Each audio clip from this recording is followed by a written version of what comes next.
Before we get into it, just a quick heads up, these scenes use illustrations, but the story is direct from the official manga. 2 weeks have passed, and we find Ryumin resting at home. With no major events to deal with, he has been spending all his time indoors, constantly planning his next move. He needed a break from the chaos of the world, but his peace finally ends today. Staring at his phone, Ryumin browses an online group created specifically for players of the death game. With a quick tap on his screen, he joins their ranks and prepares for what is coming. He is officially a member of the player world order. It is finally time for Ryumin to make a move. He needs to secure one of the 5 special runes available in the real world, specifically the clone rune. Just as he is planning his strategy, a sudden knock sounds at his door. Ryuwon walks in and asks Ryumin what he is up to. Ryumin replies that he is just surfing the web and asks if his brother needs anything. Ryuwon mentions he wants to head out for lunch, admitting he is getting tired of eating delivery food every single day. But Ryumin shook his head. They cannot go because Ryumin has an appointment scheduled today. Hearing this, Ryuwon smiles, asking if his brother is actually going on a date. Ryumin just chuckles playfully before heading out. Shortly after, he arrives at the cafe run by the player group he recently joined online. The interviewer asks if he is a player, and Ryumin nods. When asked for his nickname, Ryumin claims to be Little Cockle from Zone 122-7, explaining that his rank usually floats between 4th and 10th place. Satisfied with the answer, the interviewer directs him to a seat. Moments later, another applicant arrives.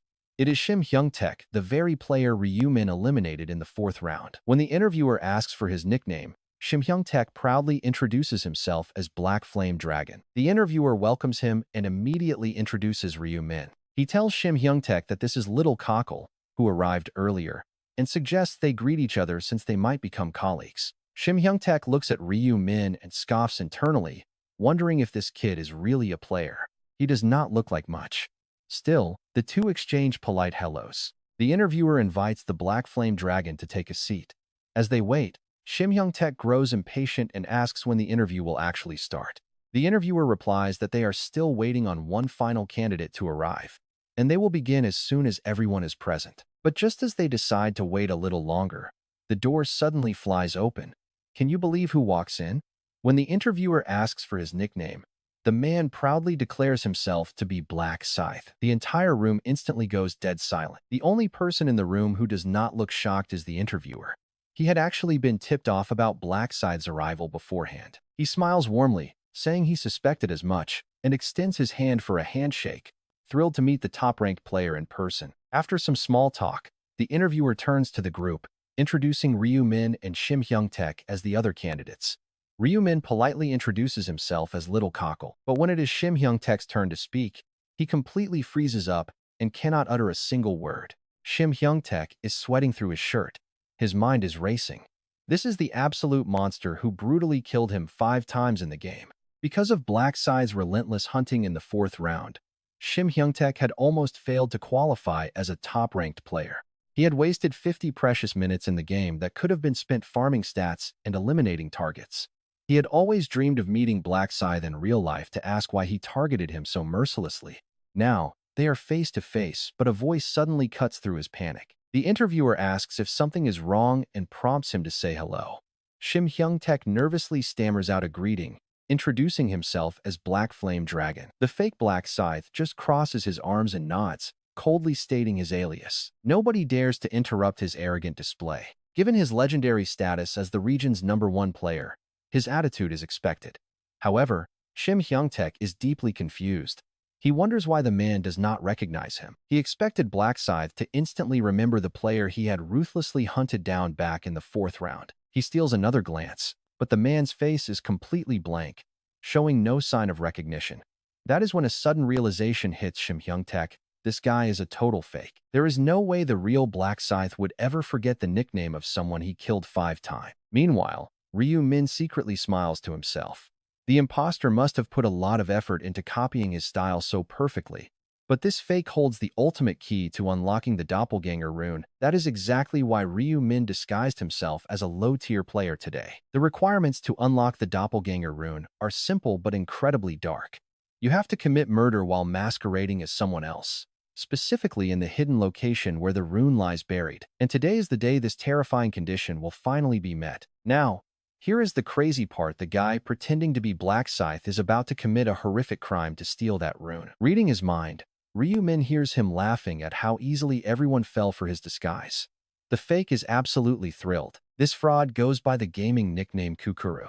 He originally stumbled onto the clone rune by pure luck, eventually becoming a notorious player in the future. Right now, he is a nobody, but once he gets his hands on this power, he will make a terrifying name for himself. He is going to abuse this clone ability to run wild, committing terrible crimes without ever getting caught. It makes sense, considering he was already a career criminal before the game started. We are talking about loan fraud, pyramid schemes, counterfeit money, you name it. He has done everything from crypto hacking to phone scams. If there is a dishonest way to make a quick buck, he has mastered it. Hidden behind his calm disguise, Ryu-min quietly smiles as he stares down the target. He is ready to use this trash to get his prize. He will manipulate this con artist's plans to seize the hidden clone rune for himself. It is a golden opportunity he cannot afford to miss. That wraps up this chapter. I know the visuals are a bit rough, but this is currently the only way to experience this epic story. So, let me know in the comments if you want me to keep covering these chapters, or if we should wait for the official release. Before we start, remember to like and subscribe. As planned, Ryu-min hid his satisfaction behind a smirk as he faced the imposter. He thought to himself, I will use this guy to claim the rune of doppelganger. It was a perfect chance to grab that hidden rune, an opportunity he couldn't miss. Then, the interviewer spoke up. I'll ask each of you one simple question. Please take turns sharing your reasons for wanting to join our Player Haven Cafe. Let's start with Little Croc. Ryu-min, having survived countless regressions, knew exactly what this interviewer wanted to hear. He understood the real purpose behind the Player Haven Cafe and the exact kind of players they were recruiting. So, Ryu-min said, the world is pretty harsh lately. Facing it alone is terrifying, so I thought it would be helpful to team up and support one another. That's why I applied. Hearing this, the interviewer was shocked by Ryu-min's answer and nodded. Next, he turned and asked Shim-hung the exact same question. Shim-hung said, I have a similar reason to Little Croc. I'm worried about the next round, so finding support would be great. Now, it was the fake Black Scythe's turn. He casually said, I just noticed this cafe's existence and thought joining might be fun. That is why I applied. Listening to him, the interviewer laughed and said, I see. Honestly, that answer isn't going to help you pass this job interview, but they would never reject Black Scythe, even if he failed. Next, the interviewer asked Ryu-min with a serious look, asking, have you ever been bullied? Or maybe there is someone you want to harm. Suddenly, signs of shock and confusion showed on Ryu-min's face as he asked, what is this about? In reality, he fully expected this, but he faked his shock. The interviewer insisted these questions are necessary, so please give me your honest answers. Ryu-min hesitated. Well, I have been bullied before, but I do not want to hurt anyone. Hearing this, the interviewer asked, do you hold any personal grudges? Feel free to share. Ryu-min answered with complete certainty, no, I don't. The interviewer was disappointed by Ryu-min's answer. He sighed, then asked Shim-hung the exact same question. Shim-hung stayed silent, thinking how to answer to guarantee he passes this interview. He wondered to himself, what kind of crazy question is this? What do you want? Damn it. Should I just admit to killing someone? Right then, Ryu-min, who already knew exactly what Shim-hung was thinking, smirked. He thought if his rival actually is honest and admits to murder, he might actually get a free pass. But Shim-hung raised his head and said, I haven't experienced bullying. The interviewer sighed in disappointment, muttering, so there's nothing. Now, all eyes turned to the fake Black Scythe. The interviewer asked, what about you? Do you want to hurt someone? The fake Black Scythe sneered, his voice dripping with suspicion. Why? You want me to kill someone for you? What's the point of these stupid questions? The interviewer's eyes widened. With a sly smile, he looked at him and said, oh, how did you figure that out? That's right, I asked because I want you to kill someone for me. Well, to be precise, we'll be killing them together. Everyone stared in pure shock. Given his casual talk of murder, their stunned reaction made complete sense. But the interviewer just shrugged. Why are you all so surprised? By the fourth round, I'm sure you've all taken a life already. Hearing this, dead silence filled the room. And get this. The final test of this interview is actually to commit murder. You must take a life to pass the final stage of this interview. That's why I asked if you had someone you wanted dead. Ryu-min's face twisted in shock. He stuttered out to kill?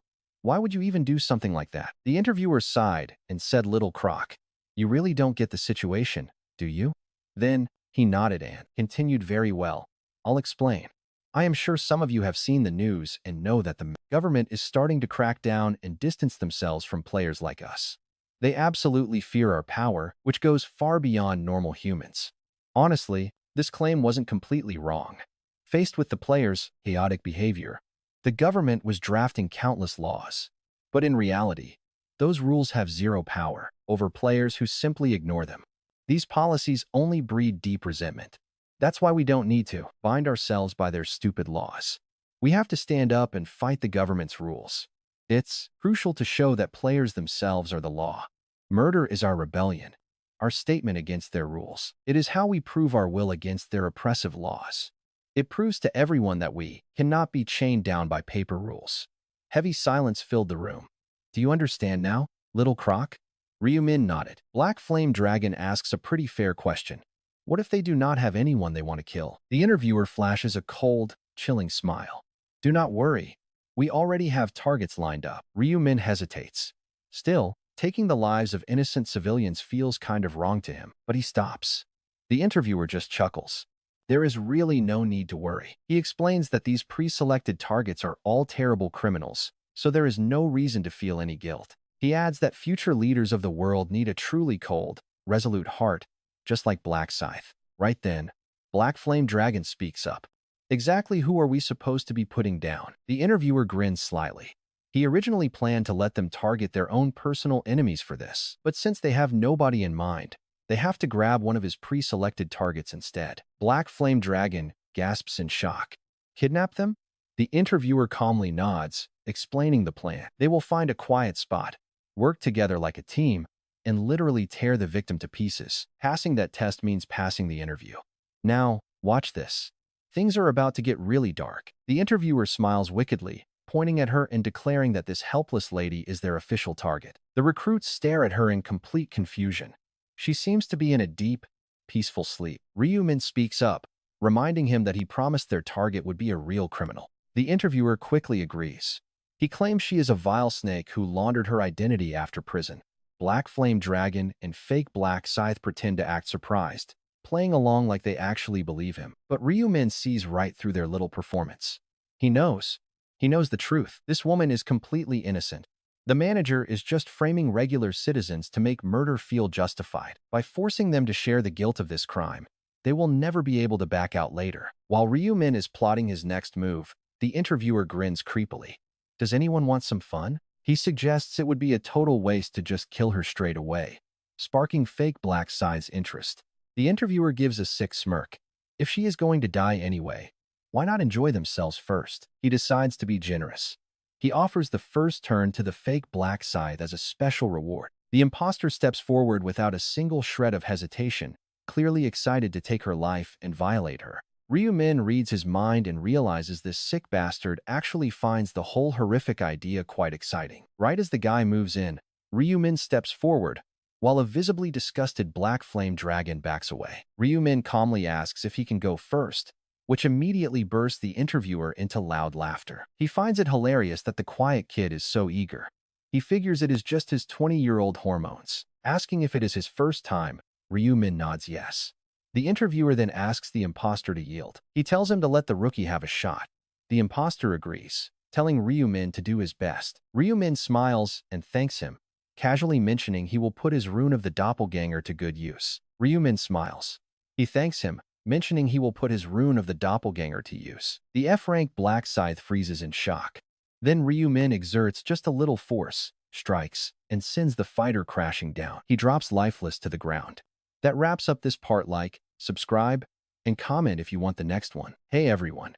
I put a ton of effort into these recaps, so let us aim for 1,000 likes on this one. Previously, Ryumin tapped him. Just a little force, and the fat fake Black Scythe collapsed lifelessly to the cold ground. Total shock. Black Flame Dragon and the interviewer froze instantly, their words completely failing them while their eyes darted around. Pure confusion. The interviewer kept throwing nervous, anxious glances between the dead fake Black Scythe and Ryumin. What did you do? He stammered at Ryumin, asking how he dared to execute the legendary Black Scythe. Are you insane?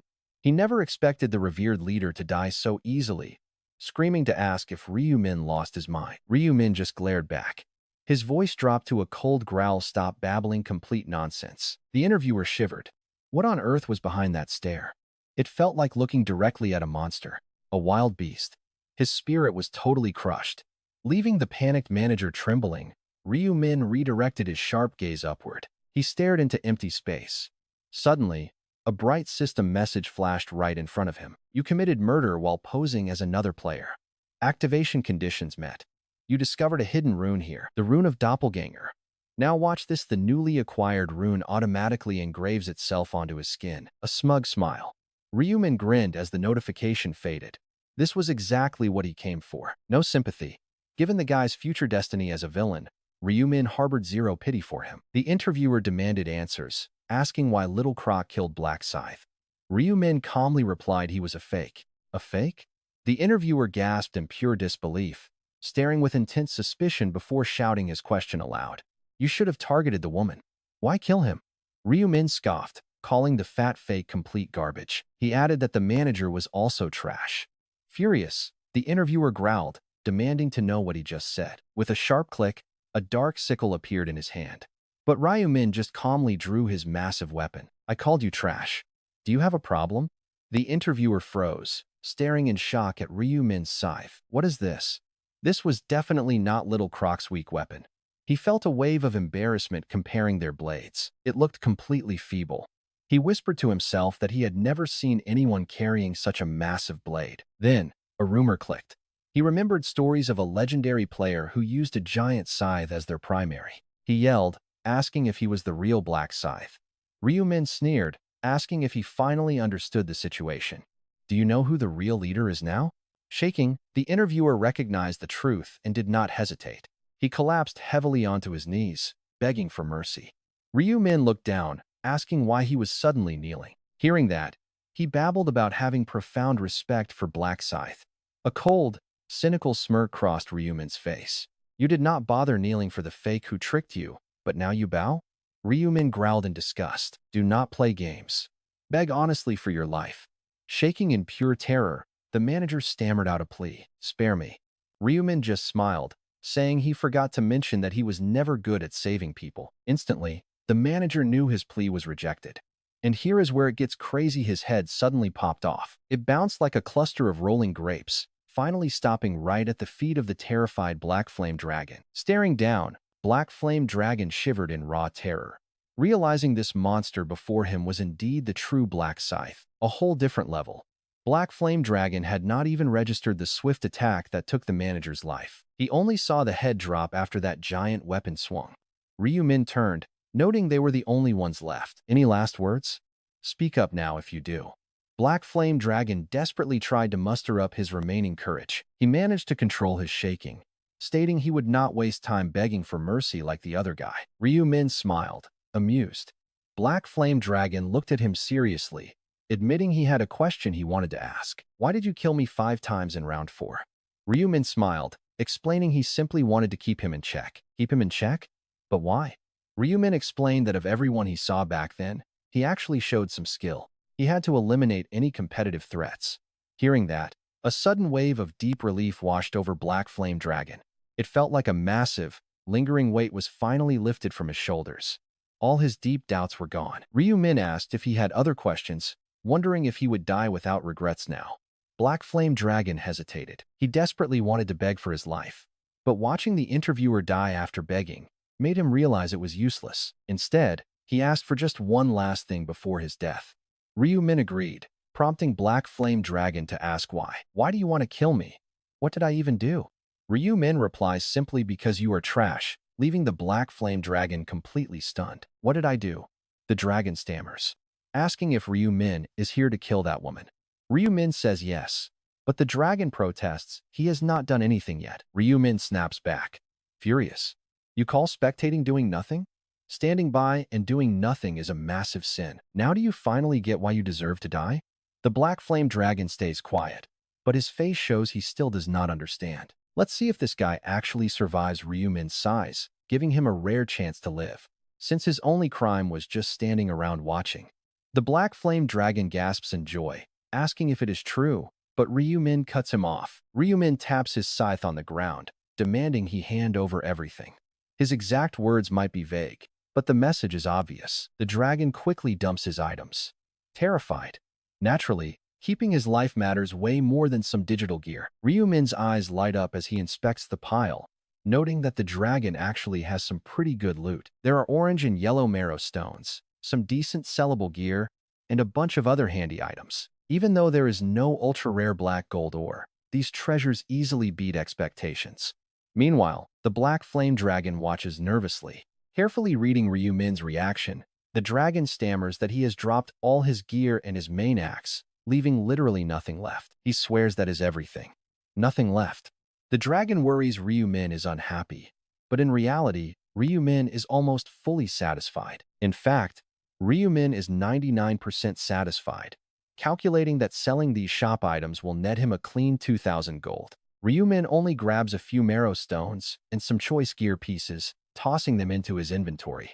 This leaves the dragon totally confused. In shock, the dragon asks why. Ryu-min simply tells him to keep it. No need for more. Truth is, that axe and some other gear cannot be sold since they were not bought from the shop. Ryu-min then glances over. He stares at the other corpses. A total waste.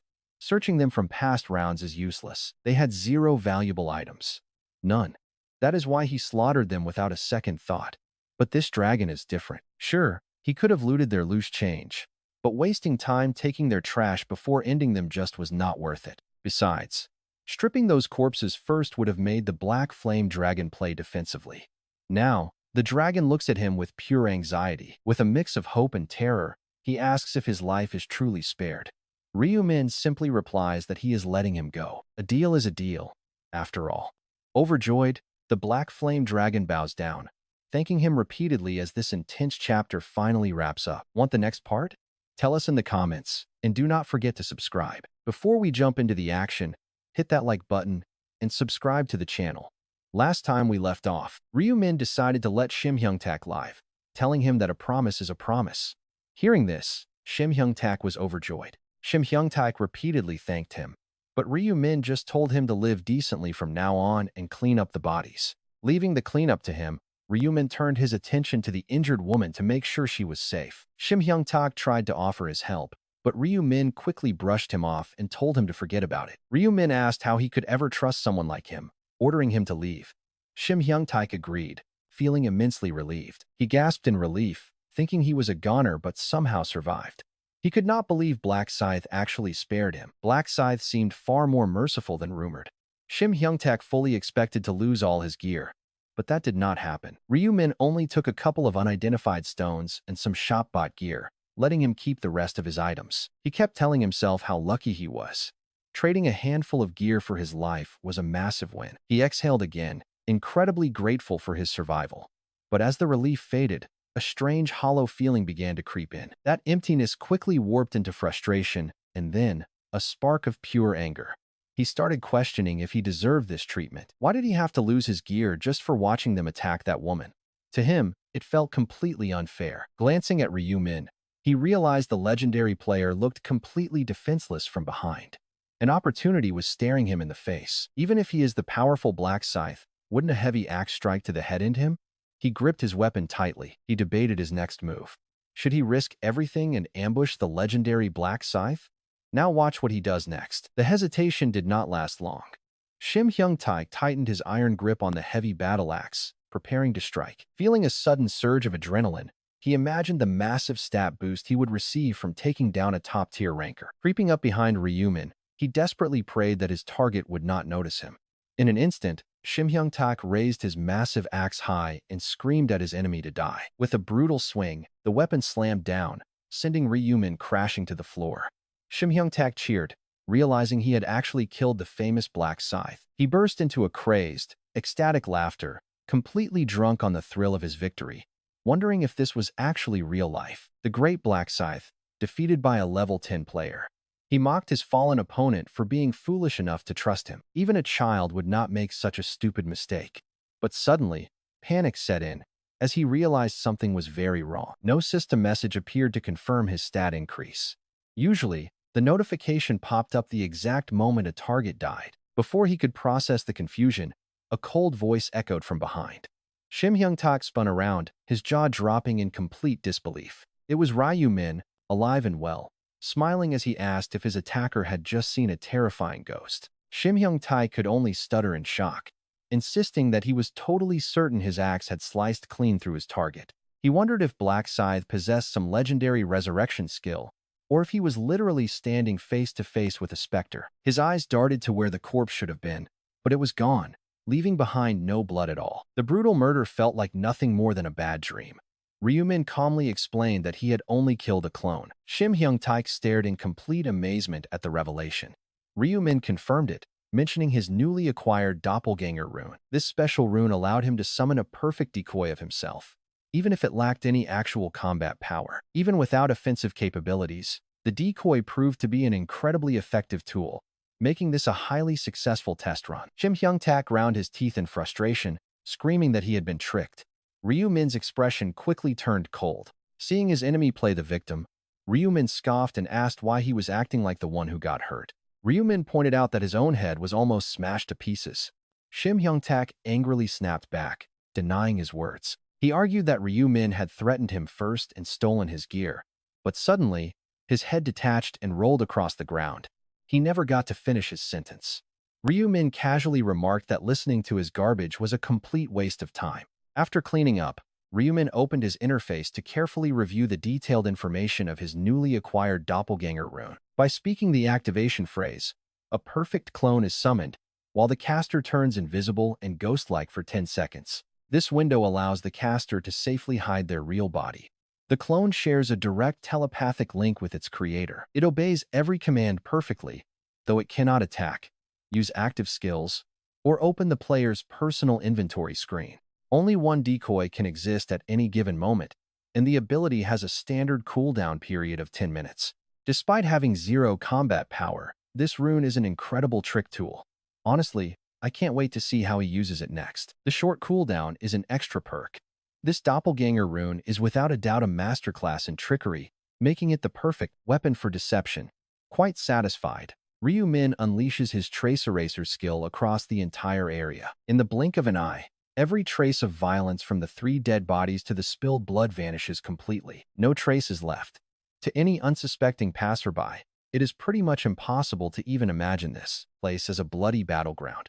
But one person remains the lone survivor and accidental witness, that very woman, the target they wanted to murder.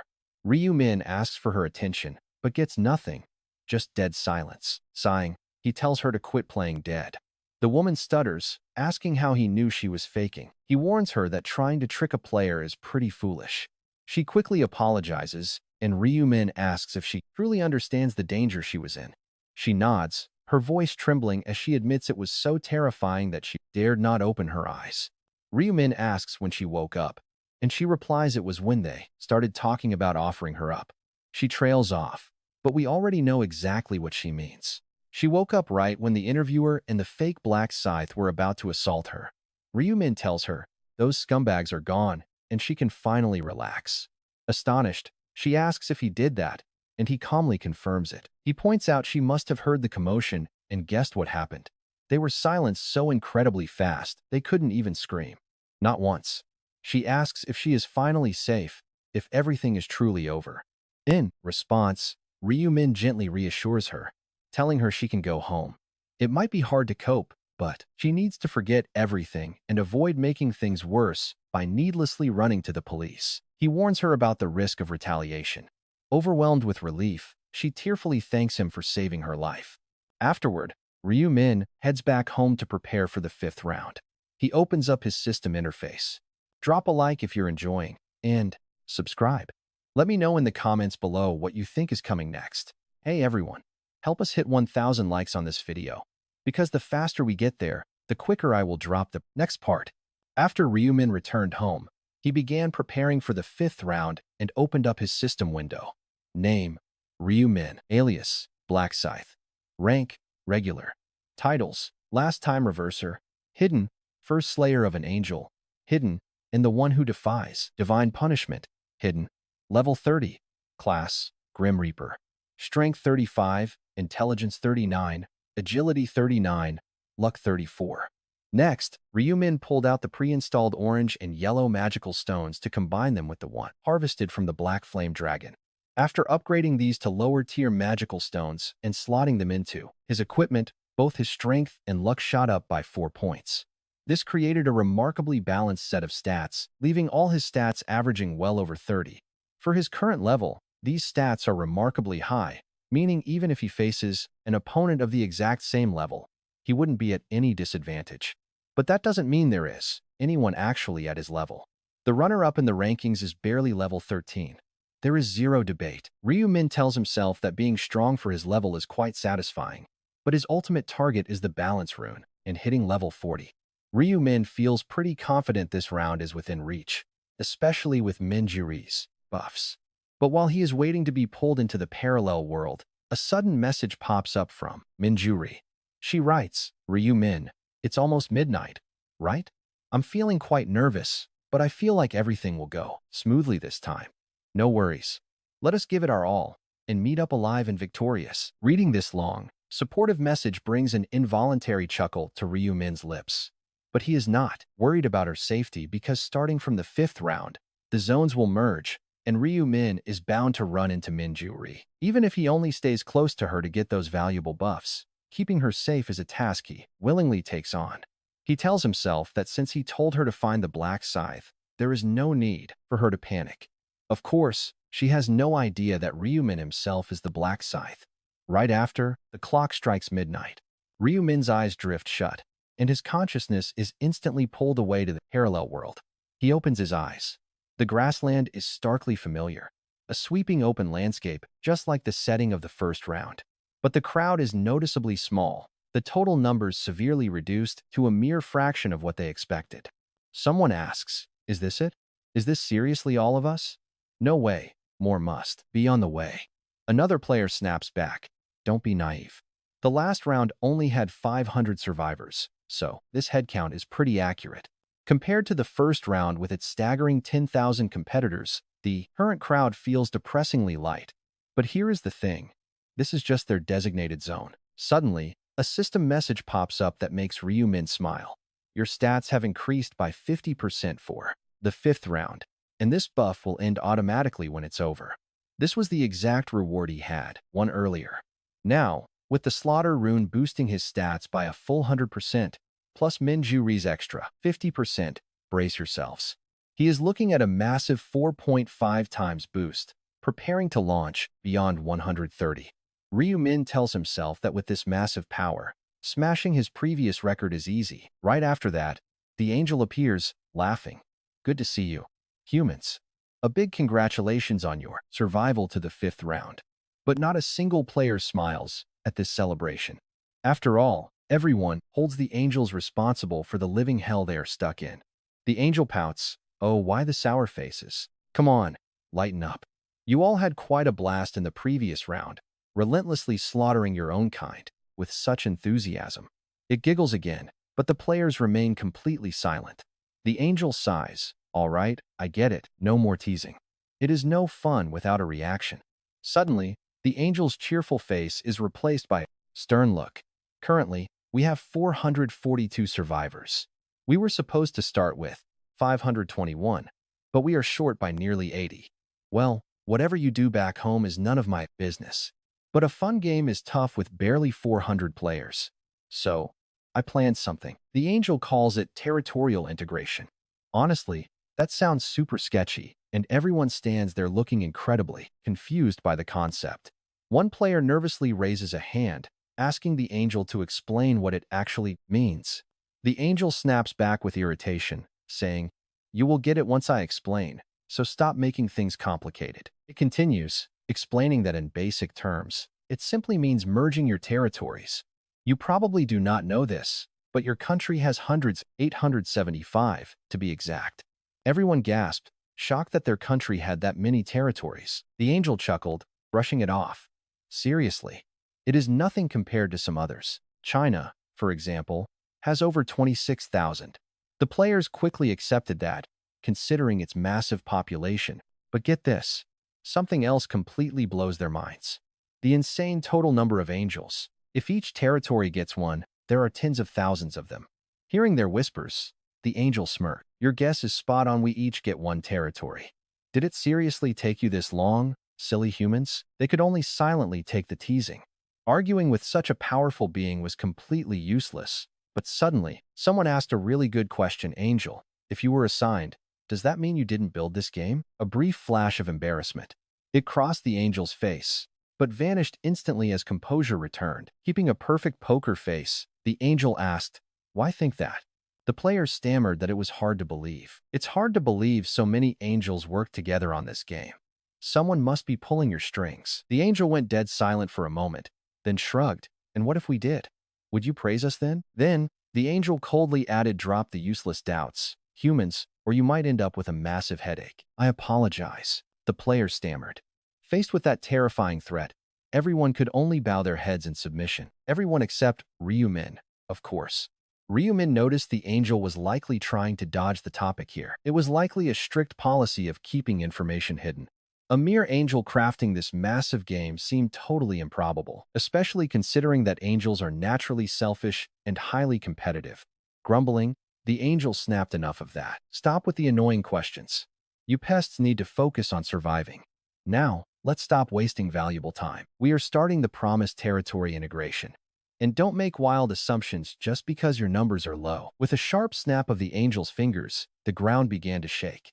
That wraps up this part. Subscribe for more, and drop a comment below if you want this epic manhwa recap to continue. Before we get back to the action, smash that subscribe button. With a flick of the angel's fingers, the ground starts shaking out of nowhere. Panicked players yell out, what is going on? Is this an earthquake? But suddenly, about 500 strange figures materialize.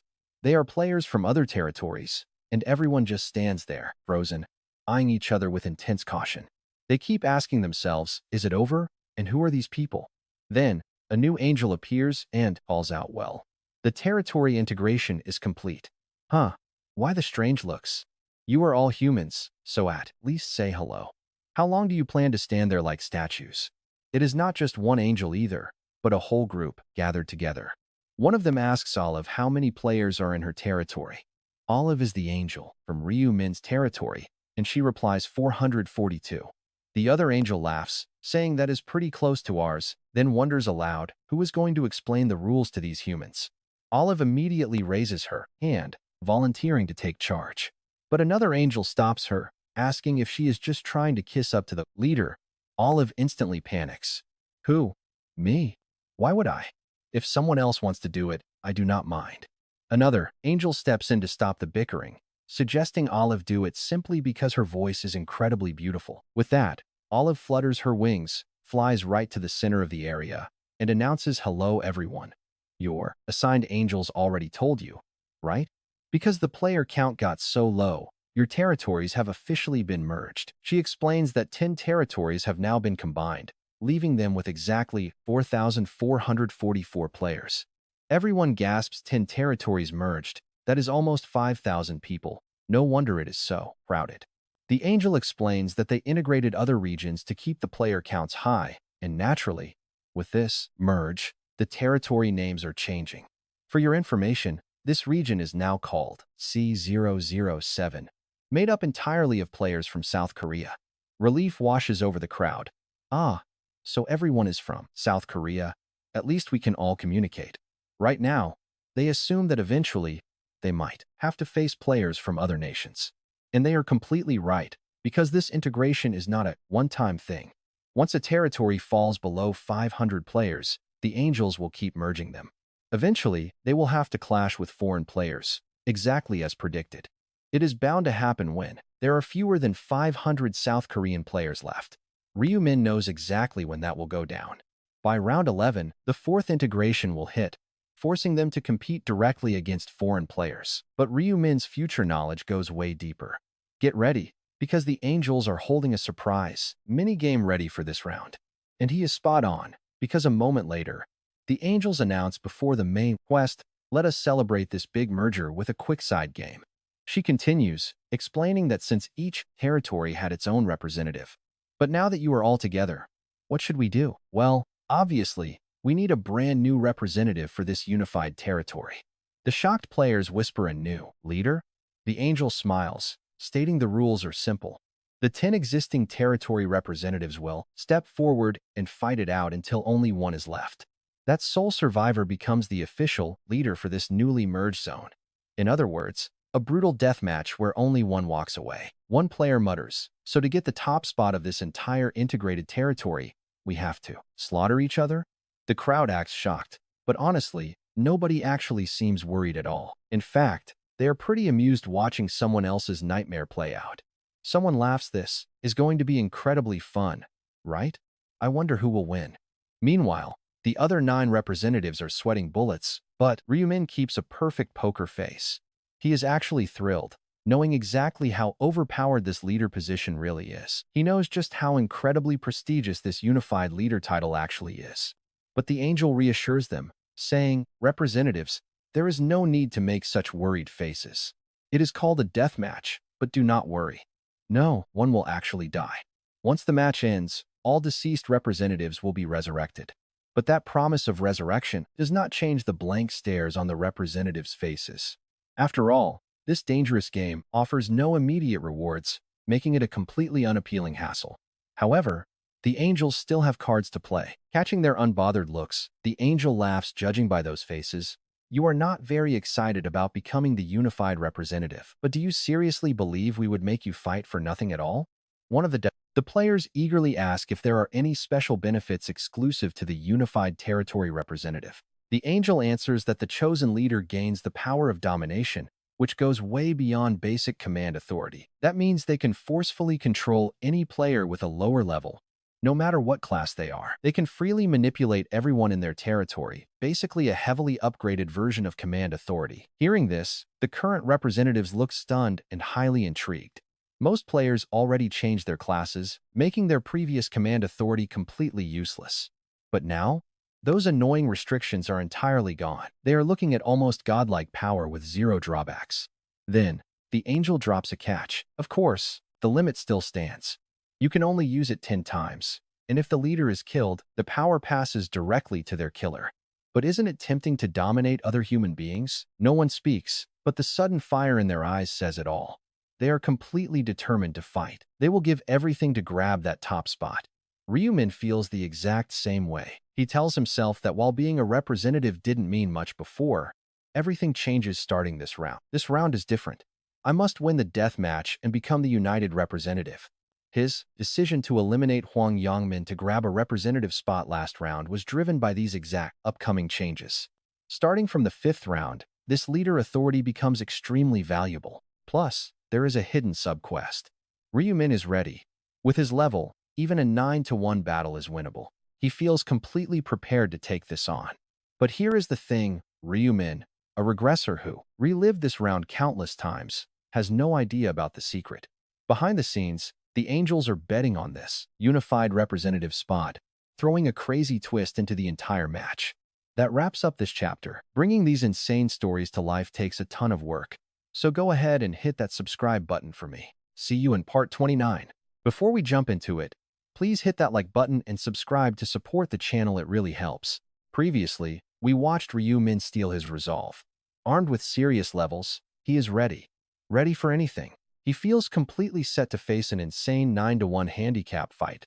But there is one major catch. As a seasoned regressor who survived this round multiple times, our main character is still completely in the dark. Behind the scenes, the Celestial Angels just placed a heavy bet on this representative battle. This throws a wild twist into the event right before the Angels huddle up for their little meeting. They get into a pretty heated debate, arguing that this newly merged region needs a champion and a guide. A new guide is required to lead the mortals, and since the zones are integrated, they must appoint one now. Another one agrees, saying they cannot keep bickering.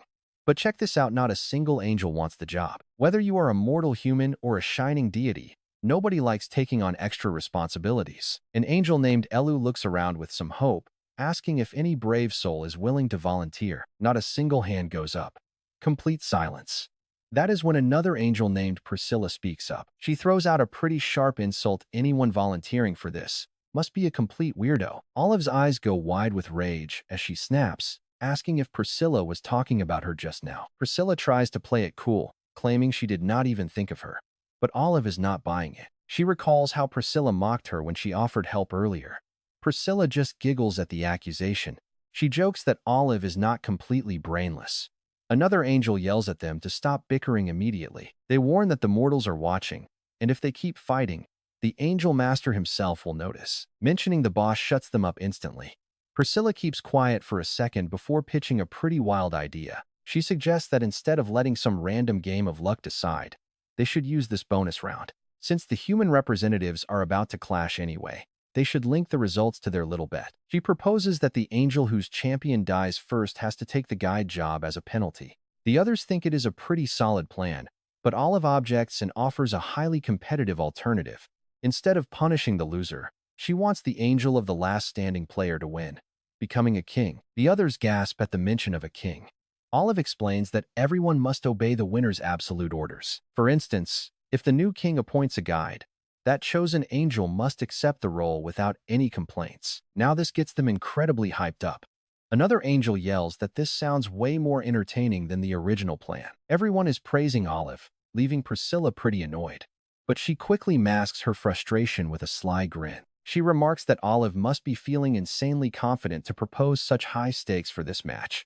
Olive cheeky replies that she absolutely is. Priscilla fires back, warning her not to underestimate the other champions. She brags that her champion is no pushover, having dominated the leaderboards throughout every single round. Olive smirks. Absolutely hilarious. She just gives her a dry, knowing response. Priscilla tells her not to laugh, boasting that Olive would be absolutely stunned to learn the identity of her fighter. And here is the crazy part: Priscilla has no clue Olive is backing Ryu Min, our overpowered star. He is the literal nightmare of this game. Olive hides her laughter and asks if Priscilla is down for the bet. Priscilla sees no reason to back down, and the other angels quickly jump on board with the agreement. Olive flies back down to the players, turning every head in the arena as she lands. She announces the official start of this bonus round to determine the regional representative. She commands all champions to step forward. With a simple wave, the earth rumbles and a massive circular hill rises. Olive declares that they are entering a brutal deathmatch where only a single survivor will walk away. She gives a stern warning: dying outside this arena means permanent death, so staying inside the boundary is crucial. Let the games begin. Despite the heavy tension in the air, nobody makes the first move. They just size each other up, knowing that fighting another district champion is a pretty risky gamble. Everyone is waiting for someone else to draw first blood. Meanwhile, Priscilla's champion steps into view. The infamous Psycho Chopper wears a cocky grin, having dominated his home district as the undisputed #1. He grinned, utterly confident.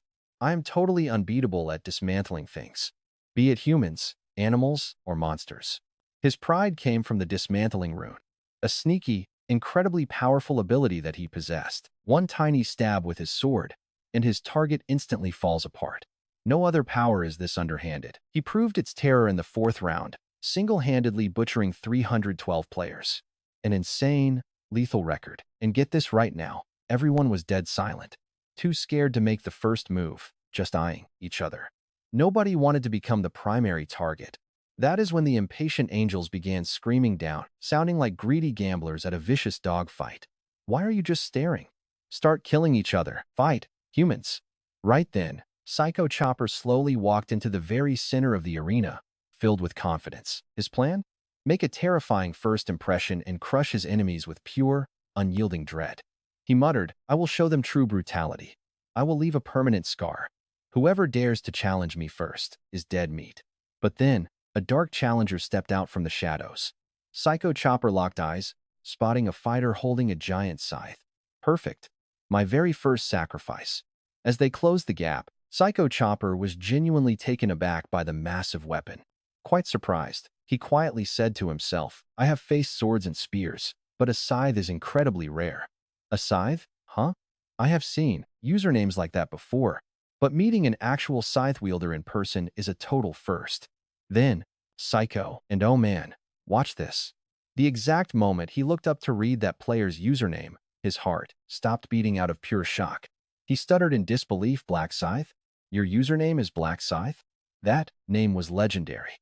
Every single time the server rankings were announced, that name sat at the very top. Could it be a copycat? No way. Nicknames are unique. There are no duplicates allowed. Is this really the actual Black Scythe? The level 30 god? Psycho Chopper completely froze in place, unable to take another step, filled with dread. And that brings us to the end of this part. Let me know what you think in the comments, and thanks for watching. Hey everyone! As promised, this video is a full 16 minutes long. So let's hit 2,000 likes, and please consider supporting the channel. Your support helps get the next parts out even faster. Now, last time, we saw Psycho Chopper boasting wildly. He claimed Ryu Min was his prey, but everything changed the second he saw that dark weapon and read his name. This guy was looking at the top-ranked powerhouse, Black Scythe himself, leaving him completely frozen in place. Shaking with total terror, he has no idea how to face this monster. Up above, an observing angel speaks up. Why is that human frozen? Just a second ago, he was full of energy, and now he looks totally ridiculous. The watching angels shake their heads, completely baffled by how Psycho Chopper went from confident to utterly dazed. He stands there blank-faced, completely out of it. Suddenly, another angel asks Priscilla, "Isn't that your representative?" Priscilla is in no mood to answer. She grinds her teeth in frustration, wondering what on earth her human is doing. They made it so far, yet he is just freezing up. But check this out suddenly. A mocking laugh echoes. Priscilla whips around, throwing a sharp glare at the source of that annoying noise. It turns out to be Olive. Priscilla snaps, her voice dripping with anger, asking if Olive finds this whole situation funny. Olive tries to hold back a giggle, apologizing but admitting she cannot help it. Priscilla is left totally confused. Wondering what is so funny, Priscilla watches as Olive smiles mischievously and points out the trembling human. Olive laughs. "Your guy looks like a trembling leaf in front of mine." Priscilla looks over at the scythe wielder, but strangely, she cannot feel any of the massive power she expected from him. Priscilla raises an eyebrow, asking if Olive really thinks her champion is terrified of the other. Olive smirks playfully, teasing that it definitely looks that way. Priscilla immediately jumps to defend her warrior. She snaps, "Don't be ridiculous, Olive. Do you think holding the top spot in my zone is some joke? My human has been number 1 since round 1. Olive just chuckles with a highly skeptical look. Olive scoffs, "Is being the best in your tiny zone really that big of a deal?" Priscilla is baffled. She demands an explanation. Olive proudly declares that her human has never missed the top spot in the entire region. Priscilla is stunned, calling it an obvious lie. The entire region? Where did she even dream that up? Olive raises an eyebrow, asking if she is still clueless. For any angel checking the leaderboards, his name is enough. As Olive's words sink in, the other angels finally turn their attention to this mysterious human's actual name. One angel gasps, "Wait, Black Scythe? He is always sitting right at the very top." Even if angels usually ignore human achievements, they all recognize the monster holding that coveted number 1 spot. Right now, a wave of cold dread washes over Priscilla. She mutters to herself, "Black Scythe? He is Olive's representative?" Her confidence instantly crumbles. If this guy really is the legendary warrior, her champion is completely doomed. And get this, in a flash, everything changes. Psycho Chopper's head rolls onto the dirt, sliced clean off by a lightning-fast strike. The angels all look at Priscilla. They silently acknowledge her defeat, and one casually notes that Priscilla has just been eliminated. She is too shocked to speak, unable to even feel angry at this utterly brutal, inescapable loss. Down below, a player stammers, "Wait, is that Black Scythe? Why is he even in this zone?" The other players finally realize who they are facing, and a heavy shiver of fear runs down their spines. They have never met him, but everyone knows 3 terrifying truths about this monstrous ranker. First, he has never lost his number 1 spot. Second, he is already at a staggering level 30. And finally, no one stands a chance against him. The massive level gap is just completely overwhelming. It completely breaks their spirit, especially after seeing him delete Psycho Chopper in a single move. Their terror spikes because nobody even saw him swing that scythe. A player mumbles, "I do not stand a chance. I cannot even react. I will end up dead just like him. How can we fight a level 30 monster when I am only at level 13? Just reading his legendary name completely crushes their will to fight. Then Ryu Min slowly takes a step forward. The remaining players freeze in total dread, until one speaks up. "Oh, hello, Lord Black Scythe. It is a massive honor to meet you. Can you believe we are sharing a zone? Having you here literally brings tears of joy to my eyes." Despite the shameless flattery, Ryu Min's crimson gaze doesn't waver for a second. He doesn't even slow his stride. Then, one player stammers out, "Hold on a moment. Let's talk this out." Ryu-min slides his weapon back into place, deciding to wait and see what this guy actually wants. But instead, the player screams up to the sky, "Hey, angels, I have zero interest in fighting Black Scythe. I surrender." Just like that, all 8 representatives start frantically waving their hands, completely giving up on the spot. The angels facepalm in pure frustration. One of them grumbles, "What kind of pathetic, disgraceful behavior is this? Did these cowards really just surrender? They are completely ruining our masterpiece of a game." The angels are totally fuming. Their patience wears incredibly thin with this cowardly bunch they dropped into the arena. A booming warning echoes: "Any human who surrenders gets their head popped off. And do not count on resurrection once we blow your skull apart." Hearing this terrifying threat, the representatives go completely pale, realizing exactly how bad their situation is. The terrifying reality of permanent death hits them. Staying dead forever is far worse than just getting a head blown off. With trembling hands, the representatives draw their weapons again. They quickly weigh their options in this terrible spot. Dying at the hands of Ryu-min seems like a much better deal than being permanently deleted by the angels. Trapped with nowhere to run, they have to fight. There is literally no other way out of this nightmare. One of them whispers, "There are 8 of us. Maybe we actually stand a chance." They cautiously surround him, closing the distance step by step. And check this out. Ryu-min just smirks at them and asks, "Are the angels really scarier than me?" To Ryu-min, these beings are just fragile, not much different from ordinary humans. If the others knew what these creatures actually were, they wouldn't be nearly as terrified. But Ryu-min knows. Still, he can't ignore their execution power. With a single glance, an angel can instantly vaporize a player's head. Ryu-min isn't immune to that instant death rule either. If an angel decides to target him, his run ends right here. But he is confident they won't execute the top-ranked player. Doing that would completely ruin their little game. Tearing up the main attraction in a show made to toy with humanity would seriously anger the higher-ups. Still, even though Ryu-min knows he is safe, he doesn't openly mock them. After all, one of these angels might still have a lethal one-time use skill. Pissing off the wrong one could easily turn into a massive disaster. Ryu-min knows he can't pick a fight with the angels yet. He has to play it cool until he gets the specific title to fight them on equal ground. He just has to take whatever they throw at him. Ryu-min looks around at the representatives closing in. They're circling him like a pack of hungry hyenas. Yet, he doesn't even blink. He just grins. No matter how many ants show up, they are still just ants. The representatives are incredibly furious. One of them snarls, "Is this brat mocking us? He's acting tough just because of his high level. We're top-tier rankers in our own territories, too." They launch an all-out attack, but Ryu-min is already a step ahead, effortlessly dodging every single strike. Knowing exactly where they'll move before they even do gives him the ultimate advantage. Then, he strikes back. In a flash, 4 necks snap and blood sprays everywhere. Before the rest can even blink, Ryu-min moves like a streak of lightning. With every pass, heads start flying off their shoulders. Just like that, all 8 elite fighters are nothing but cold corpses. A heavy silence falls over the entire crowd. Nobody says a word, whether angel or human. This brutal outcome is depressing, but completely expected. After all, the level gap in this matchup was just way too massive to overcome. While the angels stay quiet, their shocked faces say it all. One of them sighs, "Well, Black Scythe won. I guess we have to treat Olive like royalty now." Hearing that name, Priscilla's face twists into a look of pure rage. She spits out, "You knew it would end this way, didn't you?" Olive just smiles and says, "Yes, I did." Priscilla fumes, "You totally set us up with this proposal, already knowing you were going to win." Olive laughs, "What nonsense. I proposed a game that favored me. Why else would I suggest it?" Olive's smug answer leaves Priscilla completely speechless. He adds, "Did I force any of you to make this wager?" "No, I didn't. You all agreed because you thought it would be fun, but now you want to back out?" Priscilla is shaking with anger, her eye literally twitching. Seeing this, Olive just smiles mockingly and asks, "What is making you so upset? Maybe you need some magnesium. They say eye twitching in the human world is from deficiency." Priscilla looks ready to lose it and throw hands right there. Olive confidently dares her to try it. "Go ahead if you really want the angels to lose all their dignity. You will end up in a containment pouch," she warns, "and not even the archangel can bail you out of that." Priscilla hesitates. Dead stop.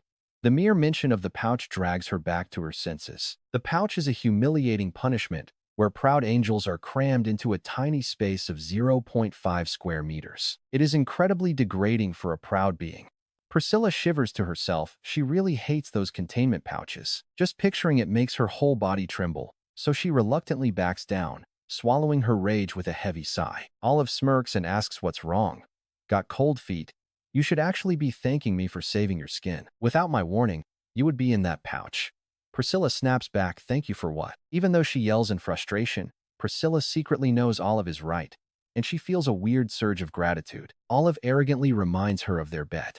I won. I am king. So my word is law. She points at Priscilla, commanding her to take over the orientation duties for the entire unified area for a while. Priscilla looks incredibly wronged as she asks how long. Olive simply shrugs and says, until I feel like letting you off. So, what are you waiting for? Go get to work. Priscilla sighs heavily, wishing she had never agreed to this stupid wager. With a pout, Priscilla flies above the crowd. Suddenly, a massive system alert flashes right in front of the players. The system flashes. Player Black Scythe is now the representative of Area CS-007. Ryu Min acts completely casual about it and opens up his character screen to inspect a brand new temporary skill. It is called Domination, a crazy skill that lets him issue overriding commands to force others to obey his will. No target can resist. Period. But here is the catch, he can only trigger this 10 times total. Once those 10 charges are spent, the skill vanishes forever, and he can only command each target once. Also, it does not work on players who have a higher level than Ryu Min. The only major difference from Command Authority? He can use Domination on literally anyone, regardless of whether they have selected an official class yet. Ryu Min smirks. A massive cheat code, level cap or not. This is perfect for his plans. With his level 30 Prophet class, he can now force almost anyone in this zone to follow his orders. Next, the angel announces that since the match is decided, she will bring back the dead players. A blinding gold light floods the Colosseum, magically reviving the 8 players who had just had their heads severed. One guy gasps, grabbing his neck, how is this possible? I literally felt my head get chopped off. The angel explains that they died fighting Black Scythe, who is now the official representative of this merged area. Because of this, the representative status of the resurrected players is officially revoked. No more title. But she tells them not to worry, chances to challenge him will return. But let's be real. None of them look happy because their opponent is basically a terrifying raid boss. Conquering Black Scythe feels like trying to scale a giant mountain with bare hands. Then Priscilla speaks up again. She announces that the bonus event is over, so it is time to start the main quest for Round 5. The massive blue quest window materializes. Round 5. Defeat 300 orcs per person. Within 10 hours, collect 4 balance stones. Over 4,000 active players remain. Only 1,211 can survive. The rewards are blanked out with a question mark, raising immediate suspicions. Total panic. One player screams, wait, 300 orcs? Why are there so few survivor slots? Priscilla loses her cool at their whining and snaps. Why so ungrateful? Should I lower the slots even more? Complete silence. Priscilla sneers, telling them they had it easy before, but things are different now. We made this round harder on purpose, so do not complain. Then a player speaks up anyway. He asks if 300 orcs is really that tough, since they are usually just weak cannon fodder. Annoyed by his ignorance, Priscilla snorts, you will realize how wrong you are once you fight them. Another player asks about the hidden subquest reward. Priscilla replies that for this round, the rules are slightly different. These subquests are public, but the prize is a total secret. However, Ryu Min already knows exactly what it is. The subquest prize is the balance rune. Ryu Min is determined to grab this essential piece of his future build. It is one of the 18 key runes he desperately needs, and he must secure it at all costs. With these subquests finally wrapped up, that is it for this round. Hit like, subscribe, and if you can support the channel financially, it really helps me bring you these massive recaps much faster. Before we begin, a massive thank you to the awesome members whose financial support keeps this channel alive and kicking. Last time, the brutal 5th round officially kicked off, and the main quest was simple but exhausting: slay 300 orcs per player. We have 10 hours to do it, alongside a subquest to collect 4 balance stones. But the stakes are sky high. For this subquest, only a single player per zone can claim the reward. It is a brutal rule that turns teammates into rivals. And with only a limited number of balance stones out there, you just know this is going to be a total bloodbath. Ryu Min just laughed. Slaying 300 orcs? Far simpler than gathering those stones. Snatching 4 balance stones is not going to be easy, but Ryumin still felt quite relieved. He knew that even if other players survived, only a handful could actually meet the balance rune's steep requirements. Most likely, only Ryumin, who prepared beforehand and balanced his stats, would truly benefit. While he is planning his next move, the angel Priscilla chimes back in to explain this round. The subquest is all about collecting balance stones. Grab 4, and you will instantly unlock a secret reward. But here is the catch: only a single lucky player gets to claim it. One player gasps in total shock. Just one? Priscilla nods with a smirk. Yep, because only 4 balance stones exist in this entire zone. The player asks, but what if different people grab the stones? Won't we all just fail? Priscilla wears a wicked smile. She looks highly amused. Well, sure. But don't worry. If you kill other players, you can just steal theirs. Kill the steal? A player stammers, realizing it's just like the bloody fight for the zone representative seat. Priscilla nods exactly. And unlike before, death is permanent. Once you die, you are gone for good. She urges them to throw away their morals. Slaughtering their allies shouldn't be too hard of a task. After all, they practiced betraying each other during the 4th round.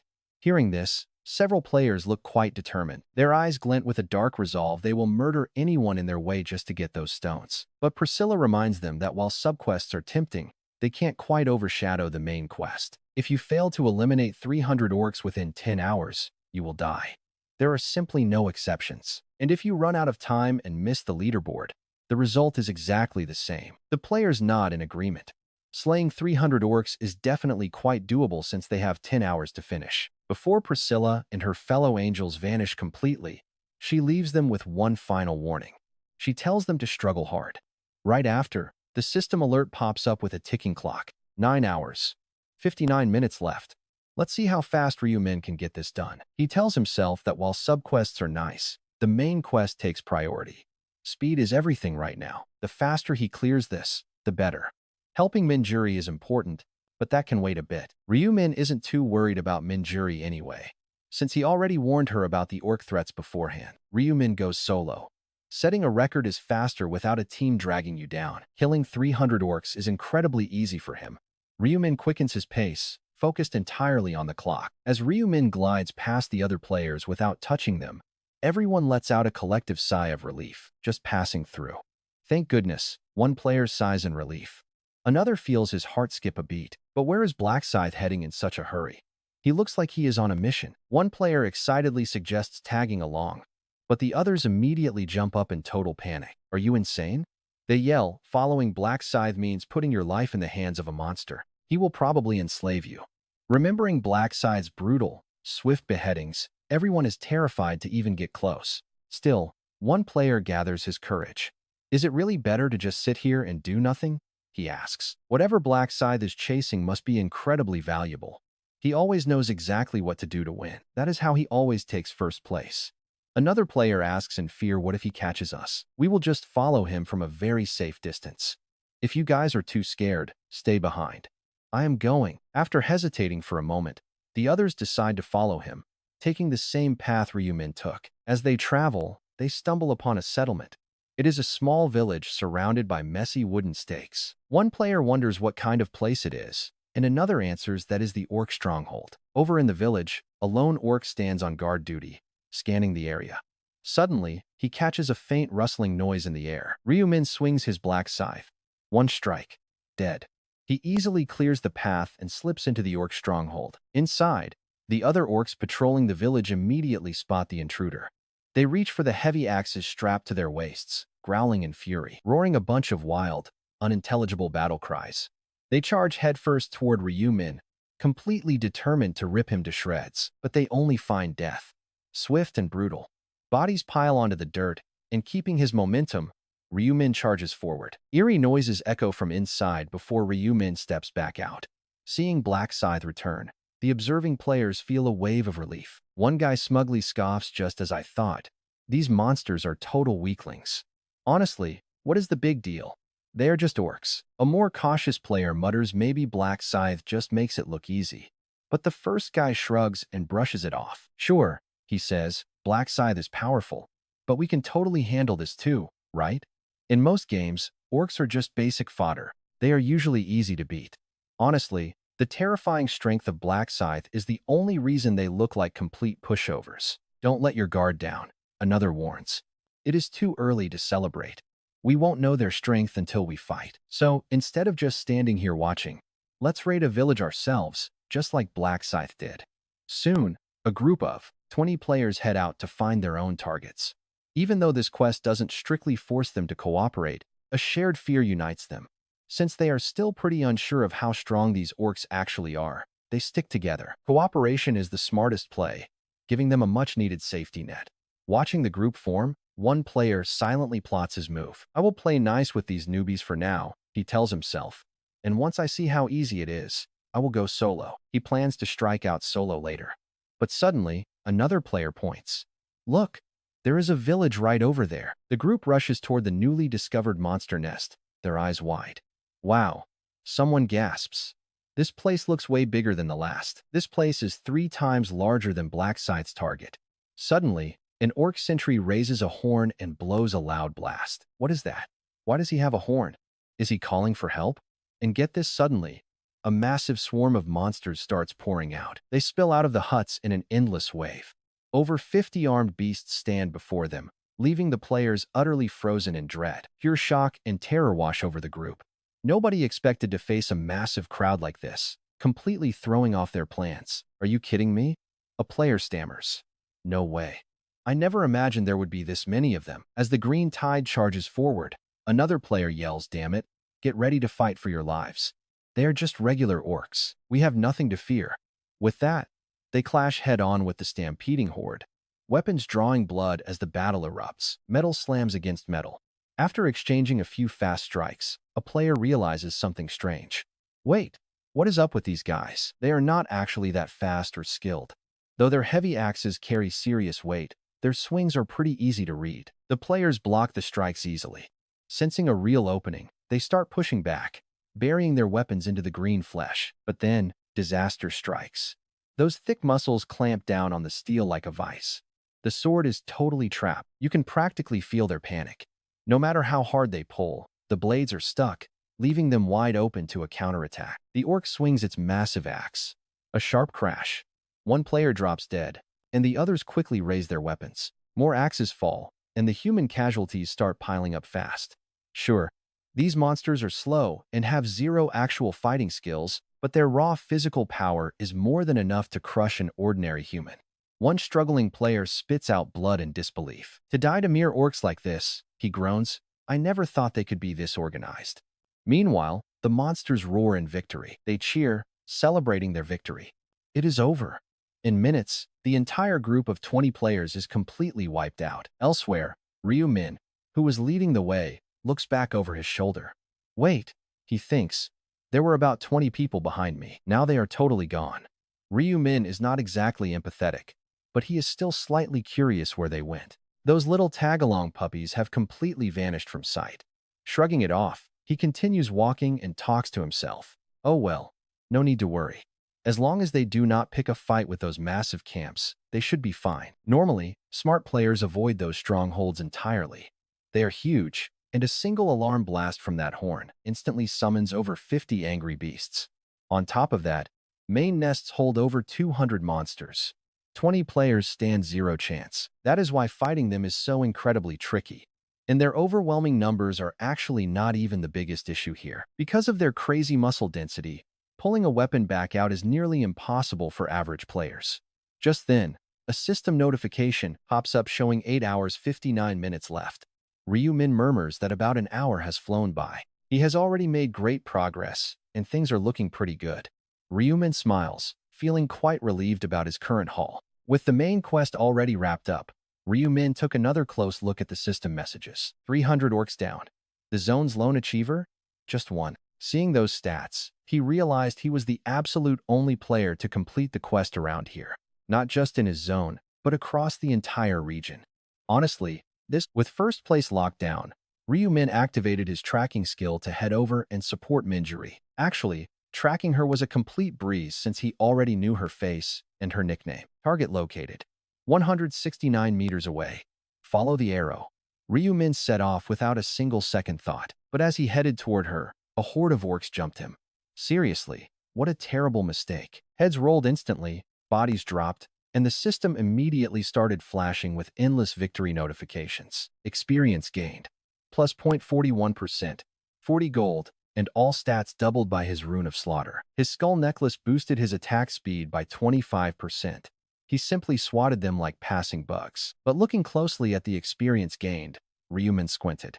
The yield felt pretty tight for this fight. Even after clearing 303 enemies, his level only went up by 1, hitting level 31. This terrible XP rate was simply because his level was already way too high for this zone. While the XP felt terrible to Ryumin, regular players would easily reach level 20 from this quest. But his real target is level 40. He still has more than enough time to get there. Helping Minjuri was not a loss at all. Helping her progress meant he would gain rewards too. Plus, they were classmates.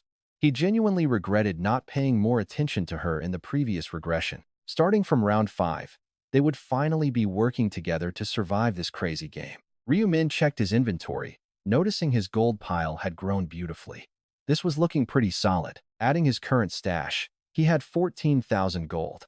He could easily reach 100,000 this round. With that much gold, he could buy out every common skill.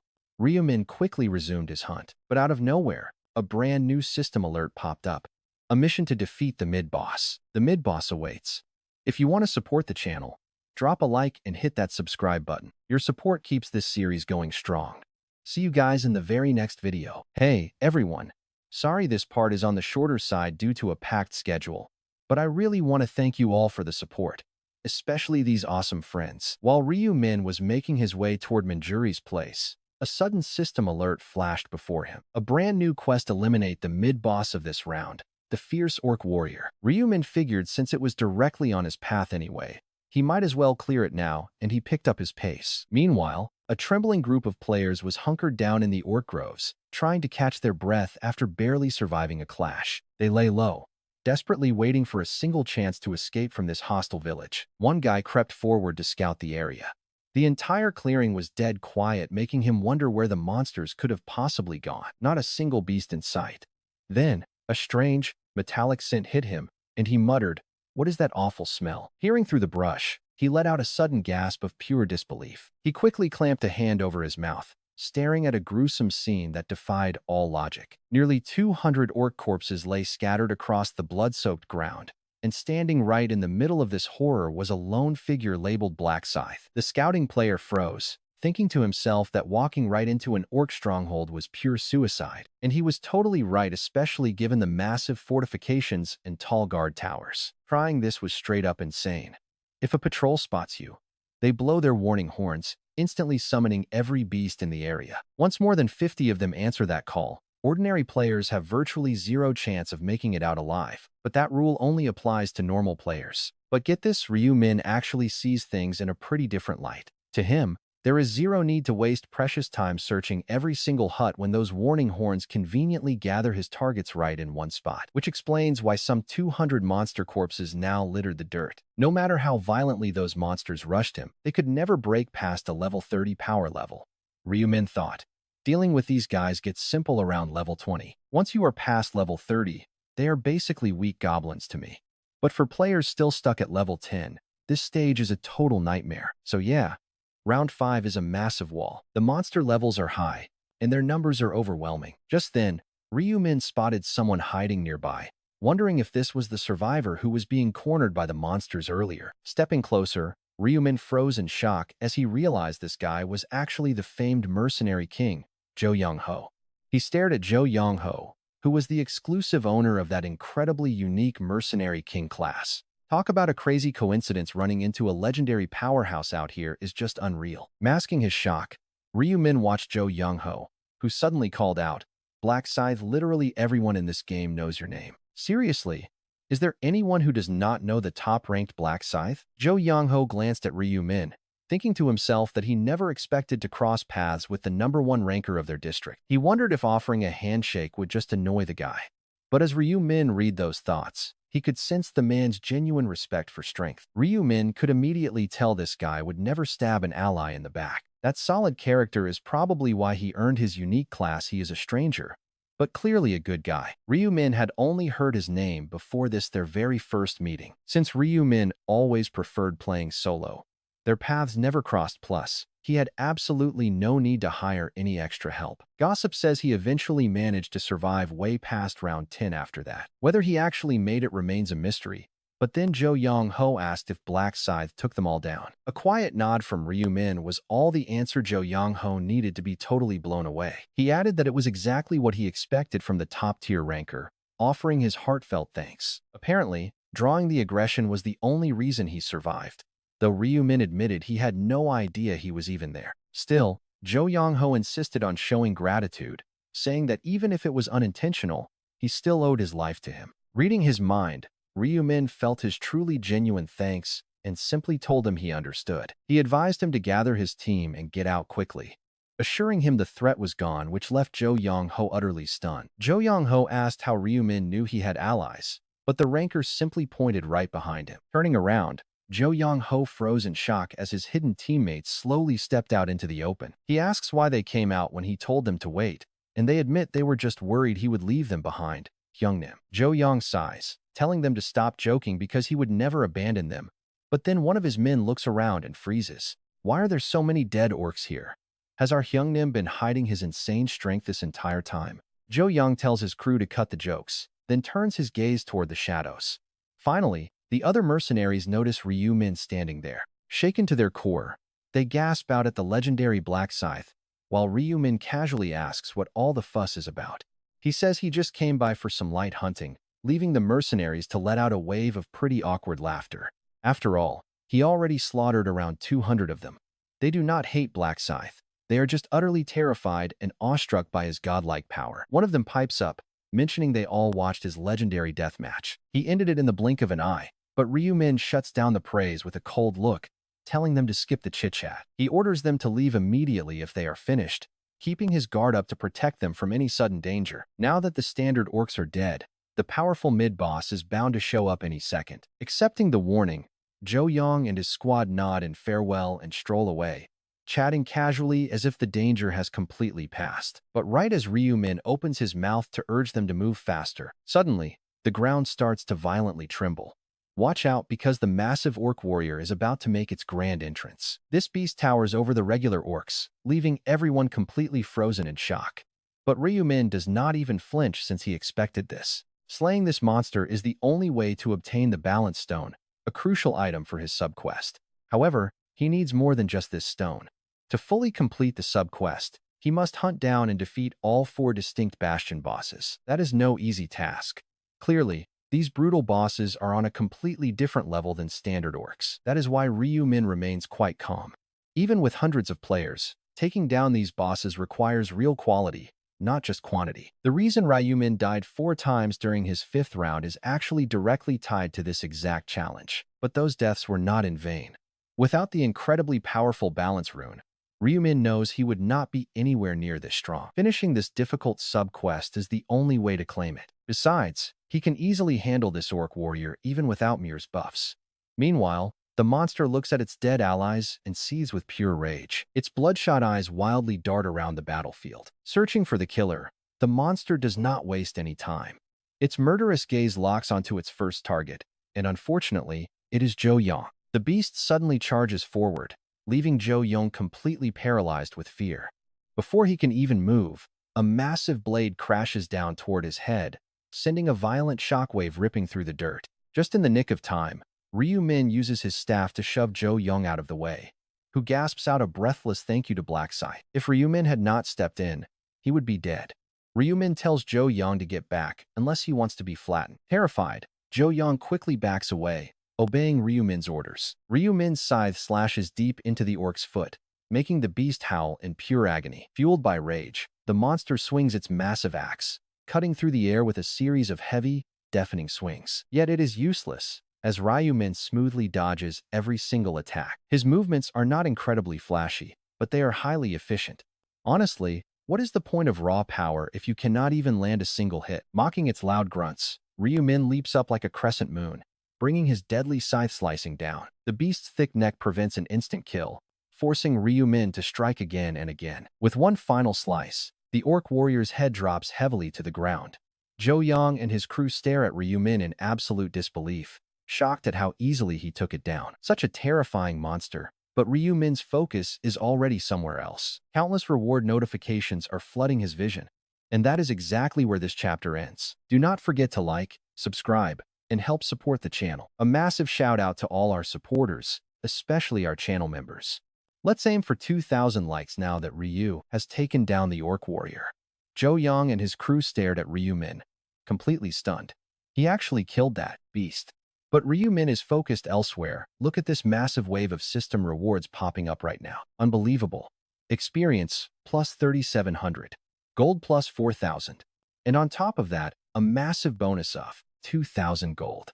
He also acquired the epic sword of Wando, an orc heart, and a stone of balance, bringing his quest progress to 1 out of 4. A slow, knowing smirk creeps onto Ryu Min's face. He thinks to himself taking down a real boss is way more satisfying than swatting these weak small fry. His experience bar, which barely budged earlier, suddenly shoots up by over 37% from this single boss kill. He pockets 4,000 gold plus that extra bonus payout. But the real gold mine? The incredible items that just dropped. First up, the epic sword of Wando. It is a stunning weapon with a unique circular loop on the hilt. It packs a solid 100 attack power and boosts his speed by 5% per hit, stacking 10 times. With perfect durability, it requires regular rank to equip. To Ryu Min, though, it is almost disappointing. He honestly wished it were a scythe. That would be an instant equip, but perhaps this sword can actually deal even more damage. Right now, Ryu Min is using his Reaper Scythe, which only boasts a modest attack power of 25. Even with his special rune doubling that output, the damage still only hovers around 50. A quick comparison makes it crystal clear just how superior the 100-attack sword of Wando really is. But Ryu Min quickly shakes his head. This sword is not his primary weapon. Speed and efficiency matter more. Even if the scythe has lower base damage, sticking with it is way more efficient. Though he started as a hunter, he is a master of the scythe. Besides, he is already planning to upgrade his main weapon after this round. He decides to stash the sword of Wando for now and sell it to some rich player later. A weapon of this caliber is basically a one-of-a-kind drop, which means a massive payday. Next up is the orc heart. It looks like a solid red stone, not a real organ, though most normal players would still find it too creepy. Tossing it away would be a massive mistake. This is actually a legendary crafting material for his future signature weapon. It is an absolute must-have for him, alongside the Azure Mana Stone and the Stone of Balance. This run was an incredibly lucrative harvest from just one mid-boss. Finishing his inventory check, Ryu Min looks up to see Zhou Yang standing there completely stunned. Honestly, can you even blame the guy? He quickly snaps back to reality. With shock in his eyes, he gasps out that Black Scythe is incredibly powerful for soloing that boss. He admits he wouldn't have dared to fight it alone. Bowing his head with deep respect, Zhou Yang thanks him. He expresses his deepest gratitude for saving his team's lives. Ryu Min calmly responds that he doesn't enjoy watching people die. Zhou Yang asks if he somehow knew the boss would spawn, but Ryu Min just dismisses it with a shrug. Not wanting to explain his regression secrets, he casually remarks that killing hordes of monsters always draws out the mid-boss. With his business concluded, Ryu Min prepares to leave.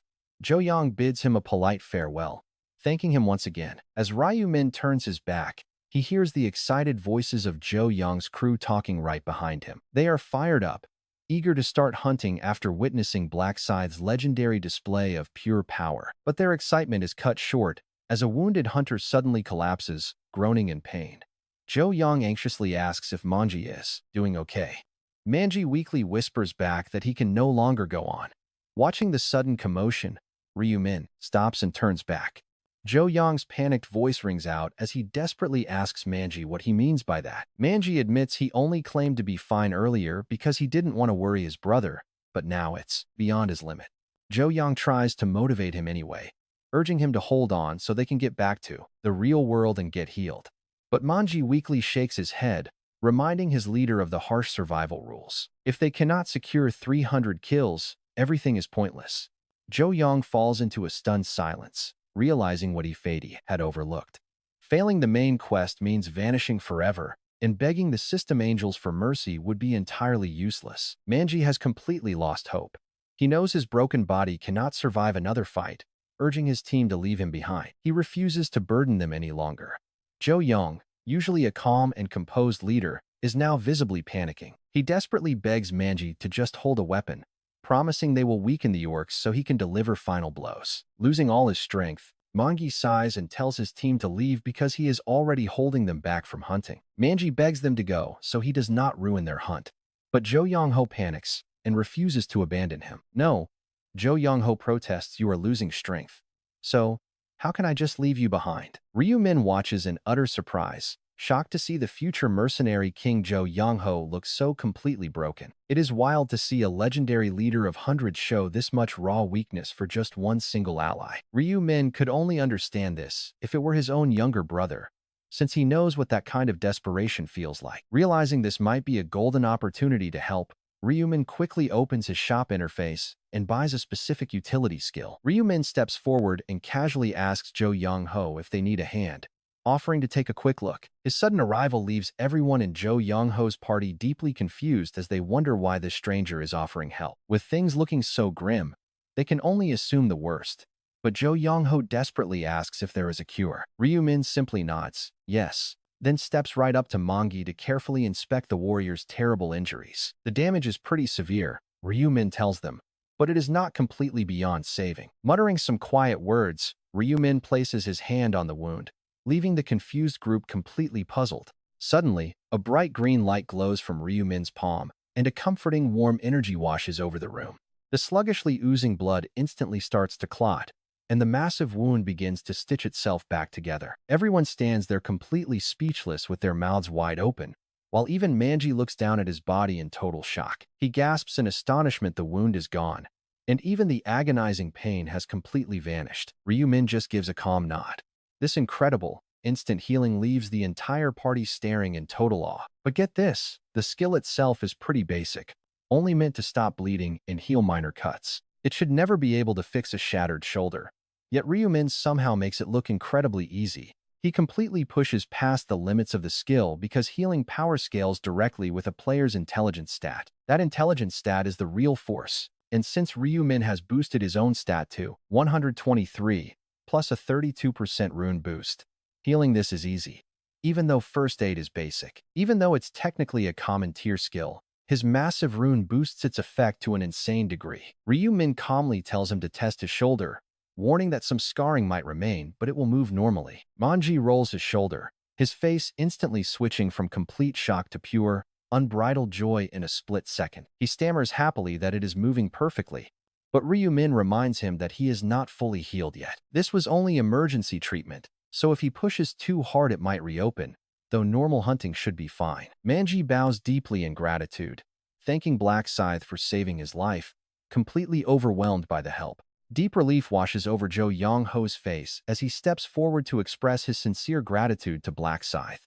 He thanks him for saving Manji, then opens his inventory to pull out a special item as a reward. It is a low-grade red mana stone, and the other party members quickly pull out their own items too. They even offer equipment they wanted to sell for gold, with Jo Young-ho handing them over to Ryumin. He begs Ryumin to accept them as a small thank you, even though Ryumin tries to decline the offer.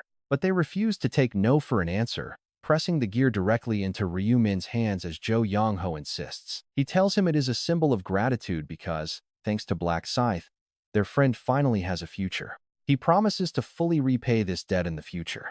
Just like that, Ryumin secures a major favor. Ryumin smiles to himself, thinking that since he needed to buy a common skill anyway, this is a massive win. This is a pretty sweet deal, and down the road when he inevitably needs the mercenary king's strength, this favor will certainly carry huge weight. Ryumin then bids them farewell, telling them to stay safe out there. Before entering the 5th round, Min Juri suddenly recalls the crucial advice that Ryumin had shared with her. He warned her that killing 300 orcs is no joke, as these monsters are incredibly tough and fight in swarms.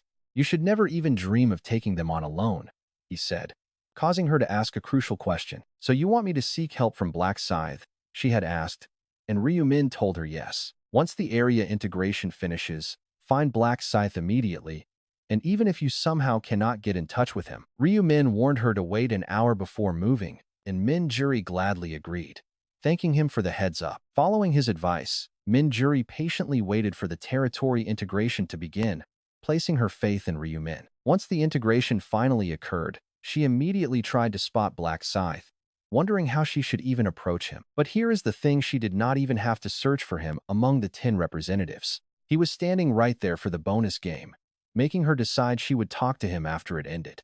Still, she could not help but wonder if he would actually take the top representative spot as predicted. And the result did not disappoint, with Black Scythe easily claiming victory. He showed an overwhelming gap in skill, leaving her to mutter that it made sense since he was level 30. She slowly started walking toward Black Scythe, but her footsteps quickly faltered as she drew closer. Even though she saw him walking down from the death match, a strange hesitation held her back. Why was this happening?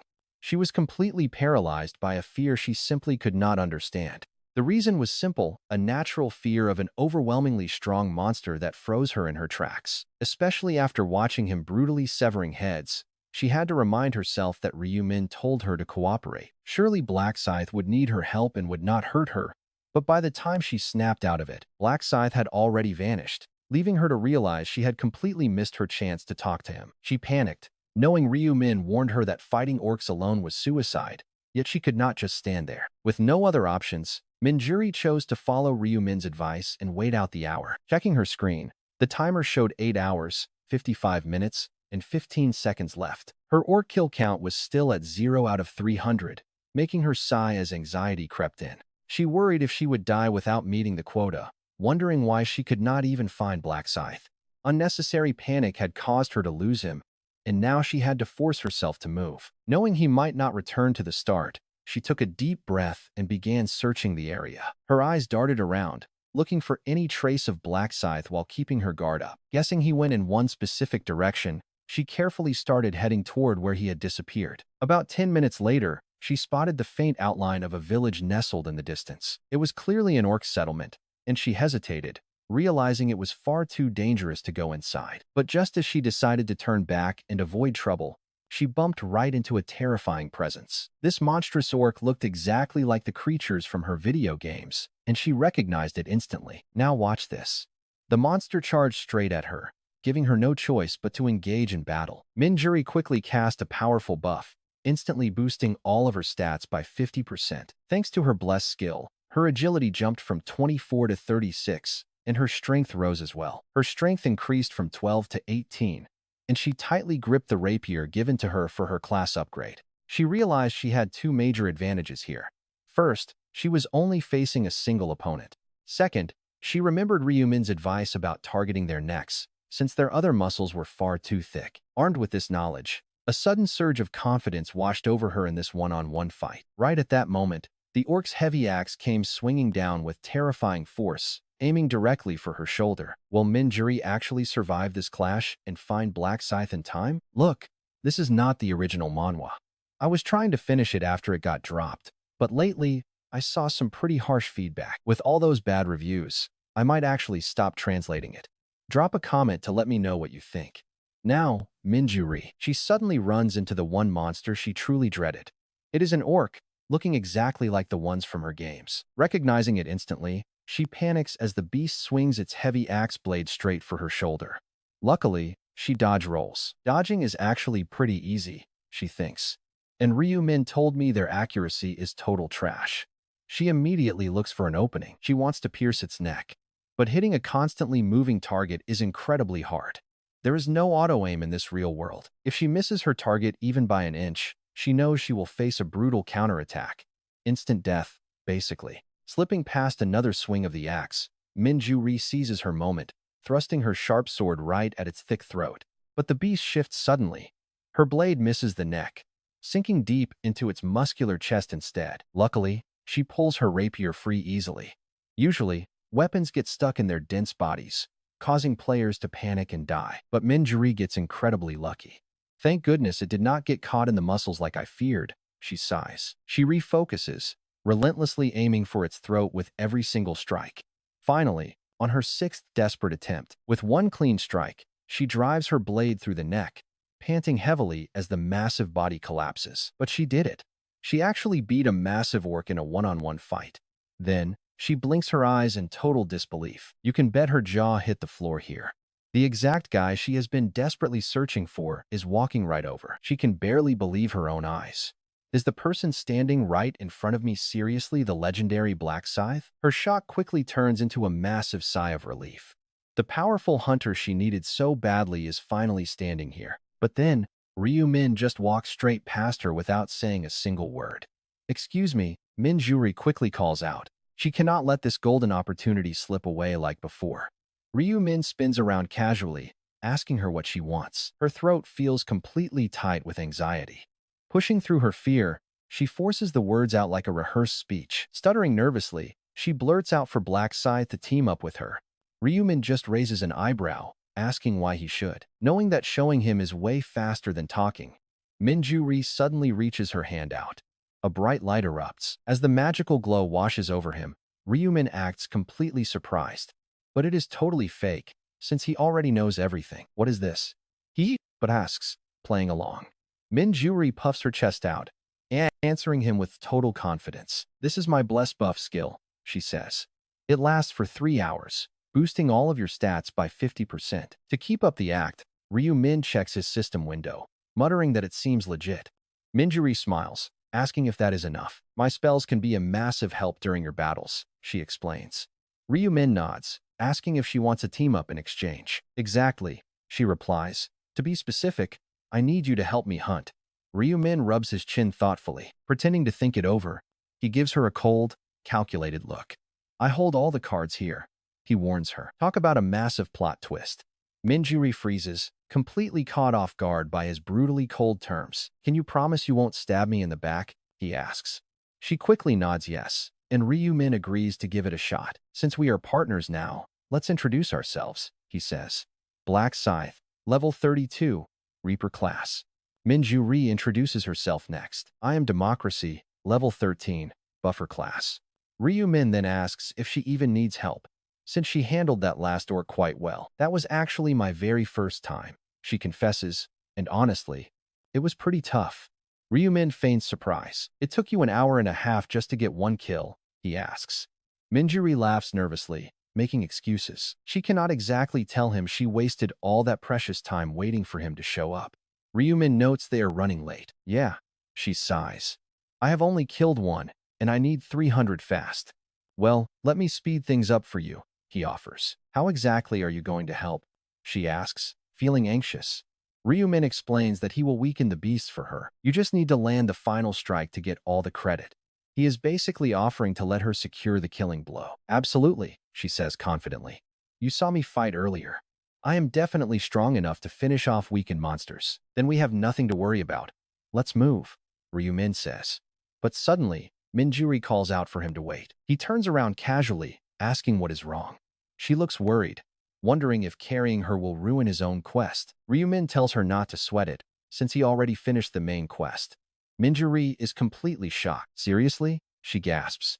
In her head, she realizes he already slaughtered 300 orcs with over 8 hours left on the clock. While she stands there completely stunned, Ryumin casually adds that he is not even aiming for the main quest anymore. Minjuri is completely shocked to hear that Ryumin has already secured one balance stone for the subquest. Ryumin explains he defeated the boss orc warrior and needs to hunt down even more. He offers to let her face the next bosses entirely on her own if she wants. She quickly declines. Fighting orcs alone is already terrifying, so she sneakily steals a glance at him. She asks if he was worried she might get greedy for the balance stone and betray him. Even respecting him, she assures him she has zero intention of ever stabbing him in the back. She tells Black Scythe she is content finishing the main quest, especially since she lacks betrayal skills. Ryu Min simply nods. He will see if he can trust her, then takes the lead. Suddenly, he warns her to walk right beside him, pointing out he cannot protect her from behind. Minjuri agrees. She realizes this terrifying Grim Reaper is actually not as cold-hearted as she feared. He gave her solid advice, watched her back, and even offered to help her during their brief talk. She is incredibly glad she made the decision to party up, despite initially doubting he would ever accept.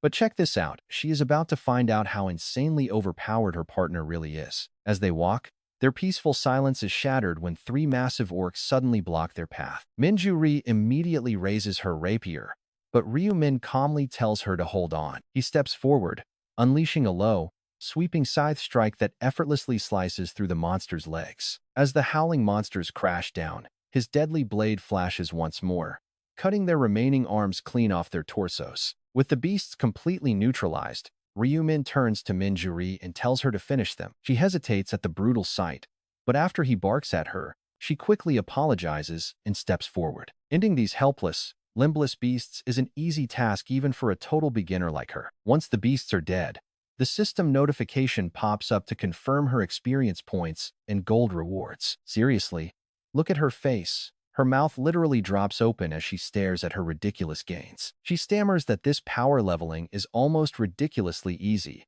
remembering how terrifyingly strong these orcs usually are. Orcs are not weak goblins, and she fully expected a brutal, life-or-death battle before entering this place. Yet, thanks to his overwhelming power, the threat was zero, taking her respect for him to new heights. Ryumin calmly urges her forward. Want the next epic chapter? Let us know in the comments. Huge thanks for the support, especially to those backing us financially. And let's aim for 2,000 likes after this. As Minjuri finished off the orcs, her admiration for Black Scythe grew even deeper, and she gladly agreed to keep moving. She felt incredibly lucky to partner with the legendary Black Scythe. As they pressed forward into the dark, dangerous fields, Ryumin easily sliced off their limbs.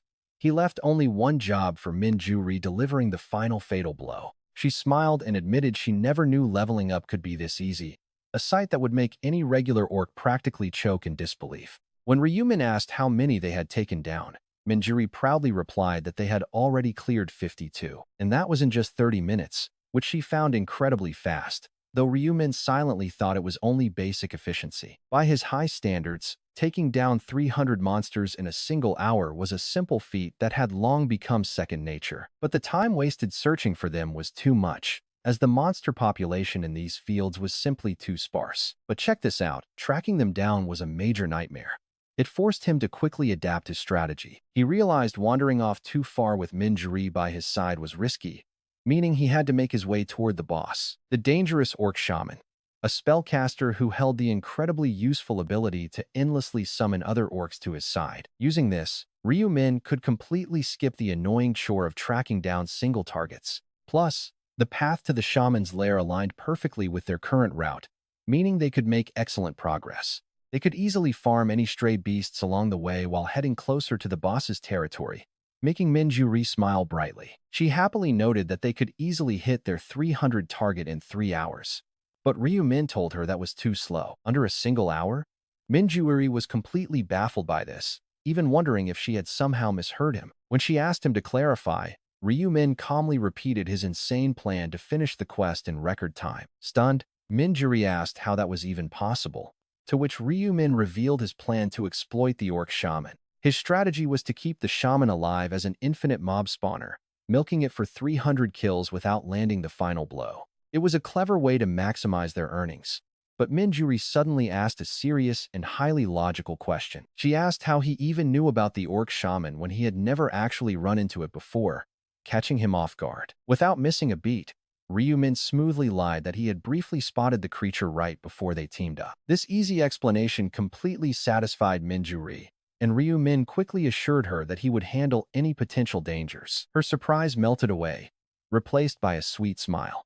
He was surprisingly considerate, she thought. Realizing she was finally seeing his softer side, she walked alongside him until they arrived at a small, peaceful village. The area consisted of only a few humble wooden cabins with absolutely no orc guards patrolling the perimeter. Minjuri voiced her shock that a powerful boss would hide in a tiny village with barely 5 huts. But here's the thing, this quiet village was actually a massive trap to lure players inside. Careless players who let their guard down would get instantly swarmed by the monsters summoned by the orc shaman. He remembered a similar tragedy from his previous regression, where he found a horrifying pile of bodies behind the settlement. The clever shaman hid them to hide his tracks, proving his twisted mind, but deep down, it just showed his cowardice. He lacked the real courage to face anyone head-on.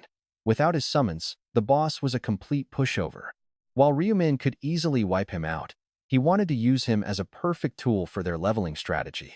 Leading the way, Ryumin urged her to follow closely, while she looked around but failed to spot any enemies. She asked why there were no monsters in sight, which made complete sense because normal orcs did not live here. This spot belonged solely to the spellcaster, and after passing several small huts, they found a particularly massive building. Ryumin pointed forward, warning her that the shaman was hiding inside, craftily setting up a trap for them. Minju-ri asked if monsters actually set traps, and Ryumin confirmed that this boss possessed high intelligence. These normal-looking cabins were bait to trick players, and the village itself held nothing but the lone shaman. The entire layout was designed with extreme precision to ambush and completely wipe out anyone who wandered in. Minju-ri asked nervously if they had already fallen into the trap, and Ryumin gave a slow nod. At least from the boss's perspective, they had, prompting her to ask if he had a clever plan to survive. He smiled, saying they could easily flip the trap, as naive players normally trigger the trap points inside. That forces the shaman to instantly summon 10 to 20 beasts, surrounding the players with zero chance of escape. Ryumin felt pretty confident he could handle any number of orcs. But Minju-ri, looking worried, asked what if they all swarm us at the same time, it could get bad. Ryumin just smiled and said, "There is a way." Then he explained his plan to lure the orcs out. Minju-ri stared in shock as she listened, completely amazed that it could really be that simple. She wondered if the orc shaman would fall for it, but Ryumin told her not to worry. The plan was already proven. Though still a bit doubtful, Minju-ri finally made up her mind and nodded, saying she would handle the first phase. Ryumin raised an eyebrow, asking if she meant alone. She said yes, there was no need for both to risk getting trapped. Too suspicious. Plus, she got the strategy and felt totally ready to crush this. She wanted to prove herself. Hearing her offer, Ryumin decided not to argue. He told her he would wait outside. Nervous but determined, Minju-ri slowly pushed open the creaking door of the wooden hut. Stepping inside, she looked around cautiously, but there was no sign of anyone. The place felt dead silent. Every single step she took echoed loudly as she slowly crept forward until she reached a wide, open room. At least 20 orcs could pack into this area. She realized this was the trap the black Scythe had warned her about. Gulping nervously, she remembered the exact details of the plan. Ryumin had explained that an orc shaman was hiding inside, waiting for the sound of an opening door and footsteps to pinpoint his targets. They could use that habit to completely fool him and trap the orcs. The method was pretty simple. Just a bit further ahead, she would see a red carpet. That was the trap zone prepared by the shaman. Stepping on it would trigger him to summon 10 to 20 orcs to block her escape, completely surrounding her with no exit. She just had to touch the edge of the carpet, then immediately turn around and run. The orcs would think they had missed their target and send out scouts to track them. All they had to do was grab those scouts. Minju-ri whispered to herself that it sounded easy enough, taking a few more steps until she reached the red carpet. Purposely making some noise, she spun around instantly and hurried out of the room without looking back. She let out a long breath, muttering that it was no big deal. But wow, the tension was seriously getting to her. While she tried to calm her racing heart, she looked up and saw Ryumin casually watching the doorway. He asked if she was okay. Smiling, she nodded, confirming she made it to the carpet. Ryumin nodded, saying that was perfect. But she still wondered if the monsters would actually send scouts. Ryumin calmly told her to wait and see. Seconds later, the door creaked open. What comes out of that door? Like and subscribe to find out. First up, a massive shout out to our awesome supporters, and thanks to everyone dropping those likes and comments. Suddenly, the door flies open. 6 hulking orcs march out. Their goal? Lure in the escaped humans. Ryumin calmly steps in front of them with his signature scythe, asking why they are looking so incredibly hard. In one swift, brutal motion, a monster's limbs go flying, crashing heavily to the dirt in a spray of dark blood. With their weapons still at their waists, they are completely disarmed, and Ryumin steps back. His job is finished. Now, Minju-ri gracefully finishes them off with her sharp rapier. She sighs. It is over. But Ryumin immediately orders her to go lure another batch out. She hesitates. Will they fall for it again? Ryumin says they forget faster than goldfish. She heads back in. He chops their limbs. She swiftly delivers the killing blows. Incredible teamwork. Their tag team execution is incredibly smooth. They look like a highly elite, professional squad. Soon, a mountain of corpses piles up. Minju-ri calls out happily. We got all 300. Ryumin checks his status screen. Exactly 1 hour has passed. Her eyes instantly widen in shock. In just 60 minutes, they slaughtered 248 beasts. They easily reached their goal. She beams, thanking him for the easy carry. Ryumin smiles, appreciating her genuine honesty. He asks how much her level went up. She proudly reveals she already hit level 19. She needs 10,000 more points to rank up. Ryumin smiles. Perfect. Ranking up will unlock powerful new skills and enhance her current ones, making her a perfect ally. He offers to help her reach level 20 next. She hesitates, saying he really does not have to. Ryumin insists. Powering her to level 20 benefits him. He needs those buffs to shatter the High Orc record. The 5th round has 4 dangerous bosses. The High Orc? He is a completely different beast. He is practically on par with a mid-boss. Naturally, the time attack rules apply differently to him. He must get her to level 20. Obtain those 2 buffs. Then, he can try to speedrun. She has no idea, raising her hand to decline. You do not need to help me anymore. Are we parting ways? She quickly denies it. No way, she is running off after so much help. She insists on supporting Black Scythe this time, but he calmly tries to convince her to focus first. Help me after you hit level 20. I will carry you until then. She goes completely silent. Her face shows no annoyance. Instead, she is deep in thought, touched by his genuine care. Moved by his unexpected support, she looks up at him with a face full of gratitude. It is a bit shameless, but she agrees. As they prepare to restart, a sudden noise stops them. But check this out, a loud rumble from behind interrupts them, forcing both to spin around. A group of 5 male players emerges from the trees. Their eyes widen as they recognize the Scythe. They freeze instantly on the spot, completely paralyzed. It is like they just came face to face with death. Stumbling onto Black Scythe is like meeting a hungry lion in a peaceful field. It is utterly terrifying. Ryumin feels a slight pang of annoyance. They are players, not monsters. Why are they staring? They would have to be completely insane to attack him.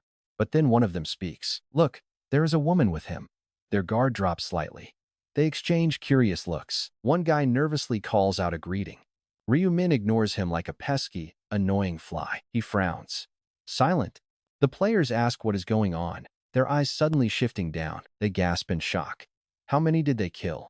A massive pile of dead orcs surrounds them. Their fear turns to awe. Only the infamous Black Scythe could pull off a massacre like this. They whisper among themselves. How could a tiny, quiet village like this hold this many brutal monsters? Something is off. Why does a solo player like Black Scythe have a female companion? They assume he is using her for something dirty. One guy creepily stares at her body. He silently notes her striking looks, thinking the top ranker has some pretty twisted, perverted tastes. They would never say these thoughts aloud, but behind fake smiles, their judgmental minds run wild. They really made a terrible mistake picking a fight with someone who literally wields powerful runic abilities. Ryumin arches an eyebrow. He bluntly tells them to stop bothering him and get lost, leaving them speechless. His gaze turns icy. Ryumin repeats himself, if you have nothing useful to say, get out. His sudden command startles them. But what really gets under their skin is his casual, informal tone. One demands to know why he is speaking so casually, while another complains about how rude it is. Ryumin is honestly just dumbfounded. How do these weaklings under level 13 dare lecture a level 32 player? He looks at them with pure annoyance, asking how they would feel if irritating pests kept interrupting their grind. You would want to squash them, right? Well, that is exactly how I feel right now. Beat it, unless you want to die. His brutal warning instantly plunges the entire group into a dead silence. Hoping to diffuse the tension, one guy stammers a quick apology and begs his friends to leave. They scramble away in a hurry. Ryumin keeps his eyes locked on them until they disappear, but he was actually reading their minds, knowing they were planning to hide nearby and watch him. They are clearly curious about his legendary combat techniques, which explains their sudden decision to spy on him. Go ahead. Watch all you want. Ryumin silently laughs as he moves toward his next goal. As long as he hits his target, he does not care. Now, look at this. It is boss hunting time. But first, he must get Minjurai to level 20. Shifting his gaze, Ryumin looks at her. He suggests they get back to grinding, but Minjurai suddenly asks why he was so incredibly cold to those players. She wonders why he went out of his way to aggressively scare them off. Why not be gentle? Ryumin is quite surprised by how easily she reads his mind. But he keeps his cool. Otherwise, they will never stop annoying us. I must make it absolutely clear that interference means death. Just focus on grinding. Ignore them.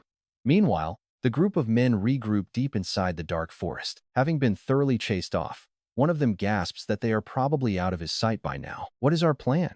A third admits he is just dying of curiosity to watch him fight. They really want to know how a top ranker like Black Scythe operates, and everyone quickly agrees. Where does he find all those orcs? They wonder if they should sneak closer to observe him. One reassures them. As long as they keep their distance, they will not get caught by him. Who is scared? Not me. Let us move. Having found their courage, the 5 men venture closer. Ready to take the risk, the 5 men carefully creep back toward the area where he was spotted. One of them suddenly spots him near a small, cozy thatched cottage just a short distance away. They spy Black Scythe in the zone.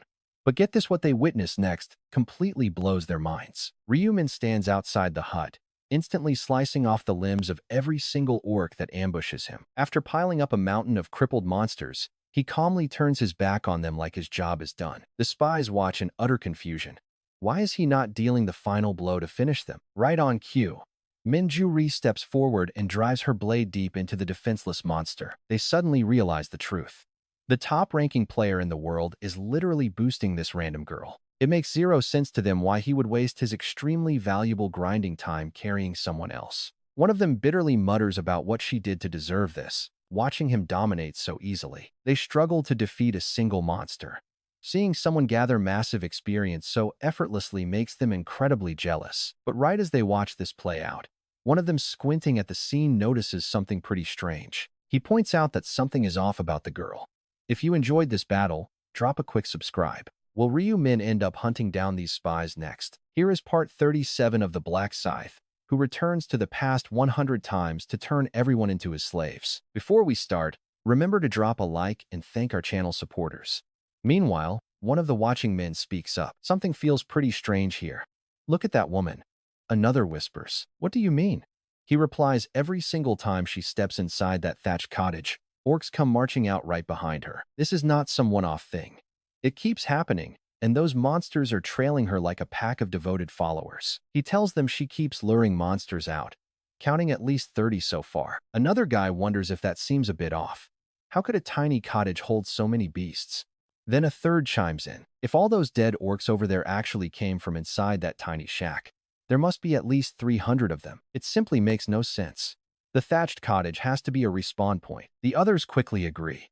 It completely looks that way, because nothing else would explain what they are seeing in this place. In a world built entirely like a video game, finding a respawn point is not really that unusual. It actually makes sense. Anger flares as one realizes something. Could those two be camping the respawn zone? Did they kick us out just to hog all the loot for themselves? The thought alone makes their blood boil. They desperately want payback against these two intruders, no matter what it takes.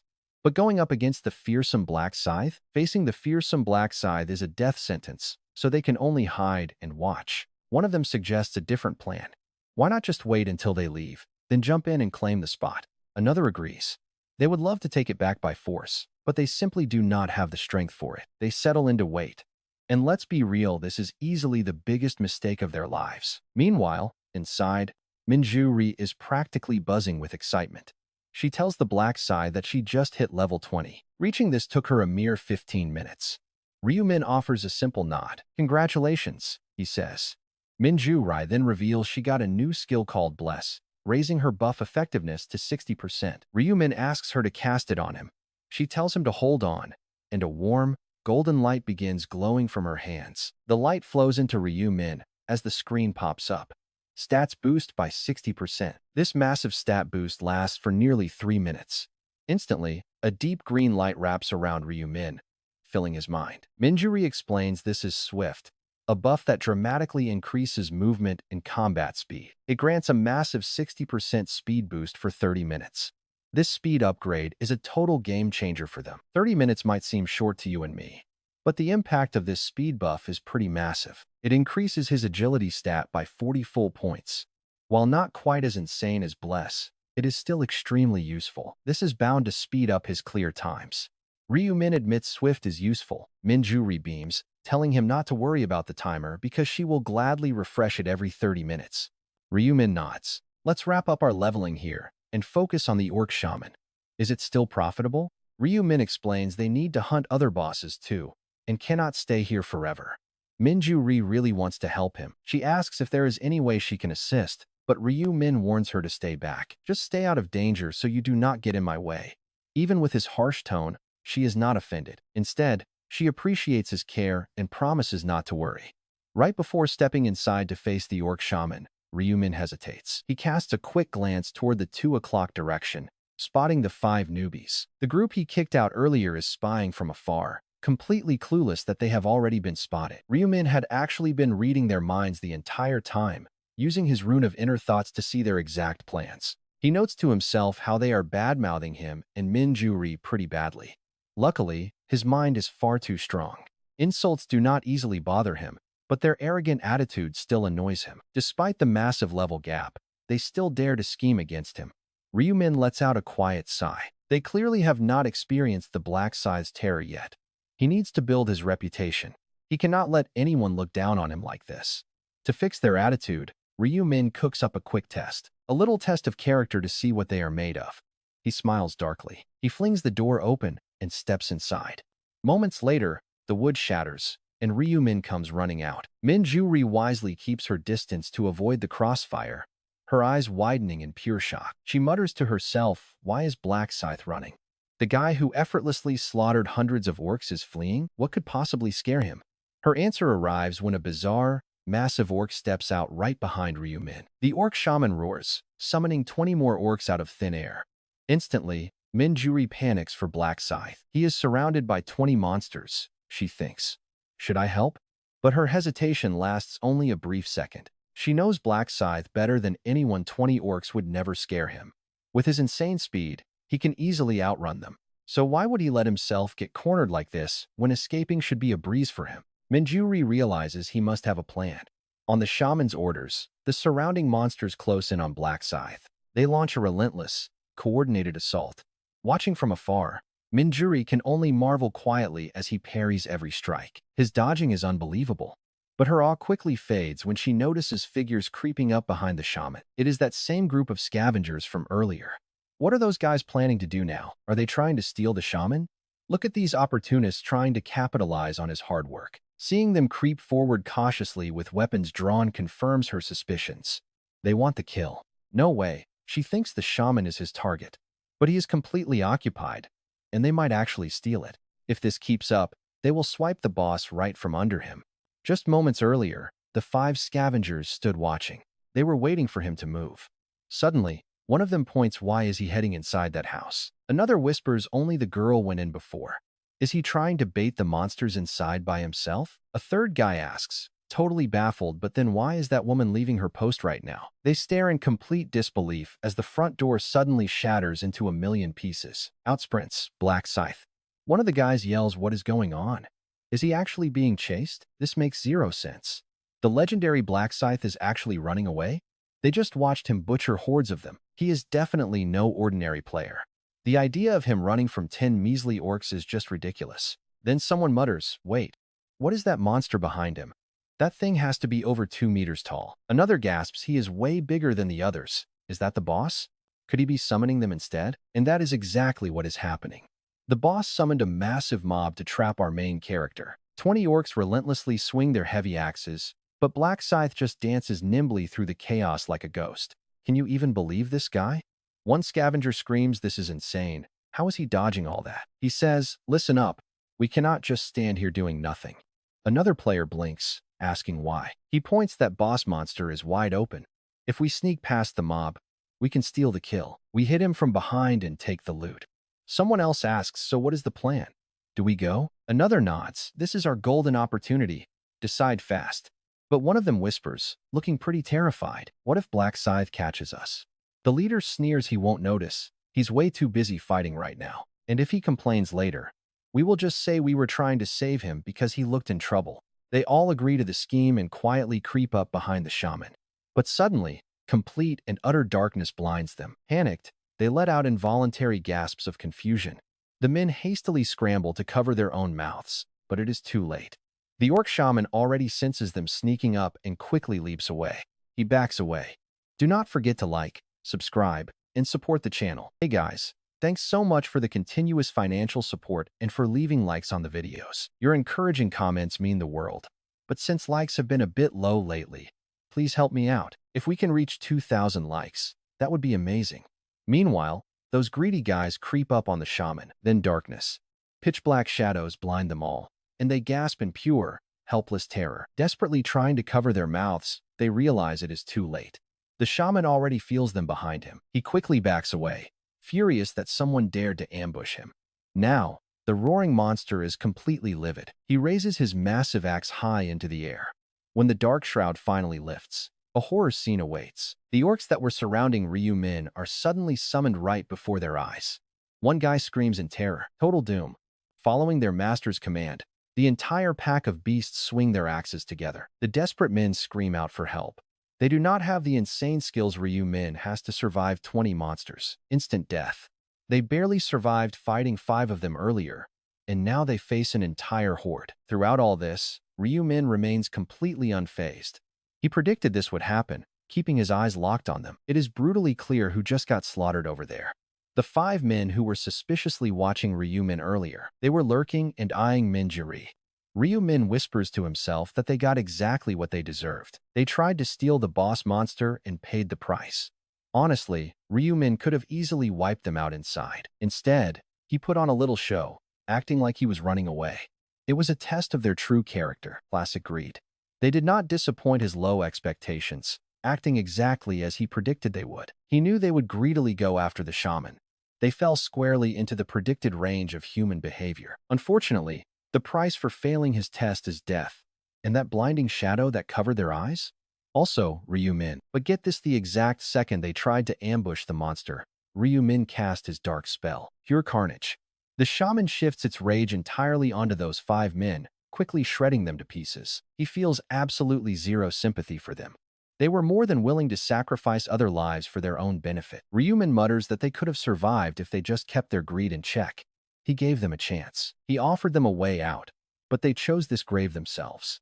With his massive scythe resting on his shoulder, Ryu Min casually walks toward the remaining monsters. Spotting him, the angry shaman signals his warriors to charge. Too late. The exact second they step into Ryu Min's lethal combat range, green blood sprays everywhere. The beasts collapse before they can even swing. No matter how many try to swarm him, they are completely shredded. It is like throwing meat into a blender. His rapid slashes are so insanely fast, they are basically invisible. Ryu Min notes his speed has definitely gone up. Combined with his skills, he gets a 50% bonus at night. Seeing his entire pack get butchered in seconds, the shaman's eyes widen in sheer panic. He frantically raises his staff again, one clean swing. Before the monster can cast, Ryu Min's deadly scythe cleanly takes the shaman's head off. The system alerts him immediately. He has successfully defeated the boss, gaining a massive chunk of experience points. He collects gold, levels up, and acquires rare items like the mystic wooden totem and the legendary bead of eternity. He also advances his subquest. While the unique totem is a fantastic harvest, another item truly steals his focus: the real prize. This specific epic tier necklace has some seriously insane potential for his future build. It is categorized as an epic rarity item. The description says the souls of defeated enemies are trapped inside. Defeating monsters build stacks, but every 100 kills reduces the item's overall durability by 1 point. Those stacks convert directly into permanent stat points. It has a total durability of 1,000 points. This incredibly powerful item functions almost exactly like the absorption rune that belonged to the flame dragon. Absolutely wild. The only real difference is he only gets stacks from actual monster kills. Permanently raising stats is incredibly powerful, but the downside is the item's limited lifespan. That means 10 free stat points. But look at his face. Ryu Min is already planning something crazy. What if he can infinitely repair the durability? He can boost his power to unimaginable heights. He knows a trick. There is a legendary rune capable of repairing items, found way later in round 8. Dead silence.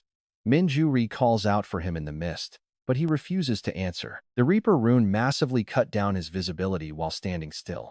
Swiftly, he deactivated his Knight of Death skill. Right then, Minjuri noticed the strange shifting of light and shadow, finally locking her eyes right onto him. Minjuri calls out, "Ryu Min, there you are. I've been looking forever." He just replies, "As you can see, I'm pretty busy," and he points to the corpse. But Minjuri? Completely unfazed.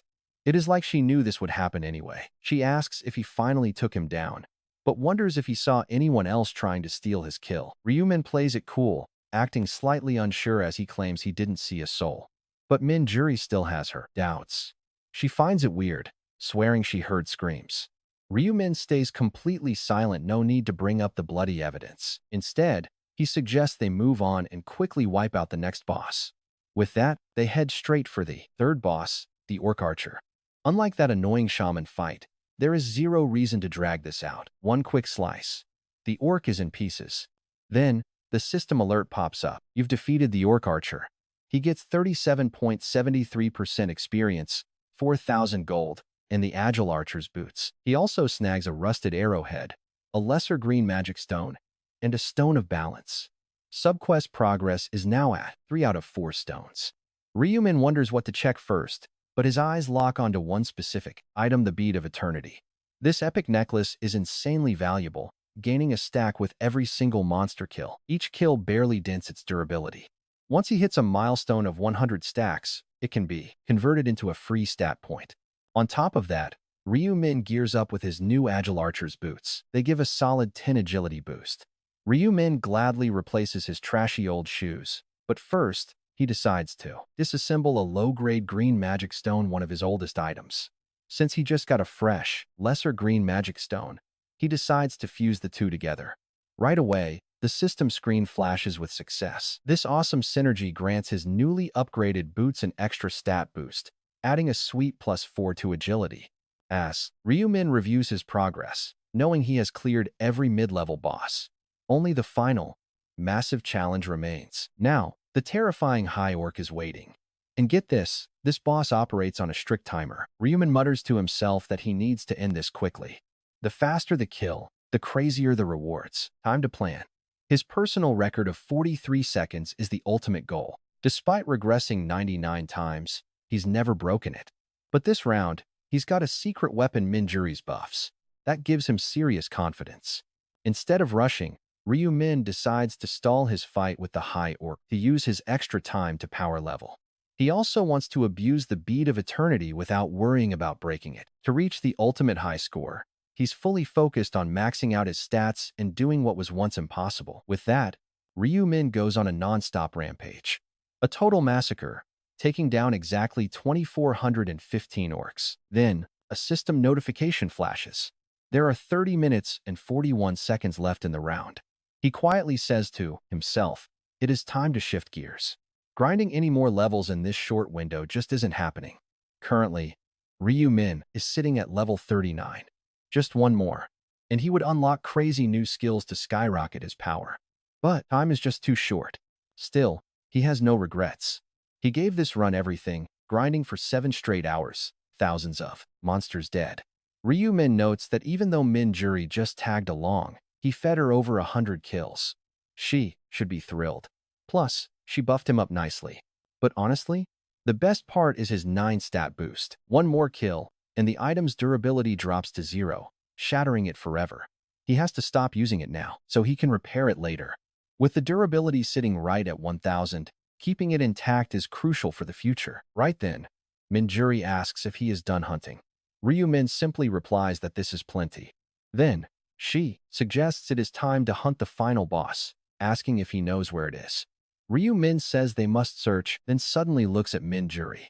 Coldly, he tells her they should split up here, thanking her for tagging along. Guys, make sure to hit like, subscribe, and support the channel if you can. Hey everyone! If you are new to this epic manhwa, you can find the complete playlist in the pinned comment down below. Also, a massive thank you to everyone who keeps supporting the channel and backing these awesome creators. We appreciate it so much. Now, picking up 16 minutes after Ryumin slaughtered the orcs non-stop, Min-juri asks, "Are you finished hunting, Black Scythe?" Ryumin calmly replies, "This should be enough." Min-juri then says, "Time for the final boss. Do you know where it is?" Ryumin says they'll have to search.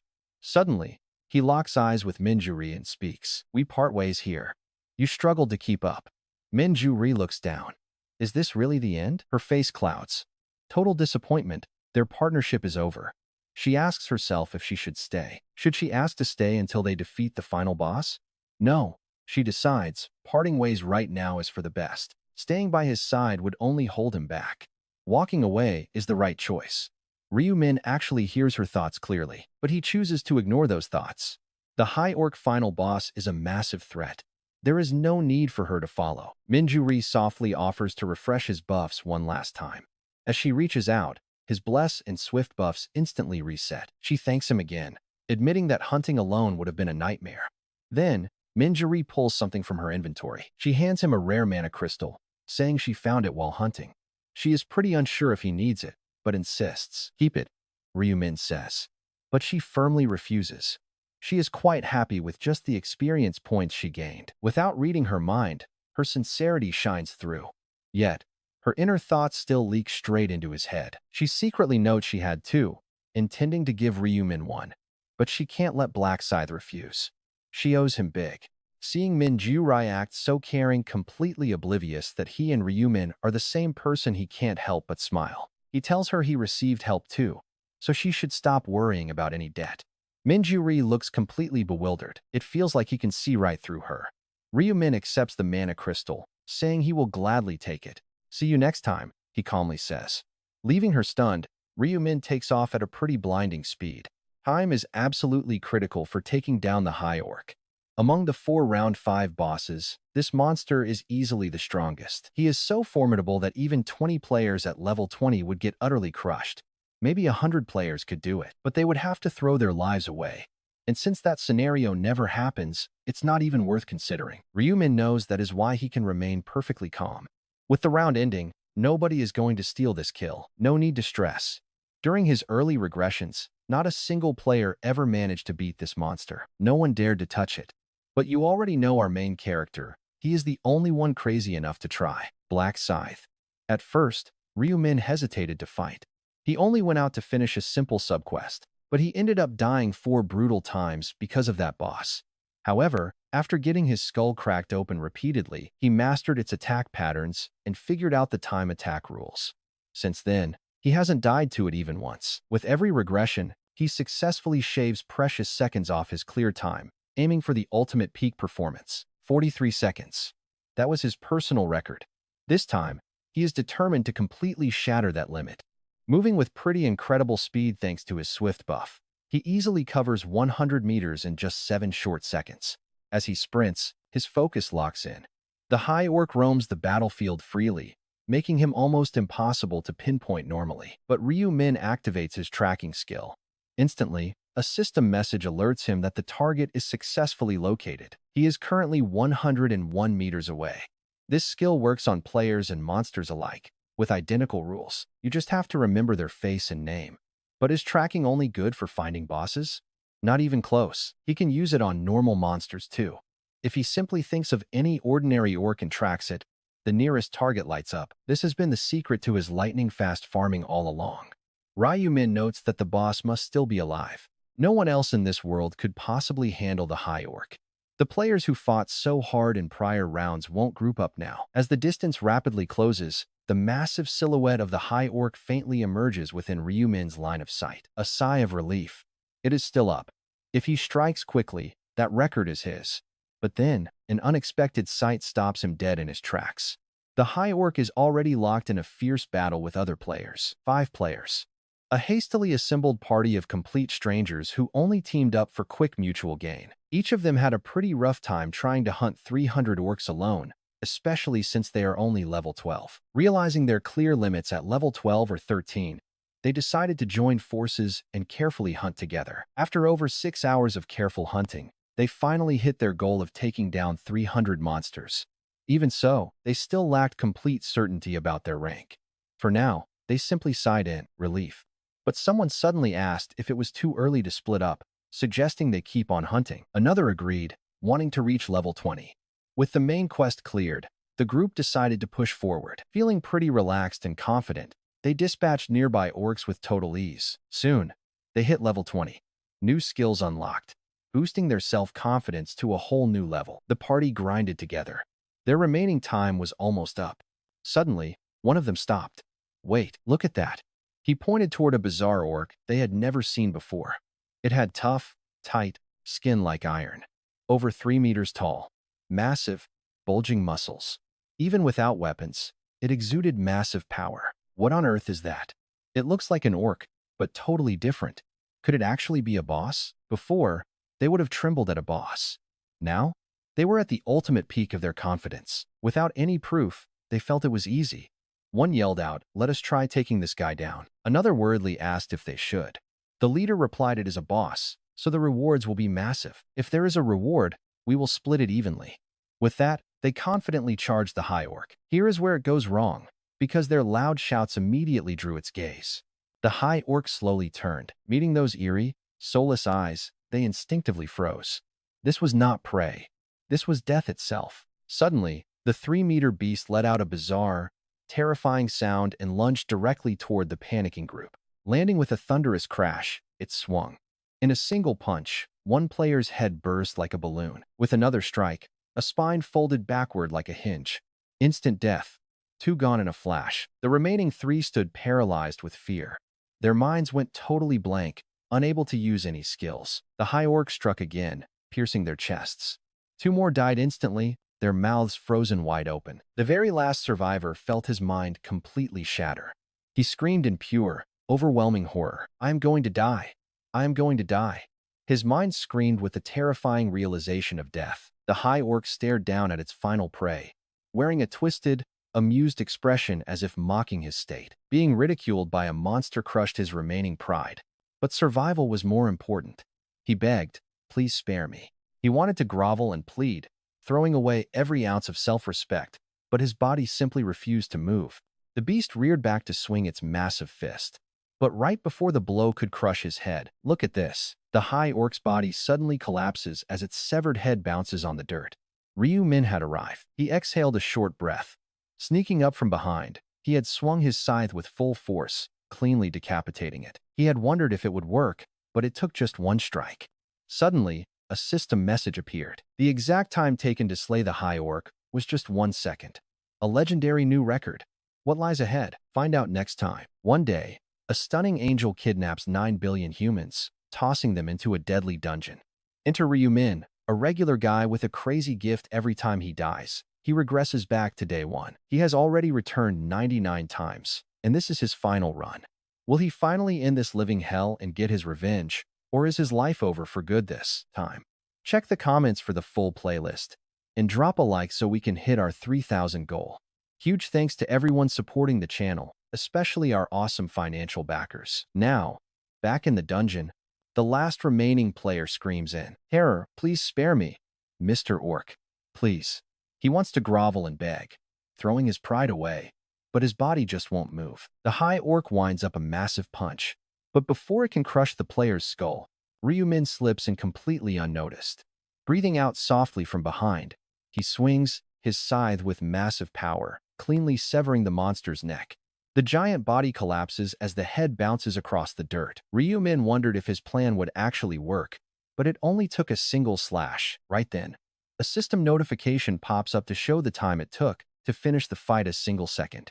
It is a historic new record, and the system alerts start flooding in. He defeated the high orc, gaining 54.79 experience, 8,000 gold, and an extra 4,000 bonus. He levels up, claiming gold gauntlets, a rare fang, and a low-grade, purple mana crystal. The Stone of Balance subquest is also complete, but what really gets Ryu Min excited is the notification right under it. He just completed the subquest and unlocked the Rune of Balance, a massive power-up and a vital piece of his ultimate build. This rune doubles all stats if the difference between his base attributes is 10 or less. It is a pretty strict condition he cannot rely on items or gear buffs. To activate the balance effect, his raw stats must stay remarkably close to each other. This means you have to level up all 4 stats completely evenly. For example, if a normal level 20 player gets this rune with 30 strength, 14 agility, 3 intelligence, and 3 luck, their minimum is 3 while their max is 30. That is a massive gap of 27 points, completely ruining the balance requirement. But if a player has a clean, even build, say, 20 strength alongside 10 points in agility, intelligence, and luck, the rune works like magic since the minimum and maximum are within the 10-point limit. All stats double instantly, boosting power way past normal levels. Ryu Min smiles. He planned for this from the start, carefully keeping his stats perfectly balanced. Right now, his raw, unbuffed attributes are sitting at 27 strength, 26 agility, 18 intelligence, and 28 luck. He kept his intelligence lower on purpose to nail that 10-point sweet spot. And check this out. His base stats are already insanely high for his level, thanks to extra points from the legendary Bead of Eternity. He opens his status window to check the new numbers and gets a massive shock. His strength is 374, intelligence is 614, agility is 518, and luck is 374. He laughs every single stat is over 300. Thanks to his stacking multipliers, his combat power is absolutely unreal for a level 40 player. Even better, his rank officially climbs from regular to expert, finally unlocking the player-to-player trading feature. He can now swap gold directly with others, though of course, the other player has to unlock the feature too. But Ryu Min does not care about trading right now. What actually matters is the screen flashing in front of him. He just unlocked a unique, class-exclusive skill called Moonlight Slaughter, a total power-up for Reapers. This is their only direct attack skill. It charges for 1 second before unleashing 1200% area damage in a massive crescent shape. Even wilder, it deals both physical and magical damage, getting a 1.5 multiplier during the night. It has a 10-minute cooldown and requires a Scythe to cast. Ryu Min whispers to himself he finally got it, the ultimate Reaper attack. Sadly, the class only gets this one offensive skill, while the rest of their kit is just buffs and debuffs. Having only one attack means you have to be incredibly careful. If you miss, you are completely vulnerable, and there is nothing worse than throwing away your finishing move. But that risk only matters if you actually miss the target. And if you are sure you can land the hit, the danger disappears. Luckily, Moonlight Slaughter is simple to land. With its massive crescent radius, missing is almost impossible. Even if you somehow mess up, you really have nobody else to blame. Plus, nothing hits harder than this. That 1200% area damage spikes to an incredible 1800% at night. And if an enemy is immune to physical strikes, the magical side of this skill still shreds them. Right now, only weak monsters are spawning, but far deadlier enemies are coming. The ultimate threats are the 7 archangels ruling the heavens, monsters so powerful even Ryu Min cannot fight them yet. He mutters, I have only seen them once, but their power is completely unimaginable. The system has never ordered me to hunt them down, but if I get the chance, I really want to slay one of those high angels. Regular angels drop loot, so the rewards for dropping an archangel must be insane. But he knows that is a challenge for when he reaches maximum level. For now, he focuses on getting stronger. Ryu Min looks down at the system alerts to check his special rewards. He defeated the 5th round boss, the High Orc, in just 1 second. Because of his blazing fast speed, the system grants him the maximum time attack bonus. Clearing it under 10 seconds awards him 100,000 gold. Ryu Min smiles with this massive bag of gold. He can finally learn every single common skill he has been missing. But wait, look at this. Just as he is about to close the menu, he notices another notification. He set an unprecedented record in time attack history, meaning his achievement will be permanently etched in the Akashic records. As a reward, he gets a unique item selection voucher. Ryu Min is stunned. What is this? That 1-second kill earned his very first historical record, and he definitely did not expect a bonus this huge. Opening his bag, he finds the unique item voucher right there. He can choose any unique item he wants, completely free. Without wasting a second, he activates the voucher, and the system prompts him to select a category. The options appear: weapons, shields, helmets, all the way to rings. Ryu Min is impressed that they let him choose the exact slot. He needs to pick something highly useful right this second. Rubbing his chin, he thinks through his strategy carefully. He realizes he does not need a unique weapon since he can craft those back in the real world. Right now, utility is far more valuable than raw attack power. He runs through the options, searching for the perfect ability to survive the current dungeon. Suddenly, his eyes light up, and he taps option 3. Meanwhile, the surviving player stares at the empty space in complete shock. He whispers to himself, did I just cheat death? This can't be real. That massive monster was obliterated in a single strike. He is totally speechless, looking down at the High Orc who just slaughtered his entire team with one punch. Talk about a bizarre twist of fate. He wonders, is Black Scythe really this overpowered? He stares at the dark figure with pure awe, but right as he opens his mouth to say something, the mysterious warrior vanishes into thin air, leaving him standing there in deep regret. He did not even get the chance to say thank you. Eventually, the round timer runs out. teleporting the survivors back to the lobby. Waiting for them is the smug angel, Priscilla, who sneers, "How did it go? Did you actually finish the quest? Or did your numbers drop just fighting weak orcs over these 10 hours? Did you turn on each other like wild animals?" The exhausted players stay dead silent, lacking the energy to even look up. Priscilla just chuckles at their misery, looking down at the screen to announce the final results. With a flutter of her wings, the ranking board appears, and the survivors freeze in shock. Sitting comfortably at first place is Black Scythe, a level 40 Reaper, with a clear time of just over 1 hour. Dumb idiots. Level 25 Shaman, 2 hours, 30 minutes, 21 seconds. Third place, Heavenly Demon, level 24 Dark Knight, 2 hours, 47 minutes, 21 seconds. In Zone C007, first is Black Scythe, level 40 Reaper, at 1 hour and 6 seconds. Second is Democracy, level 21 Buffer, at 2 hours, 55 minutes, 38 seconds. And third place, Aged Man No Gay, level 23 Warlock, at 3 hours, 19 minutes, 12 seconds. The achievements of Black Scythe were insane, but his level was what really stole the spotlight. One player gasped in pure shock. Level 40? That is completely mind-blowing. There are just no words for this performance. It was an overwhelmingly dominant showing that left some completely speechless, while others just nodded like they expected nothing less. After all, Black Scythe had maintained an unbroken streak of first-place finishes since the very first round. Yet, Ryu Min did not share that same level of enthusiasm when he saw the results. As he stared at the screen, system alerts started flashing before him. "Congratulations, you have achieved first place in this zone. Congratulations, you have achieved first place in the overall ranking." The current ranking for Black Scythe is first place overall and first place in this zone. As the first place reward for this zone, you will receive the Intermediate Epic Necklace Selection Voucher. As the first place reward in the overall ranking, you will receive the Special Reward Selection Box. The rewards for achieving first place were starting to feel a bit repetitive, but the next message caught his eye. This next notification really managed to pique Ryu Min's interest.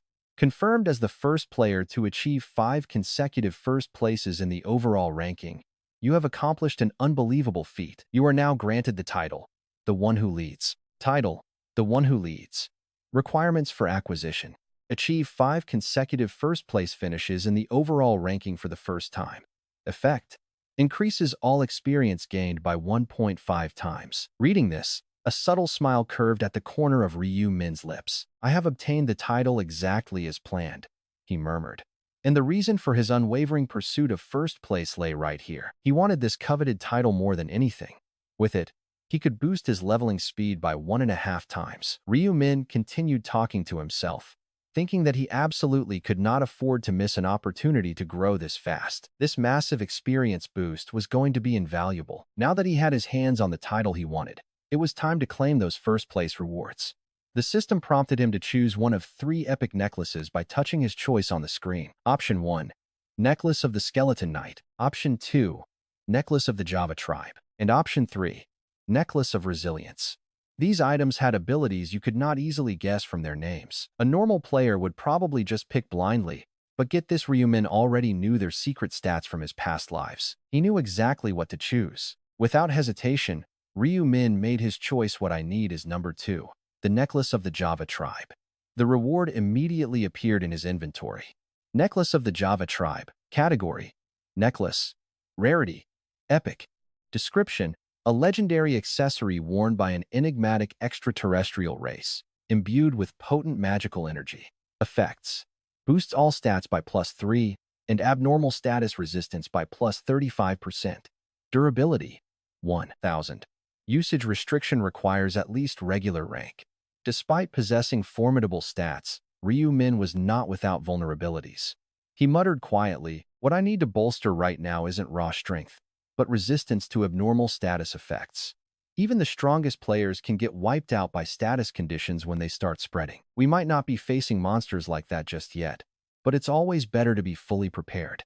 Besides, items with resistance boosts are incredibly rare and valuable, making this the perfect long-term investment. If Ryu Min ever needs to part with it, he can fetch a massive price. Players who understand how lethal status ailments are would gladly pay a fortune for this hefty sum. Next, Ryu Min turned his attention to the Special Reward Selection Box. Choose one of the following special rewards by touching your choice. Option 1. A 3 times experience boost buff limited to round 6. Option 2. 6,000 gold. Option 3. Crucial information on round 6. Staring at this, Ryu-min muttered. The first option doesn't give stats anymore. It's just an experience boost. There is absolutely no need to overthink this. The experience boost is the obvious choice. Ryu-min already knew exactly what would happen in round 6, and he definitely didn't need the extra 6,000 gold, which felt like pocket change anyway. That was because Ryu-min currently had over 220,000 gold in his inventory. As he reflected on the previous battle, he thought, that 1 second time attack record was pretty unexpected. I had no idea a high orc would go down in a single hit. Maybe it was too busy dealing with the other players, letting me go all out. Right then, Ryu-min remembered the sole survivor from that group. Wasn't the guy who pulled the orc's aggro named An Junsok? Ryu-min looked around the crowd but couldn't find him anywhere. That was when the angel spoke up with a sinister, mocking smile. Has everyone checked their rankings? If so, I must inform you that out of the 185 main quest survivors, we will mercilessly eliminate anyone below 121st place. The players gasped in absolute terror, pleading for mercy. But mercy is a luxury this cruel angel never possessed. Wearing the face of a beautiful angel, she acted like a demon, wiping them out as the players wailed. Priscilla sneered at the slaughter, muttering about how pathetic they were for begging. Ryu-min discreetly clicked his tongue, looking at her. You're really no different from them, he thought, knowing what she truly was. After all, he had already seen angels begging for their lives at his feet in his past regressions. Priscilla muttered, these inferior humans shouldn't have been able to clear the 5th round subquest, but it seems some did. Her gaze briefly shifted toward Ryu-min, her eyes showing a flicker of deep unease. Then, a system alert popped up. Round 5 has concluded. Overall survivors, 190, 3 out of 27,557. Zone C007 survivors, 121. Priscilla continued, all right, humans, rest up. Your souls are returning to your world, and on June 1st, 2022, at midnight, round 6 will officially begin. Make sure to like, subscribe, and stay tuned for the next epic chapter. Hey there! If this is your first time checking out this crazy manhwa, the full playlist is linked right inside the pinned comment. Thanks for all your support, and make sure to subscribe. The moment Ryu-min opened his eyes, he frowned. Sunlight was pouring in, and when he checked the clock, it was already 10 o'clock in the morning. 10 hours had already flown by. Suddenly, Ryu-min saw his younger brother lying fast asleep on the floor, looking as if he had completely passed out. Ryu-min smiled warmly. The kid must have been worried sick about him. His younger brother probably stayed up all night losing his mind with worry. Gently, Ryu-min called out, trying to wake him. "One, wake up." Rubbing his sleepy eyes, Ryu-wan jolted awake as if he had just been splashed with freezing cold water. Seeing Ryu-min awake, the kid cried out, "Hyung, you are up. I was so scared when you did not wake up." Ryu-min smiled and said, "I bet you checked if I was still breathing." To Ryu-wan, his older brother was not just everything, but his only family. Even with the warning, worrying was just natural. Ryu-min got it, so he chuckled and fondly ruffled the kid's messy hair. "You brat," he teased, "but it is nice to see you care." Ryu-wan grumbled, complaining that his head hurt. But despite his grumbling, deep down, he was incredibly relieved that his older brother was safe. Ryu-min then suggested, "Hey, let us grab some breakfast if you have not eaten yet. I am starving." After eating, Ryu-min returned to his room. He had serious work to do. Opening his combination screen, he began placing the items he dragged from round 5 into slots. His goal? Craft a unique item. The core base was the Reaper's Scythe, and the materials were Orc Heart, Mysterious Wood Totem, Corroded Arrowhead, and a High Orc's Molar. Right in the main slot, Ryu-min placed his weapon, the legendary scythe he wanted to reinforce. First, he popped out the low-grade orange gemstone currently embedded inside. If he hits the merge button now, the weapon would upgrade into an epic tier gear perfectly suited for his current level. Even without using a weapon, merging his target gear with these leftover materials would normally yield an epic item. But watch this, Ryu-min had a much wilder plan in mind, involving the rare black gold ore he swiped from Hwangyongmin. Adding that raw black gold ore to the recipe would skip epic entirely and forge a god-tier unique item instead. Dropping the rare ore into the final sub-material slot, Ryu Min held his breath and slammed the combination button. A brilliant white flash blinded the screen as a notification popped up. Combination successful. Death Scythe has been created. It is a unique grade weapon. The description reads, a terrifying scythe favored by the Grim Reaper. Legend says that the shadow of death follows this blade everywhere. Attack power is 300, giving all stats plus 10 and boosting skill damage 10%. With 3000 durability, it requires expert rank to wield. Finally, Ryu Min possessed the unique weapon of his dreams. Smiling, he realized he had officially outgrown his old starter weapon. Now, with a mountain of extra gold, what is next? Maybe buy some basic skills? The shop had 4 options. First was Area Scan, which acts like a mini-map. Second was Enhanced Vision, boosting his eyesight far beyond any normal human. Third was Basic Resistance, which reduced status debuffs by 15%. And fourth, Dexterity, which boosted skill accuracy by 20%. Sitting on over 220,000 gold, Ryu Min bought them all. He still had 140,000 left. After looking around the rest of the market, absolutely nothing else caught his eye as worth buying. A few epic items would drop in a couple of days, so he decided to save his remaining funds. And holding on to cash is never useless, especially with the trading system. Ryu Min decided to organize his inventory first. He merged all his raw mana shards into low-grade mana stones and slotted them into his armor pieces. Equipping his full set of gear, Ryu Min pulled up his status page to look at his stats. His name, Ryu Min. Alias, Black Scythe. Rank, Expert. Hidden titles, Time Regressor, First Angel Slayer, and Challenger of Retribution. And the one who leads. Level 40, Class Grim Reaper. Strength, 106. Intelligence, 150. Agility, 136. Luck, 106. Common skills, Tracking, Detection, Eraser of Traces, and First Aid, along with Night of Death, Moonlight Slaughter, and highly powerful passive runes like the Rune of Slaughter, plus the Rune of the Reaper, Illumination, Inner Thoughts, Doppelganger, and Balance. His remaining stat points were completely spent. Every single attribute now sat in the triple digits. This was his raw power with just the balance buff. Once combined with Minjuri's heavy buffs and blessings, his raw combat strength would be completely unmatched. And if the Rune of Slaughter triggers, those stats double. For now, it is time to work on Ma Kyung-rock. He needed to use Hwang Yong-min next. Ryu Min wondered how he was doing, hoping the guy survived as planned. Hwang Yong-min always survived up to round 5. Ryu Min assumed he was alive, but used his tracking skill to be sure. He searched for him, matching Hwang Yong-min's face and name to track his target's location. Seeing that tracking actually worked, it was certain he was alive. Ryu Min smiled. Good. He could make a lot more use of him now. Ryu Min planned to exploit Hwang Yong-min to the limit. But beyond this point, it was unrealistic, so he decided this was the end. This is the last time I'm using him. Hwang Yong-min would never know his fate rested so heavily with the errand boy he once tormented.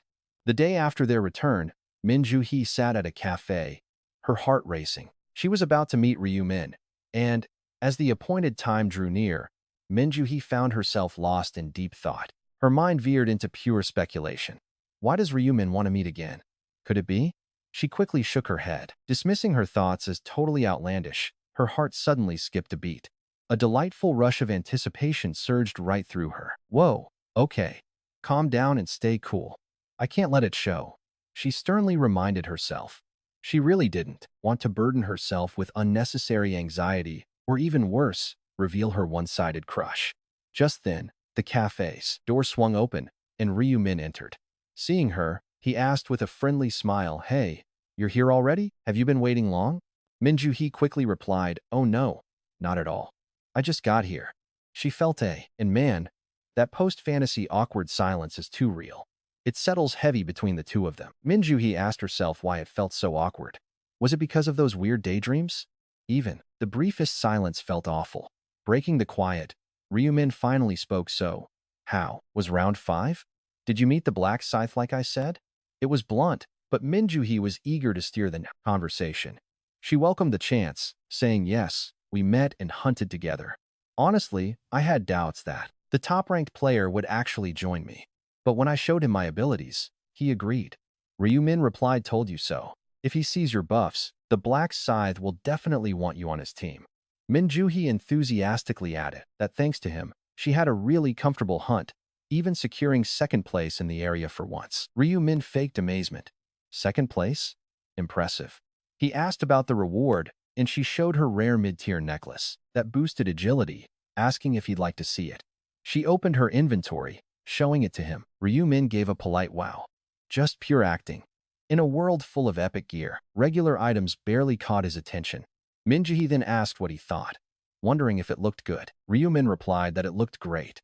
She offered it to him, saying she only got it thanks to his prophecy. But Ryu-min declined, pushing her hand back. No way.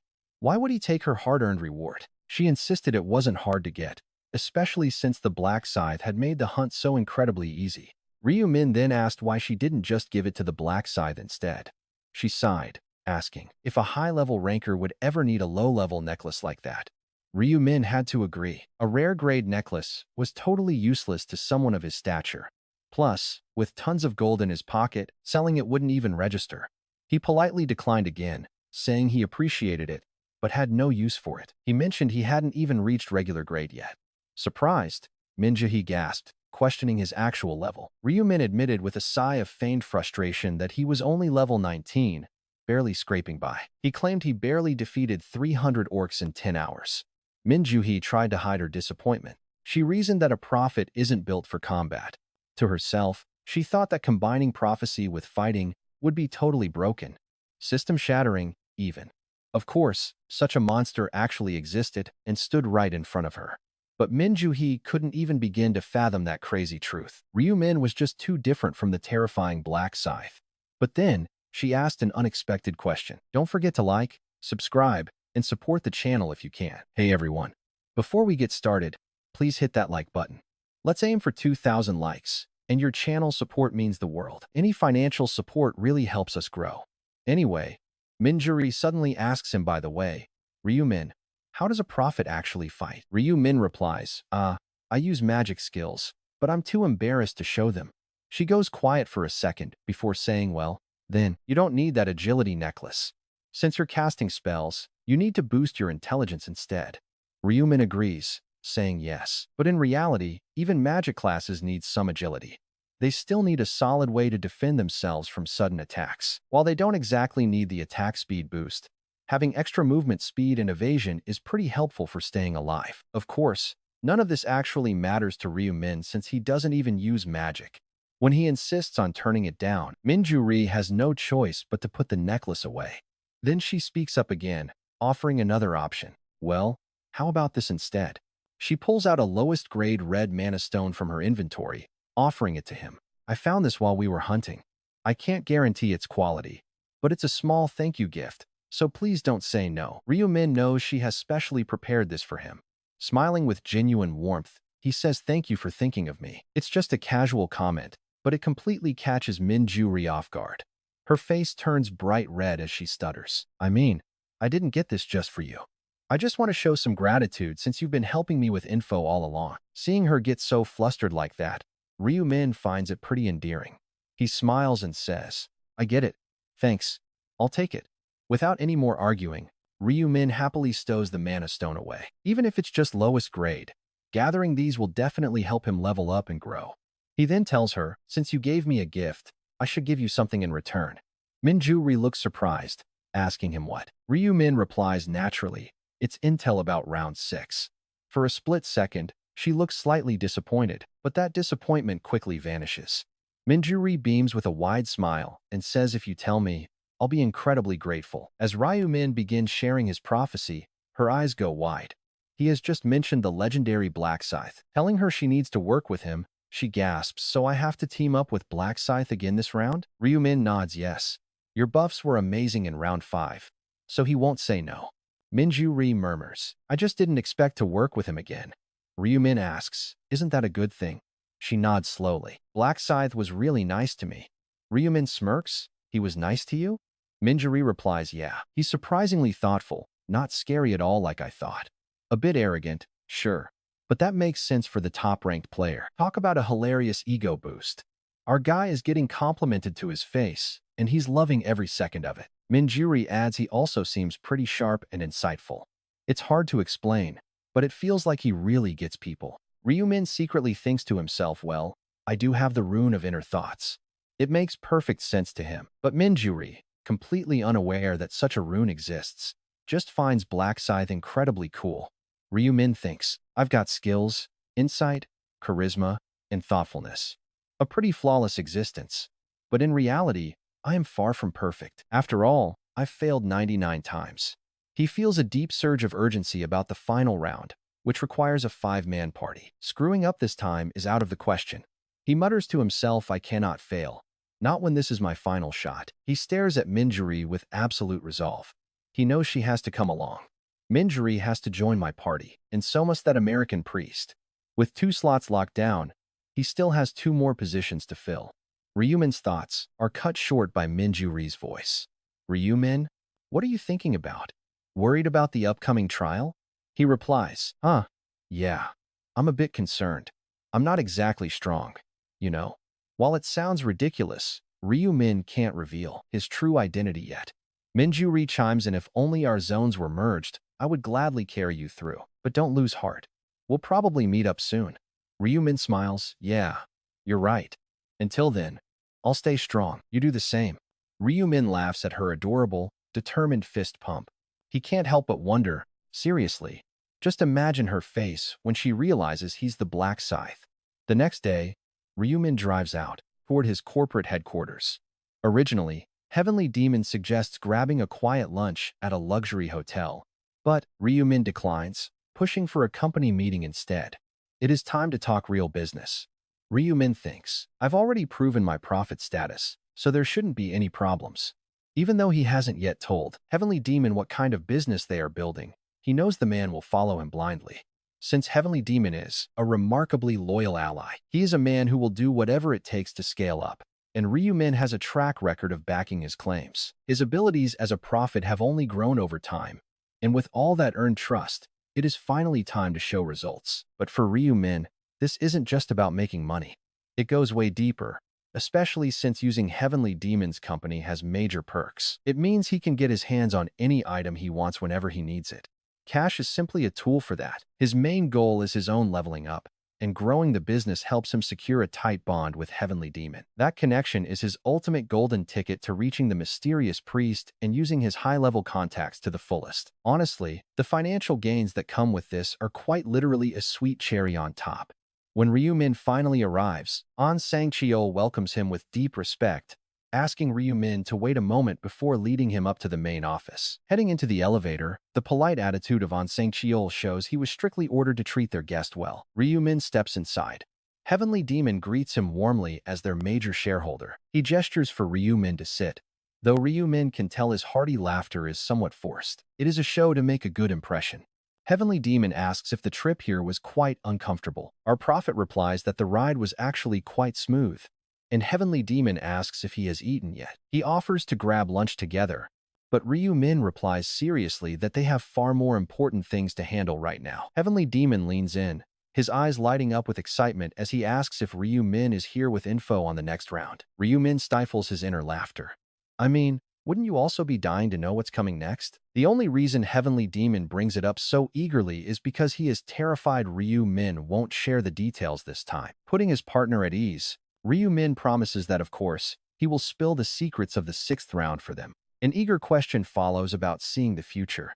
Ryumin nods as An Sang-cheol serves them tea. Though An Sang-cheol acts completely natural, Ryumin knows he is eavesdropping.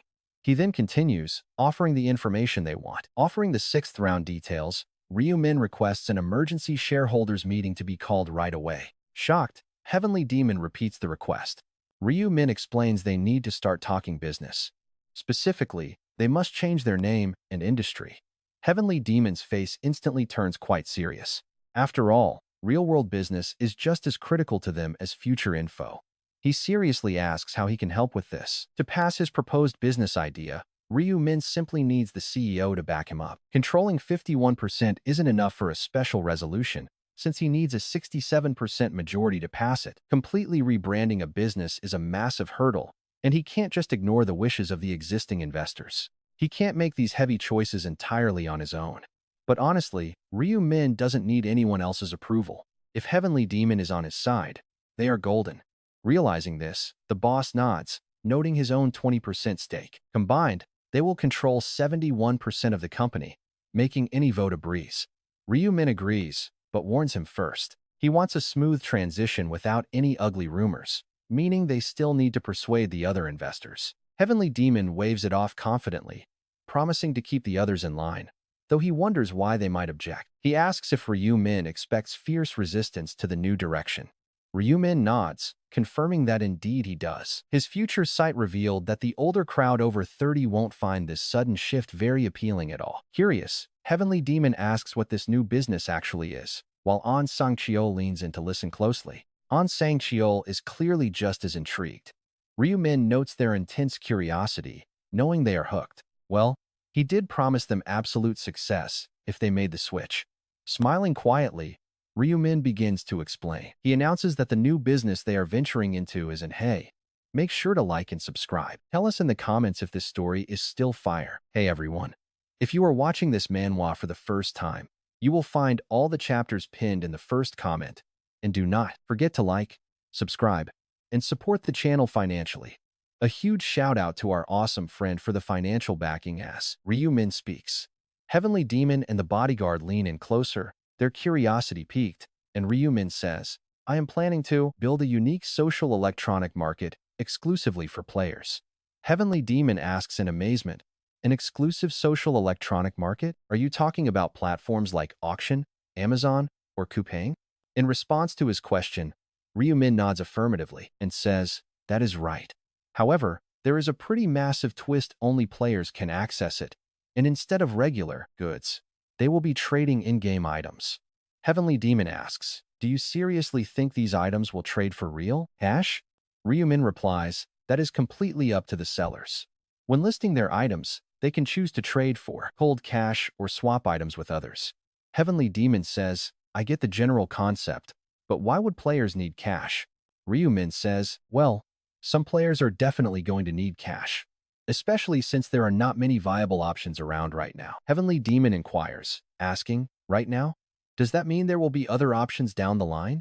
In response to him, look at that smirk. Ryu-min's eyes sparkle, realizing how incredibly sharp his business partner actually is. Then Ryu-min speaks up. Yes, exactly. I have caught a glimpse of the future.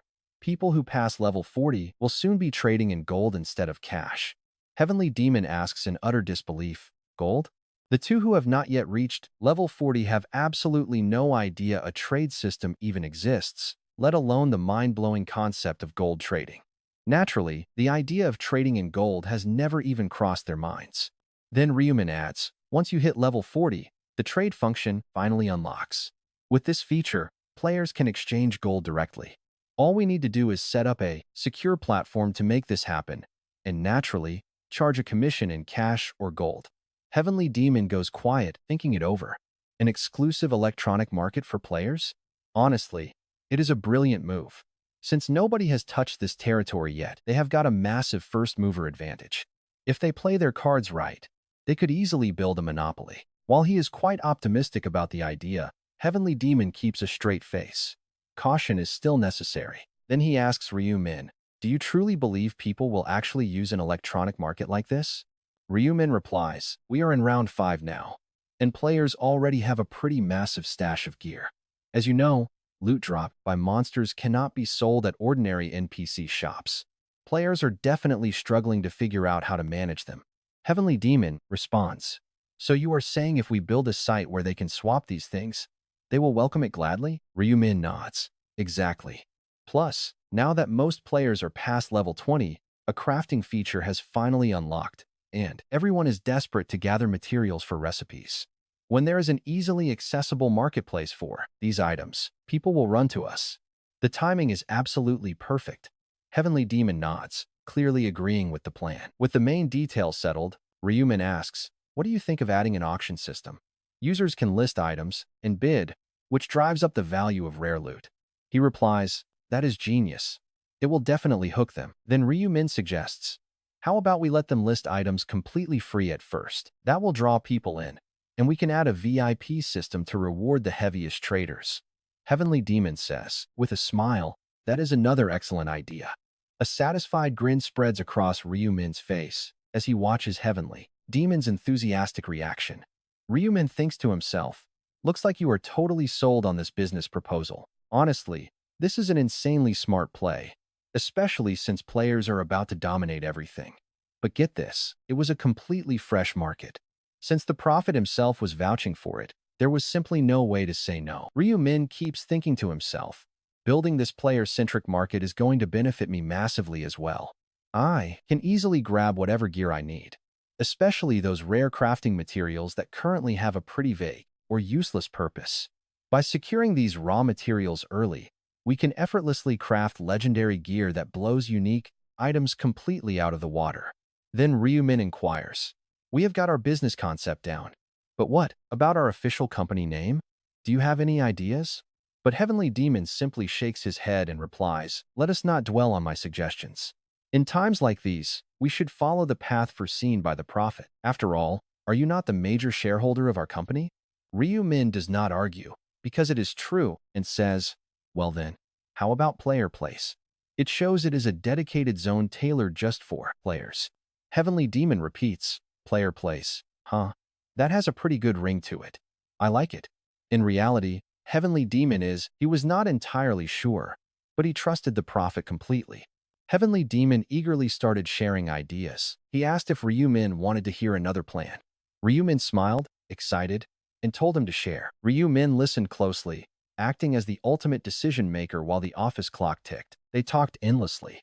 Neither of them even noticed how late the evening had actually gotten. Before they knew it, night had already fallen. Heavenly Demon noted the late hour and offered to grab dinner. Ryu-min politely declined, saying his younger sibling was waiting. Heavenly Demon looked quite disappointed. He muttered a quiet approval. He clearly loved discussing business with Ryu-min, who then asked a crucial question. Ryu-min asked how long it would take to launch the system. Heavenly Demon estimated about a month. If everything goes well, it launches after round 6. Ryu-min nodded. A month was a reasonable wait. But get this, Ryu-min suddenly mentions he has intel on round 6, making Heavenly Demon lean in. He was genuinely thrilled to hear this. Even his bodyguard, sitting nearby, tried to act cool but listened. The guard pretended not to care, but hung on every word. Ryu-min then explained round 6. He explained the core strategies. Taking it in, Heavenly Demon looked highly intrigued. He noted that cooperation seems vital for this round and thanked Ryu-min for the valuable advice. Ryu-min smiled and welcomed him. Externally, Heavenly Demon kept it polite, but inside, he was grinning. He congratulated himself for keeping the prophet close. Everything in his life was finally running smoothly. This was true both in the real world and the other universe. Or so he thought. Ryu-min heard everything. He had no idea his private thoughts were being read like an open book by the guy right here. Clueless, Heavenly Demon suggested they move forward with their plans and call an urgent shareholders meeting. He wanted to pass the required resolutions quickly. He then asked if Ryu-min would present the idea. He was testing the waters, asking if Ryu-min felt comfortable presenting the business concept directly to a large group. Ryu-min readily agreed that it would be no problem. Once the meeting wrapped up, he went straight back home. A few days flew by. Just before midnight, Ryu-min eagerly pulled up the secret system shop interface. Today's item was the Wanderer Tattered Cloak. Epic grade armor, defense 1, attack speed plus 30%, movement speed plus 30%, 1000 durability, and the description says it is a dirty, torn cloak. The epic item he wanted was finally here. The defense is garbage, but those speed boosts are incredible. The price was 20,000 gold. Ordinary players would find that insanely steep. But Ryu-min was swimming in gold, so it was nothing. It barely made a dent. Until a player market is active, he has to rely on these shop items. Once the new business takes off and trading becomes active, he can buy directly from the marketplace. He can get everything from the e-market. At that point, he can craft any high-tier items he wants. Since the shop never offers anything past epic grade anyway, crafting is the only way to get better gear. Figuring out the recipes is usually a total nightmare. But luckily, Ryu-min has them all memorized. How? Ryu-min had meticulously checked every single pattern during his regressions. Without those patterns, even he would be clueless. Normal players will have to blindly test combinations. Since they do not have patterns yet, people are forced to waste resources just to figure things out. Eventually, once people realize these crafting patterns exist, a massive hunt for them will begin. Random experimentation has its limits. That makes these patterns incredibly valuable on the black market. Some recipes sell for fortunes, especially the ones for god-tier gear that are out of reach. Imagine getting the blueprints for a legendary god-tier item. Would you not pay any price for that? Plus, holding that rare information means you can easily sell it to other desperate players for a pretty penny. That is how valuable this information is. But for Ryu Min, buying these patterns is totally pointless. He already had the info. This made his knowledge worth an unthinkable, crazy amount of money. His master plan is to craft his own god-tier gear long before round 11 even starts. Smirking, he settled into bed. Not because he was tired, but because the shareholders' meeting was scheduled for 10 a.m. As the top shareholder and ultimate authority, Ryu couldn't miss this. He closed his eyes, and the murmurs slowly died down. Guys, don't forget to like, subscribe, and support the channel. Keep an eye out for the next part. First off, a massive thank you to everyone supporting us, especially those keeping this channel alive financially. I really appreciate the support. Don't forget to like. Let's hit 2,000 likes before the morning runs out. Now, the room was buzzing with serious anticipation as everyone gathered for the major shareholders meeting. These were investors who had backed Chioma Consulting. At the entrance, bodyguard On Sang Chiol handed out simple brochures to arriving investors, asking them to take the documents and fill in seats from the front. The booklets contained critical details on the company's management policies, performance data, and operating profits. Yet the arriving investors barely glanced at the paper before tossing it aside, their eyes locked on the stage. Since they already knew today's shocking agenda from the official convocation notice, there was zero reason to read anything. The brochures were useless.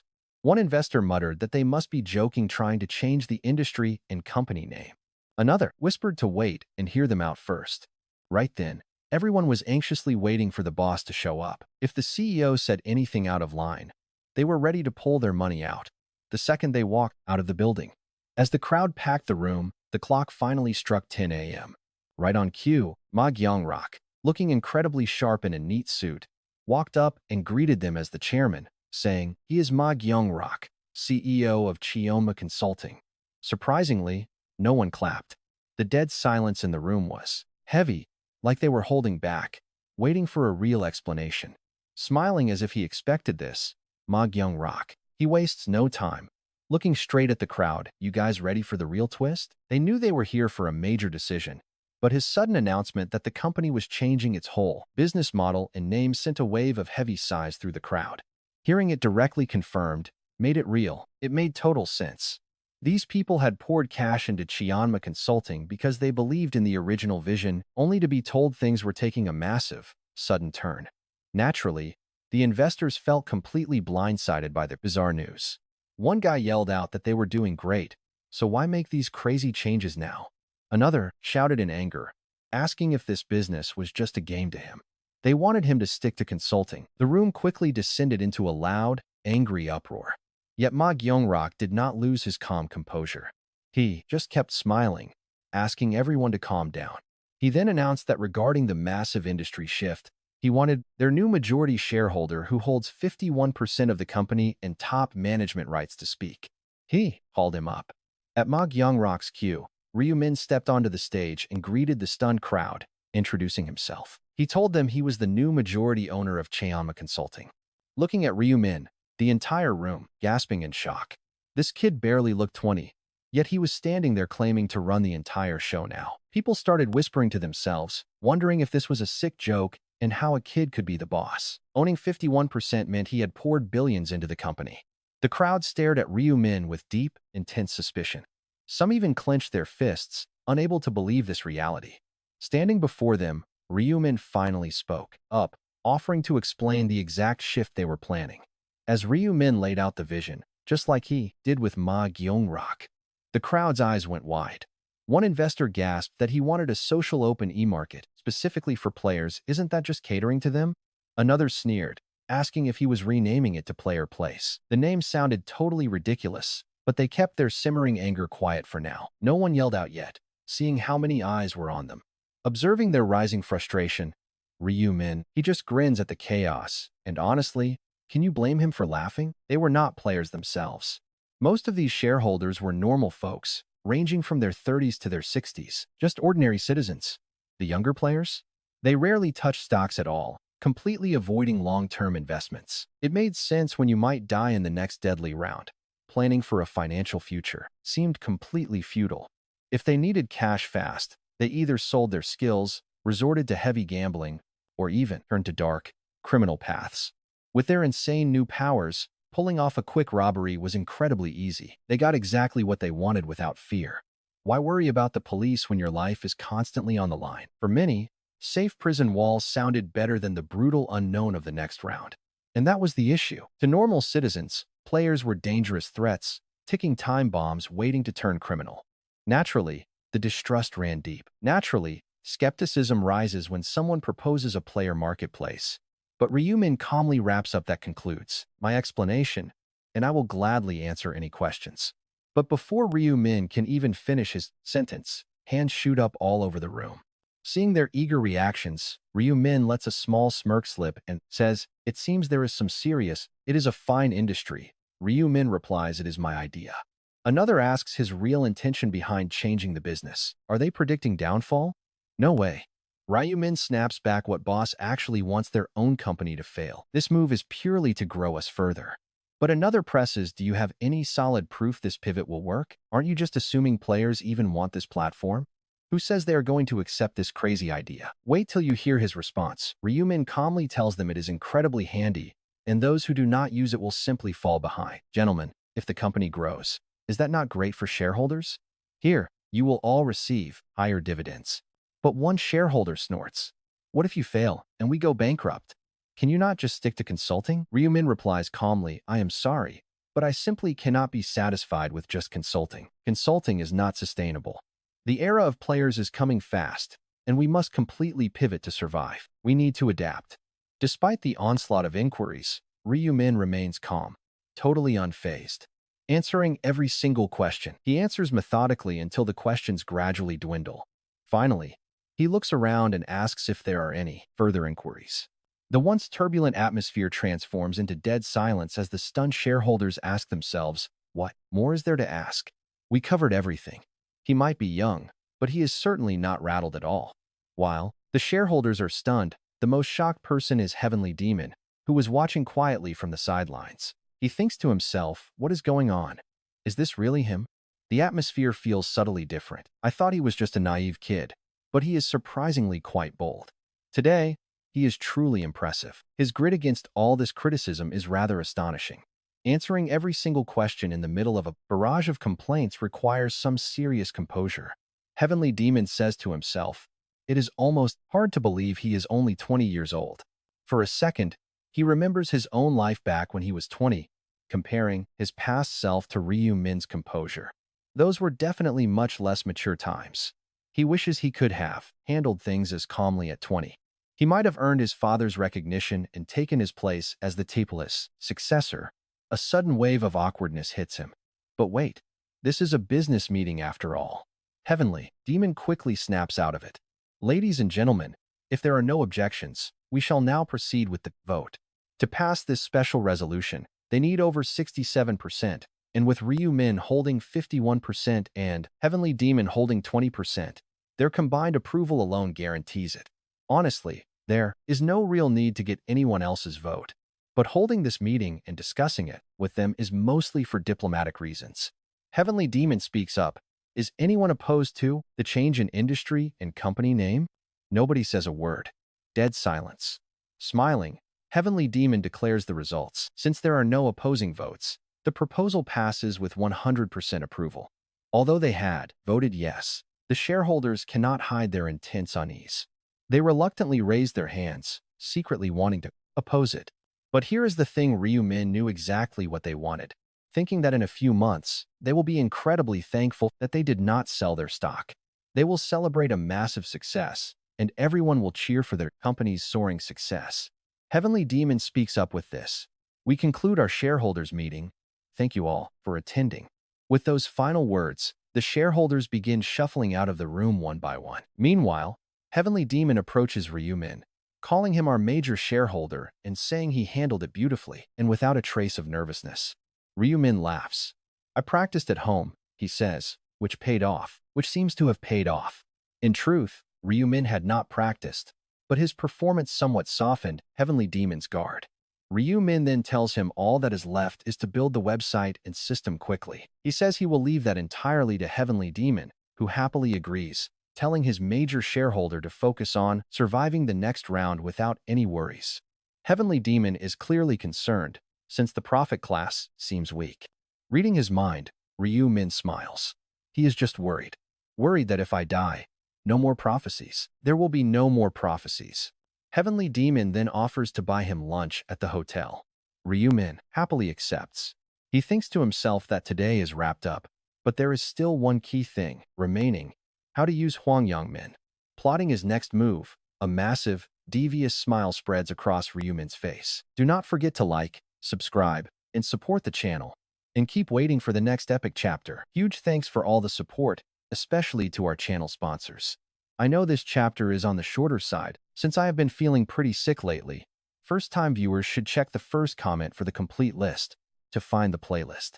Now, Sunday's regular meeting of players is starting at the Haven Cafe, which Ryu-min previously joined under the name Little Kodal, alongside the fake black Scythe whom Ryu-min killed. Suddenly, a woman named Yami appears with an incredibly energetic greeting. But unlike her, everyone else looks totally miserable. The atmosphere is completely dead, leaving her pretty confused. She gasps, "What is with this heavy vibe? What happened?" A senior officer sighs, finally telling her the truth. "You probably haven't heard, Yami." Two officers went totally silent. She blinks. "Wait, who is missing?" "My age 30 and jam made of honey." Since they vanished in round 5, it is highly likely they are dead. Yami finally understands why everyone is mourning. But internally, she finds it kind of ridiculous. They only knew each other online, through video calls. Did they seriously form such deep bonds to cry over some pixels? Then, she has an epiphany. They are faking it. Obviously. They just want to look good for the chairman. The group's mysterious founder, known simply as the chairman, is the ultimate authority here. Naturally, kissing up to the boss is survival 101. The chairman always sheds tears when players die, so Yami thinks, well, I cannot let them outshine me here. She instantly turns on the waterworks, sobbing loudly, "Oh no. What are we going to do without my age 30 and jam made of honey?" Another officer quickly pipes up, "Do not cry, Yami. Seeing you cry makes me want to sob too." Her tears work instantly. The whole room is completely swayed. In her mind, she laughs. What total fools. Everyone is just trying to outfake each other. Just then, the chairman himself enters the call, sounding quite taken aback. He demands to know why everyone is crying. Now, get ready for things to take a wild turn. Steps up to report the tragic news. Right on cue, the chairman covers his eyes, putting on a highly dramatic, grief-stricken face. He sighs heavily. "How could this happen? But we must be thankful the rest of you made it." The boss sighs, noting that their active roster has dropped. 6 left. Just 6 of them remain now. An officer suggests recruiting fresh blood, but the chairman hesitates. He wants to, but finding genuine talent is pretty difficult. In fact, those promising candidates who applied during the last round have completely stopped answering their phones. He means the 3 potential recruits, including that fake black Scythe. Lost Yak frowns, asking, "Are they still completely silent?" The chairman nods yes. "I tried calling them multiple times, but there is zero response." Another officer chimed in, "Who knows?" But the chairman counters that speculation. The real black Scythe is still alive. He survived. Just look at the round 5 rankings. He took first place. So why on earth would he apply and then go totally silent? The chairman shrugs. "I have no clue." Another officer speaks up. "Could he be playing us? What if he was an imposter from day 1? Maybe the fake died in round 5, which is why there is no response." The chairman considers this, nodding slowly. An imposter would make sense. But then, an officer slips up and mutters, "Honestly, why would the real, legendary Black Scythe ever join a mediocre cafe like this anyway?" He instantly freezes. "Oh, you know he messed up big time." The offender freezes, but the chairman's gaze is already ice cold. He demands, "What did you just call our group?" "We are pioneers, uniting the strongest players through pure cooperation. Why would you mock us?" The offender starts shaking, pleading, "I am so sorry. Chairman, I did not mean it like that." The chairman is completely done with him. Effective immediately, you are stripped of your officer rank. No.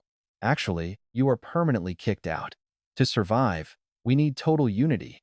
Our combined strength is already barely enough. We cannot tolerate toxic people who belittle our home. From today on, poison person, you are officially blacklisted. Adapt or die alone in this brutal new era. The man screams, begging for mercy. One down. Five left. The chairman clears his throat, asking to resume the meeting now that the trash is cleared. All the remaining officers freeze in fear. They realize that here, the chairman's word is law. But right at that moment, Lost Yak gasps, staring at his screen with a pretty shocked face. The chairman frowns. What is wrong? He stammered, you won't believe this. But the player who just applied is named Black Scythe. The chairman is completely stunned. He applied again? Lost Yak explains that the registered name is totally different. While the previous candidate was named Kim, in Hong, this new applicant is Hang Young Min. The chairman pauses, pondering his options. Finally, he orders them to go pay this applicant a personal visit at his home to verify his true identity. But we have to meet. That fake Black Scythe is going to pay for playing tricks. Not long after, Ryu Min ends up in a local internet cafe of all places. But his mission is clear: join the mysterious Players Haven Cafe. There is just one pretty massive catch. He is doing this as Hang Yongmin. The cafe requires zero ID verification, making it the perfect spot for identity theft. A complete scammer's paradise. Really? Why? Because this covert operation of his is born entirely out of necessity. Some random guy has been running around pretending to be the famous Black Scythe. The Players Haven Cafe executives cannot just let that slide. So, Ryumin smiles. His plan is to use Hang Yongmin as bait to lure out those big-shot cafe executives. Choosing the name Black Scythe was no random whim. It was calculated to grab serious attention. It is the perfect excuse for them to schedule an interview to verify his identity. They might even pay Hang Yongmin a personal visit, which is exactly why he put down Hang Yongmin's actual home address during registration, right down to the specific villa unit number. He smirks, confident. With his tracking skills, there is not a single soul he cannot find. No matter where those executives run, they are already sitting in the palm of his hand. Perks of being an overpowered player. Ryu Min gets why these guys are so hungry for power, but their actual methods? He completely loathes them. To climb to the top, they force members to commit murder. Pure horror. They treat normal people like slaves. Their actions are driving a massive wedge between normal people and players, which is a fast track to complete societal collapse. And here is where things get real. Ryu Min feels forced to step in because these guys are begging for a beatdown. These self-proclaimed architects of chaos need to be taken out. Completely gone. But he sees a massive opportunity here. Instead of just destroying the Players Haven Cafe, why not steal its power? Too valuable to throw away. The group is still pretty young, but it is quickly growing into a dangerously powerful organization. Over 30% of the country's players have joined. They behave like terrorists, but they still hold massive power. They are the biggest player guild around. So, instead of crushing them, Ryu Min will just put them to work. He has a brilliant shortcut in mind that is going to save him a ton of time stealing their top leadership spot. Specifically, the chairman's seat. Brute strength alone cannot control thousands of players. You need real structure. Let us be real here. Controlling a massive army of players takes a whole lot more than just brute strength. No time to build from scratch. The clock is ticking. But taking over an existing group? Easy. That makes everything a whole lot easier. And that is exactly where the role of the cafe chairman comes in. To Ryu Min, the current chairman is completely irrelevant. What actually matters is the powerful throne he built. He infiltrated this group to take out the top brass and claim that throne for himself, using Hang Yongmin as his pawn. The poor guy is just a sacrificial lamb to lure them out. Smiling slyly, Ryu Min shifts his pace and heads straight toward Hang Yongmin's house. Hit that subscribe button and stay tuned for the next part. A huge thank you for all the support, especially to those who support the channel financially. If you are watching this manhwa for the first time, you can find every single part in the pinned comment. Last time, we saw Ryu Min heading towards his rival Hwang Yongmin. Ryu Min used his real name and address to register at the Players Haven Cafe as the Black Scythe. Meanwhile, after the total chaos of the fourth round in this brutal, nightmarish world, many players had grown completely numb to murder. They did not hesitate to take ordinary lives, and player crimes reached terrifying levels. Honestly, it was a natural shift. With enough repetition, even the most horrifying deeds become second nature. Hwang Yongmin was no exception. He quickly adjusted to the chaotic, lawless lifestyle that became his daily reality. Right then, a sharp bell chimed as Huang Yongmin walked into a small lottery shop, stepping toward the yellow's counter. The owner, who was busy reading his newspaper, finally looked up and politely asked, "What brings you in today, sir?" Suddenly, with a quick, aggressive motion, Huang Yongmin slammed his bag on the counter, his voice cold and sharp. "Empty the register into this bag if you do not want any trouble." The owner froze, hesitating, utterly confused. In response, Huang Yongmin slammed his fist right against the wall. Although the strike looked seemingly ordinary, it hit with the force of a massive sledgehammer shattering the plaster. "What are you waiting for?" he growled. "Do you think this is some kind of joke?" That was when the owner realized the terrifying truth. "Is this guy a player?" he wondered. Seriously, you would have to be insane to resist a player with that kind of crazy strength, especially in South Korea where guns are incredibly rare. Huang Yongmin cut off his frantic thoughts, demanding to know what his sudden delay was. "Tell me, do you really want to die? I will do it." The owner stammered, frantically grabbing the cash from the register and handing over the bag with trembling hands. Huang Yongmin glared. "Is this seriously all you have?" The owner replied. Business had been terrible since lottery ticket sales were suspended. He explained that he sold basic convenience items, but the revenue was low. Huang Yongmin snapped. "Who asked for your boring life story? You know there is a safe in the back, right? Do not play dumb with me. Go empty it now." The terrified owner quickly nodded. Reluctantly, he pulled out the cash from the safe, which was around 10 million won. Huang Yongmin nodded, muttering that it would do. He turned to walk away, but suddenly spun back. "If you even dream of calling the cops, remember this. I will break out of jail and hunt you down." The petrified owner swallowed hard, immediately abandoning any plans to report it. Slipping away, Huang Yongmin ducked into a nearby dark alley to avoid any potential witnesses. Suddenly, a smug grin spread across his face. "This haul is quite the catch," he whispered. "This can easily keep me comfortable for a whole month." Surviving in the real world was easy enough, but what about the game? Could he actually survive the next round? A dark look crossed his face. Damn it, if only I did not have that penalty. That permanent stat reduction had severely crippled his growth, completely draining his motivation. "I barely managed to take down 300 orcs this time, but can I make it through the next round?" The more he thought, the heavier his sighs became. He cursed out loud, "Damn you, Black Scythe." Honestly, he blames all his massive failures and lost friends on that one guy, suffered those massive stat debuffs, and ended up robbing stores. He screamed into the empty alleyway before running. It is all the fault of that bastard. Unlocking his shabby front door, he stepped into a cramped, dusty studio. Surprisingly, his monthly rent was only 50,000 won. Still, he muttered, "It is pretty great being on my own. No more nagging parents to deal with." After the fourth round concluded, he completely cut off his family. Armed with stolen cash, he had originally planned on chasing some grand dream of running with local gang members. But with the world falling apart, being a low-level thug was useless, especially when everything felt like too much effort.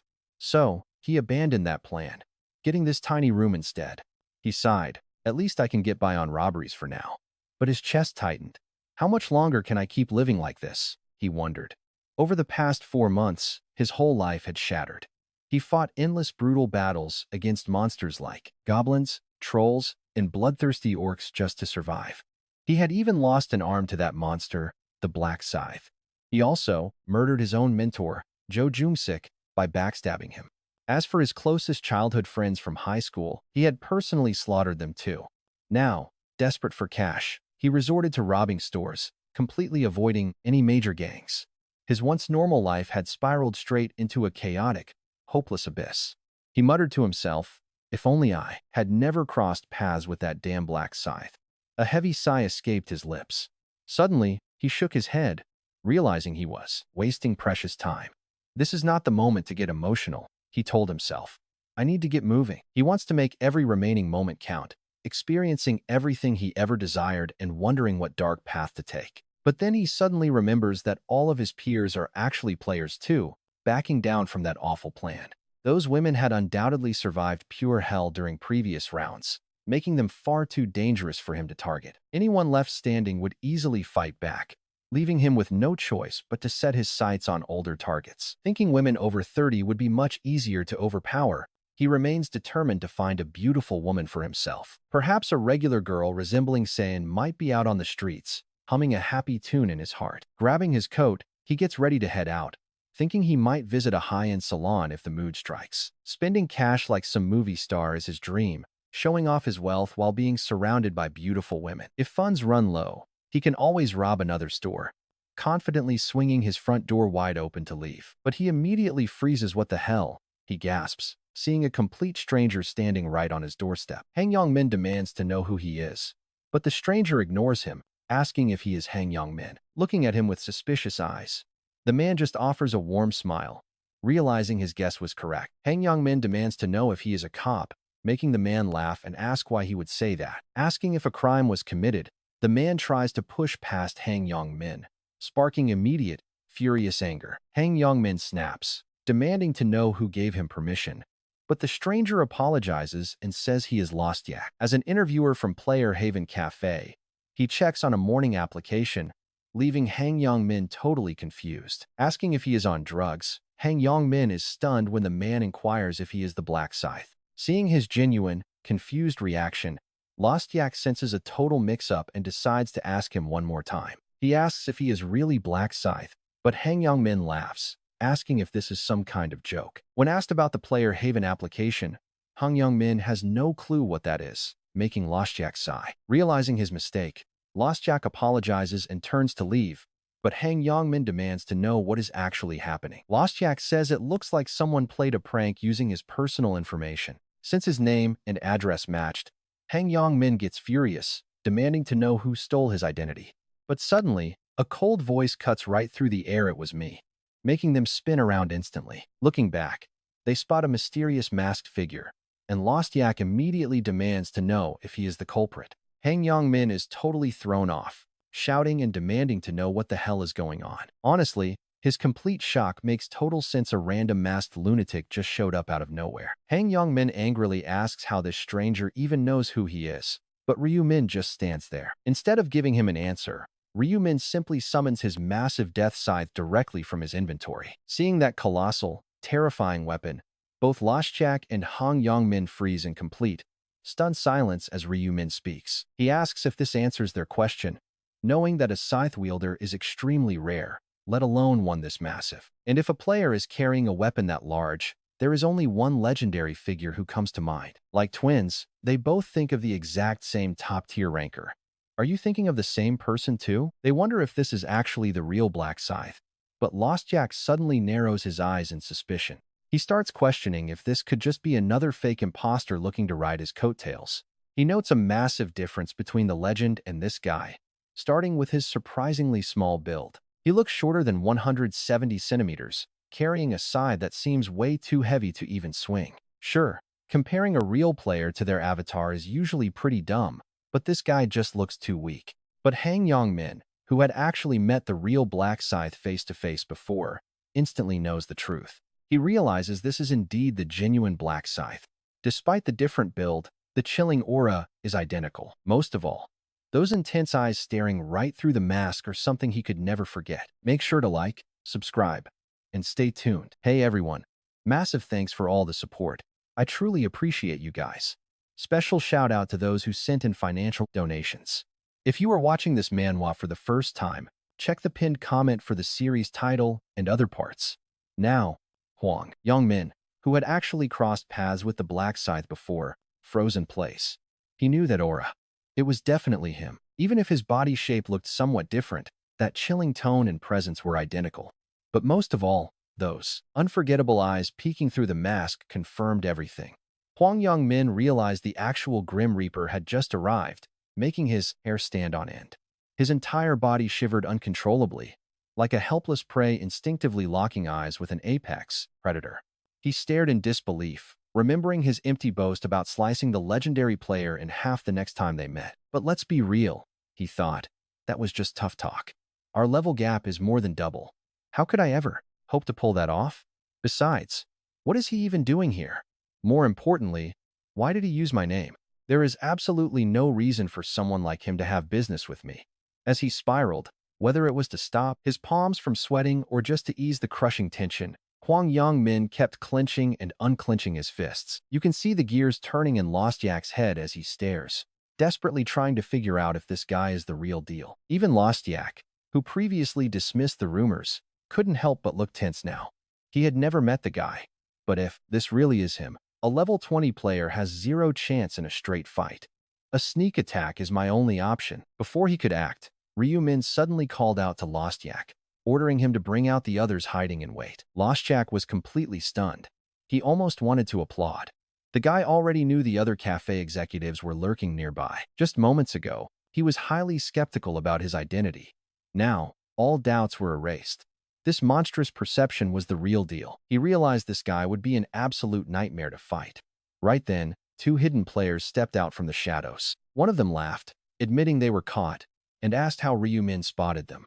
But right after, completely ignorant of Ryu Min's advanced presence detection skill, two more players tried to sneak up from behind. Ryu Min warned them in a razor-sharp tone, "Take another step and you die." But one fool scoffed, calling him all talk. Another asked straight up if he was the Black Scythe. Ryu Min lazily tapped his weapon, asking if the Scythe answered that. The guy replied that while the weapon matched the rumors, they had never seen him in person. Anyone could hold a scythe. Sighing at their sheer stupidity, Ryu Min asked why they even bothered to question him if they were going to doubt it anyway. But they insisted on hearing it directly. So, Ryu Min obliged, "Fine, I am the Black Scythe. Is that enough for you?" The moment the confession left his mouth, Popwarren gasped as a glowing system notification popped up right in front of his eyes. The prompt confirmed that the target was telling the absolute truth. It was the power of the rare truth rune he held. Sobaru, standing right next to him, nudged him and asked what the notification said. The guy with the rune could only stare. He muttered that the system verified the claim. At those words, the other executives stared at Ryu Min in sheer disbelief. They could barely process the shocking reality. The legendary player was standing right in front of them. Meanwhile, Soboru, the guy who was talking trash just a minute ago, now looked like he had swallowed a live toad. He cursed his loud mouth, terrified of what he had just done. To think he had insulted someone who might become their leader. If the Black Scythe actually joined their group, Soboru knew he would be the first one thrown out on his face. Desperate, he wondered if he should beg for forgiveness.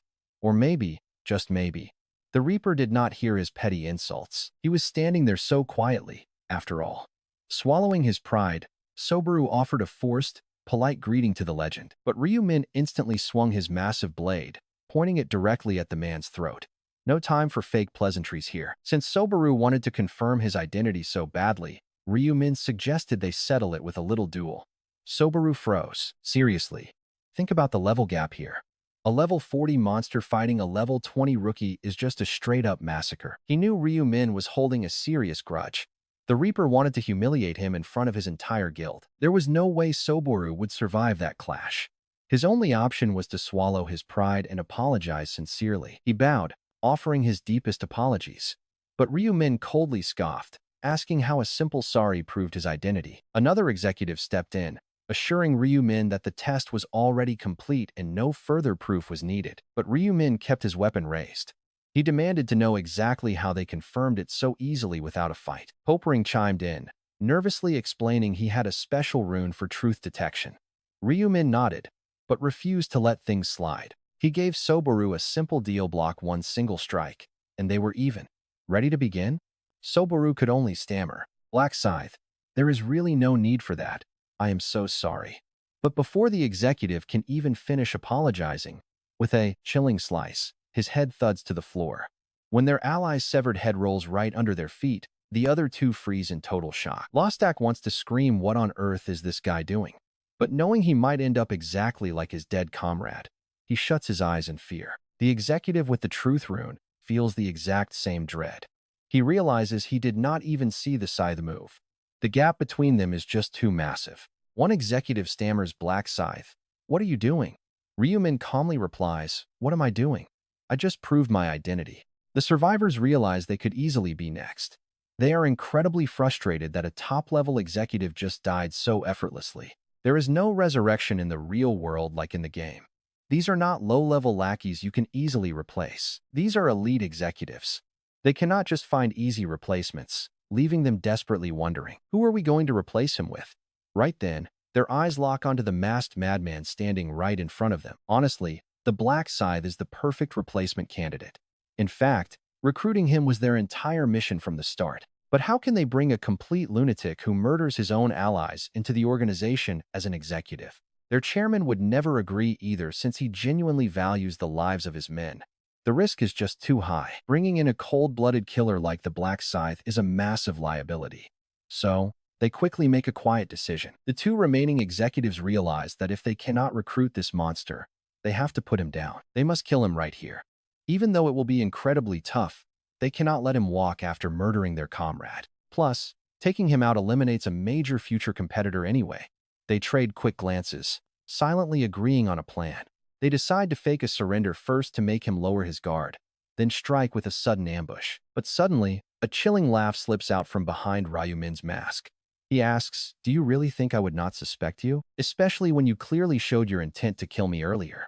The shocked executives stammer, What are you talking about?" Ryu Min mocks them. "I bet you were planning to act submissive and then stab me in the back, right?" Then he asks, "Do you know why I used Hang Yongmin's name and address to apply?" They admit they have no idea. Ryu Min grins, "Because I wanted to bait you executives out here." The two survivors freeze in shock. They exchange frantic looks and ask Ryu Min what he actually wants. His reply is chillingly simple: "I want you to die." From anyone else, this would be a bad joke. But this is the legendary Black Scythe, and he is not playing around. He already claimed one of their lives as a warning, and that unhinged, deadly look in his eyes is very real. Let's think. What do we do? If we just stand here, we are dead. The more logical one tries to salvage the situation, but in a moment of panic, his brain refuses to cooperate. Under this kind of pressure, logical thinking completely vanishes. He desperately decides that they should try talking to him. Maybe they can buy themselves some precious time. Even though the Black Scythe just murdered their ally without warning, maybe they can still negotiate. That is their only hope. But just as the executive opens his mouth to speak, a sudden gasp slips out of him instead. And just like that, boom, another head rolls. We are looking at two headless bodies on the floor now. Now, only 3 living people remain in the hallway.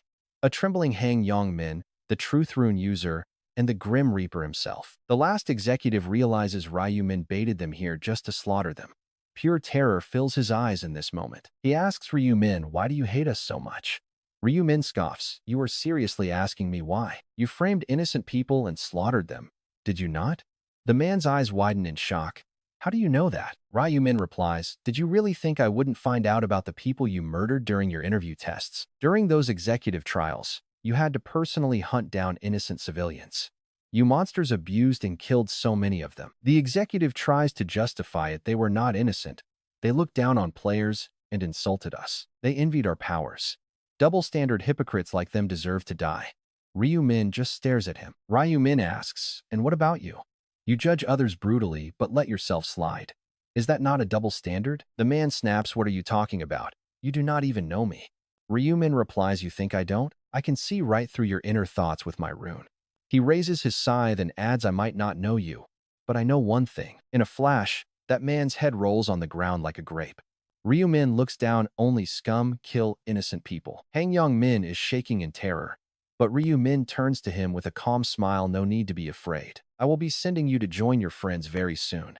The trembling Hang Yong Min can only look up in complete horror. With a sharp look, Huang Yongmin asks how he knows his friends. Ryu Min smirks. "Why wouldn't I? We hung out. Well, strictly speaking, I was dragged into your group." A shocked Huang Yongmin stammers out a confused "what?" while Ryu Min just smiles. Huang Yongmin stares back, totally lost. Wondering what this guy is spouting, Ryu Min asks, "Don't you know who I am?" Huang Yongmin stammers out, "Your Black Scythe." But get ready, because his words cut off as he sees the face behind the mask. It was a face he knew all too well. In that moment, Ryu Min says, "It's me, Ryu Min, the one you tormented." And don't forget to like, subscribe, and support the channel financially. Huge thanks to everyone supporting us, especially those keeping the channel alive financially. But I really hope you will all hit that like button to help us reach 2,000 likes. Trembling, Hang Yongmin looked terrified. But Ryu Min just stared at him. "There is no need to fear. I will send you to your friends soon." Hang Yongmin stopped shaking. He locked eyes with Ryu Min, his face suddenly turning dead serious, and demanded to know how he knew them. Ryu Min shrugged. "Why wouldn't I? We used to hang out. Honestly, You guys dragged me in. Gasping in pure shock, Han Yong-min stammered out a confused what.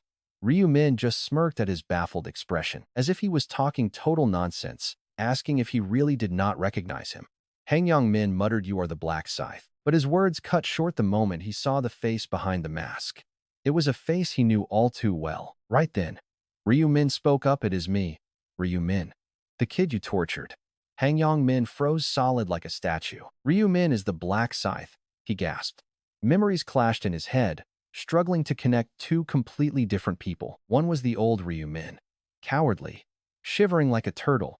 The other was this ruthless monster slicing off his arm. Yet these two totally opposite, mismatched images pointed to the exact same guy standing right in front of him. No way. That loser Ryu-min is the legendary Black Scythe? He blinked hard, trying to wake up from this nightmare. But there was zero doubt the unmasked man was Ryu-min. Ryu-min smiled, "Hard to believe, isn't it? Makes sense. After all, just last year, I was the pathetic weakling you used to beat up." Han Yong-min trembled, his voice cracking with rage and fear. "Were you fooling me this whole time? Why act like a complete idiot?" Ryu-min scoffed. "What kind of nonsense are you talking about? When did I ever pretend?" And right in the middle of talking, suddenly, Ryu-min's scythe flashed. Once, Han Yong-min's arm hit the dirt. The shock of losing it paralyzing him left Han Yong-min speechless. Ryu-min whispered, "Ice-cold. Hearing that word from trash like you is pretty unpleasant, isn't it?" Clutching his bleeding stump, Han Yong-min could only whimper out a pretty desperate, cracking plea. "Stop." But Ryu-min snapped, "Shut up, unless you want your tongue ripped out too." Han Yong-min choked back tears. He endured the agonizing pain as blood sprayed everywhere. Then, Ryu-min's hand flashed forward, applying a quick healing spell. It stopped the bleeding instantly. Ryu-min smirked, "Look at that. You're a one-armed loser now." Han Yong-min cried. Realizing his severed arm was gone forever, he sobbed. Ryu-min shrugged, "So what? You can still live with one arm, right?" Ryu-min wanted to humiliate him, but Han Yong-min was simply too traumatized to feel anything anymore. Completely overwhelmed, Han Yong-min asked if this was truly the same Ryu-min he used to know, desperately searching for any sign of the old kid in this cold monster. Ryu-min replied flatly, "No, that weakling is dead. He is gone forever." Ryu-min slowly raised his massive scythe like an executioner, getting ready to drop the blade. A final goodbye came next. Han Yong-min's voice cracked in desperate panic, begging for a single chance. "Wait, Ryu-min. Please spare me. I was wrong. I am so sorry." The giant blade swinging toward him suddenly stopped, hovering right above his neck. Ryu-min leaned closer, pretending to actually think about the pathetic apology. "Is that so?" Han Yong-min saw a tiny spark of hope, believing he could survive. This is where he plays his last card. Carefully choosing his words, he pleaded, "You get nothing from killing me. Why not use me instead?" Ryu-min looked, interested. "Use you how?" Han Yong-min quickly pitched, "I will be your loyal assistant, obeying your every single command. I will run errands, act as monster bait, literally whatever you want." Ryu-min paused, thoughtfully stroking his chin, silent. Han Yong-min held his breath, waiting. But his hope shattered instantly as Ryu-min sighed, "It is still a no." His face fell completely. "Wait. What do you mean?" Ryu-min smirked. "You still plan to betray me, don't you?" The coward panicked, sweating bullets. How does he know? Did he just guess? Before he could think, Ryu-min added, "You can't keep a dog that tries to bite its master." Ryu-min raised his blade, and Han Yong-min's face twisted in pure terror as he screamed to wait. But Ryu-min cut him off. "Your worth as a pawn ends right here." With a swift swing, Han Yong-min's head flew off. A pathetic, miserable end. As silence fell, Ryu-min's cold voice echoed, "In the quiet room, I gave you so many chances in my previous lives. Back when he lacked the rune of inner thoughts." Ryu-min had spared Han Yong-min, foolishly falling for his lies every single time. But it always ended in betrayal. Ryu-min laughed at himself. "I was such a sucker, and only after dying did I realize how incredibly stupid I was to spare Han Yong-min." Of course, that was way back when his journey first started. His level and experience were pretty low back then. Ryu-min whispers a cold goodbye, knowing he has to clean up. To clean this mess, Ryu-min uses a skill to erase all traces, making those 4 lifeless bodies vanish from the spot. It seems nobody noticed a thing. With no witnesses around, Ryu-min puts away his scythe and prepares his next move. Ryu-min dons his disguise once more. He has successfully taken care of Hwang Yong-min, checking off a major goal. Along with the Player Haven Cafe executives, He is now one step closer to the chairman's seat. Well, maybe a few more steps. Should he pay a visit to his house? With that thought, Ryu-min vanishes into the darkness. The next day arrives. People start gathering in the cafe's meeting room. Yami greets the chairman, but his face is tense and uninviting as he speaks. "Come on in, Yami." She enters with a smile, but as she scans the room, she notices several key executives are missing. Yami asks where the others are. Before she can get an answer, the chairman lets out a heavy, tired sigh. He explains that their sudden absence is the exact reason for this urgent meeting. He has some terrible news. They have all been murdered. Talk about a brutal shock. Yami just stares at the empty seats, completely frozen. These guys are never late, yet their seats are totally empty. Yami frantically asks what happened and if anyone called them. The chairman replies that they checked, but nobody is picking up. It looks like they were attacked during their interviews. As she processes this, Yami immediately thinks of one dangerous player. She asks who could have possibly done this. As if reading her mind, the chairman nods. He confirms that the infamous Black Scythe is hunting down their members. Technically, they were elite executives, not regular members. But the chairman does not care about that distinction. All that matters is their carefully built cafe is under attack. And the culprit is none other than that monster, the Black Scythe himself, known as the strongest player in the entire alternate world. Yami speaks up, clearly unsettled. She asks about Sabero and Poing, wondering if they were also killed. The chairman confirms the grim reality. Yami asks why those good people had to die. The chairman coldly notes that murderers do not need a reason. They kill for their own twisted satisfaction, or maybe they just saw our growing influence as a massive threat. Yami understands his point. There are plenty of twisted players out there who hate seeing anyone else succeed. They always want to snatch away what others built. She asks if he joined their cafe just to bait them. The chairman nods in agreement. Yami admits she once looked forward to meeting him, but now feels completely disgusted. She is relieved they did not recruit him, realizing it would have been a total disaster for their group. He agrees, saying he would have regretted it forever. Honestly, he might have been killed first. Losing his trusted executives has clearly ruined the chairman's mood, leaving him incredibly tense. He calls Black Scythe their open enemy, demanding they hunt him down. But Yami asks a very logical question. She wonders if they are completely sure Black Scythe is the killer. The chairman is quick to answer. He claims they have an eyewitness.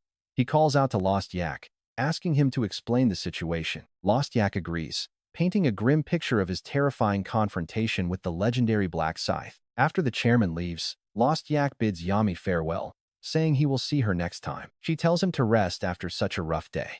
And once everyone leaves, the real shocker begins. Lost Yak mutters that they fortunately did not suspect a thing, then opens up his status screen. He presses the button to remove his helmet. Suddenly, his gray skin fades, revealing his true face. It is Ryu-min in the flesh. He chuckles softly, proud of his pretty impressive acting skills. He gazes at the gear he just took off, the unique helmet known as the Assassin's Mask. It is a thin mask favored by assassins, boasting an astounding 99.9% success rate. Nobody can see the face behind it. Its main effect is activated with a simple trigger word, disguise. It allows you to copy any player you have killed, replicating their face, voice, and build. Everything is copied. Durability is high, but you need an expert rank or higher to wear it. Ryu-min picked this mask as his reward from the previous time attack event using his unique ticket. It lacks good stats and defense, but its special utility is priceless for Ryu-min. Being able to morph into his victims is a massive cheat code, and it does more than just deceive. From gathering secret intel to total espionage, this is truly the ultimate tool for a silent killer. Ryu-min just killed the executives. He had to infiltrate their ranks as one of them. Now, he smirked, I can even copy Huang Yongmin if needed. But for now, he'd focus entirely on playing the part of Lost Yak. He was prepared. If he hadn't probed Lost Yak's mind earlier, there's no fooling the other executives. His speech patterns, habits, and social ties, all carefully unraveled by his unique rune of inner thoughts and past regressions. That's how he played Lost Yak. And without his specialized assassin's mask, this complex plan was impossible. Get this next up for Ryu-min, seizing the perfect, ultimate moment to take the chairman's throne. Drop a like, subscribe, and stay ready for the next wild part. Huge thanks to everyone for getting us to 2,000 likes on the last video. And let's try to hit 2,000 on this one too. Big shout out to our awesome channel supporters. If this is your first time watching this manhwa with us, you can grab the title and previous chapters in the pinned comment. Now, after Ryu Min successfully fooled everyone as Lost Yak, he planned to head straight to the chairman's mansion. But he hesitates, rethinking the whole plan and realizing that if it were up to him, he would just take out the chairman, steal his identity, and control the entire organization. But that is completely impossible. His assassin's mask only works on players, and the chairman is actually an ordinary human. Talk about ironic. The leader of a massive organization packed with players is just a regular guy. Plus, getting close to him is practically impossible because of Yami. Ryumin knows his current power is not enough to counter Yami's tricky abilities, so for now, he decides to keep acting as Lost Yak. Since the next meeting is a while away, he won't need to transform for quite a bit. With this unexpected free time, here is where things get interesting because he has got a legendary plan. It involves restoring the durability of his Bead of Eternity, an incredible item that grants permanent stat boosts whenever he defeats monsters. The catch is that every kill drops its durability by 1 point. Once it hits 0, this legendary necklace simply vanishes. That is its major weakness. But what if he can bypass that limit and repair it? Nothing beats this item for scaling power. It is basically a dream accessory for blacksmiths who can easily repair it. They can endlessly farm stats without ever losing the item. Getting it is extremely difficult, though, because if you fail to defeat the Orc Shaman in the 5th round, you miss your only shot. But who says only blacksmiths can use it? Anyone can do it with the right help. That is why Ryu Min must head overseas. He knows of a legendary blacksmith who is destined to become the very best in the world. Ryu Min needs that master craftsman to restore his bead. With this clear goal, he immediately starts packing for his trip. Seeing Ryu Min pack his bags, his younger brother gets curious and asks what he is doing and where he is heading. Ryu Min casually says it is just a short business trip. 3 days should be enough. His brother wonders why he is going, and Ryu Min replies that it is basically for business. Hearing this, his brother admits he wanted to tag along if it was a vacation, but business changes things. Ryu Min smiles, asking who goes on vacation nowadays. He tells his brother to eat well. Still curious, his brother asks where he is going. Ryu Min chuckles and tells him the United Kingdom. Over in the United Kingdom, a young man named Russell Daniel has lived in a cabin deep in the woods for 6 years, abandoning school to hone his craft. The heavy clang of his hammer echoes through the forest as he shapes and tempers the metal. Right now, Russell Daniel is forging a 15-centimeter dagger. Once the shape looks perfect, he runs the blade along a whetstone to sharpen it. Next, he carefully heats the edge in the hot forge before plunging it into cold water, quenching the steel to make the weapon incredibly sharp and deadly. With the dagger finally complete, Russell Daniel looks at his handiwork with a sigh, wishing he could sell at least one today. But he knew this would happen. Making a decent living as an independent blacksmith is an incredibly brutal uphill battle. The cost of raw materials alone is getting ridiculous. He has survived this long, but he has finally hit his limit. His savings are gone. He refuses to ask his parents for money. Russell Daniel decides it is time to find another job. But the moment he turns around, he freezes in shock. Expecting a wild animal, he is shocked to see a stranger walking up to his cabin and an Asian guy, no less. Russell Daniel wonders what is going on since tourists never come out here. Not even sure if they speak the same language, he calls out, asking if the visitor is lost. To his surprise, Ryumin says his name Russell Daniel, the famous young blacksmith. Russell Daniel instantly tenses up, asking who he is. Ryumin just smiles, noting that the reaction confirms he has got the right guy. Defensive, Russell Daniel demands to know where he heard of him, since he has no Asian clients. Ryu Min calmly replies he did not hear about him, he saw him. Stunned, Russell Daniel asks what he means by seeing him. Ryu Min explains that he is a prophet who can foresee the future. Russell Daniel thinks this is crazy, but Ryu Min lists his level 21 blacksmith status and area designation CUKY8. Jaw dropped. Russell Daniel is too stunned to speak, his eyes wide in disbelief as he realizes this stranger is for real. Knowing secret details he has never told a soul means this prophet claim might actually be the real deal. Russell Daniel finally speaks, asking Ryu Min if he can truly see what is coming. Ryu Min simply nods yes. Ever heard of a prophet? Ryu Min explains that it is incredibly rare. In this other world, countless classes exist, but among them is a unique class only one person can ever hold. That is the prophet. Russell nods slowly. Why have you come here, Mr. Prophet? Ryu Min chuckles and tells him not to tease. He is here to make a deal. Russell is skeptical, asking what kind of deal. Ryumin asks him to use his repair skill to fix a single item. In exchange, he offers incredibly valuable information. Russell is stunned, repeating the word while wondering what kind of intel this is. Ryumin reveals that it is secrets about the sixth round. Russell gasps, his eyes widening in pure shock. He thinks to himself that knowing the next round beforehand would be a massive help for planning. Honestly, it is not a hard task. It is actually much easier than regular forging. He just has to touch the object and activate his skill. But Russell is careful. Since he is naturally guarded around others, he cannot help but feel suspicious.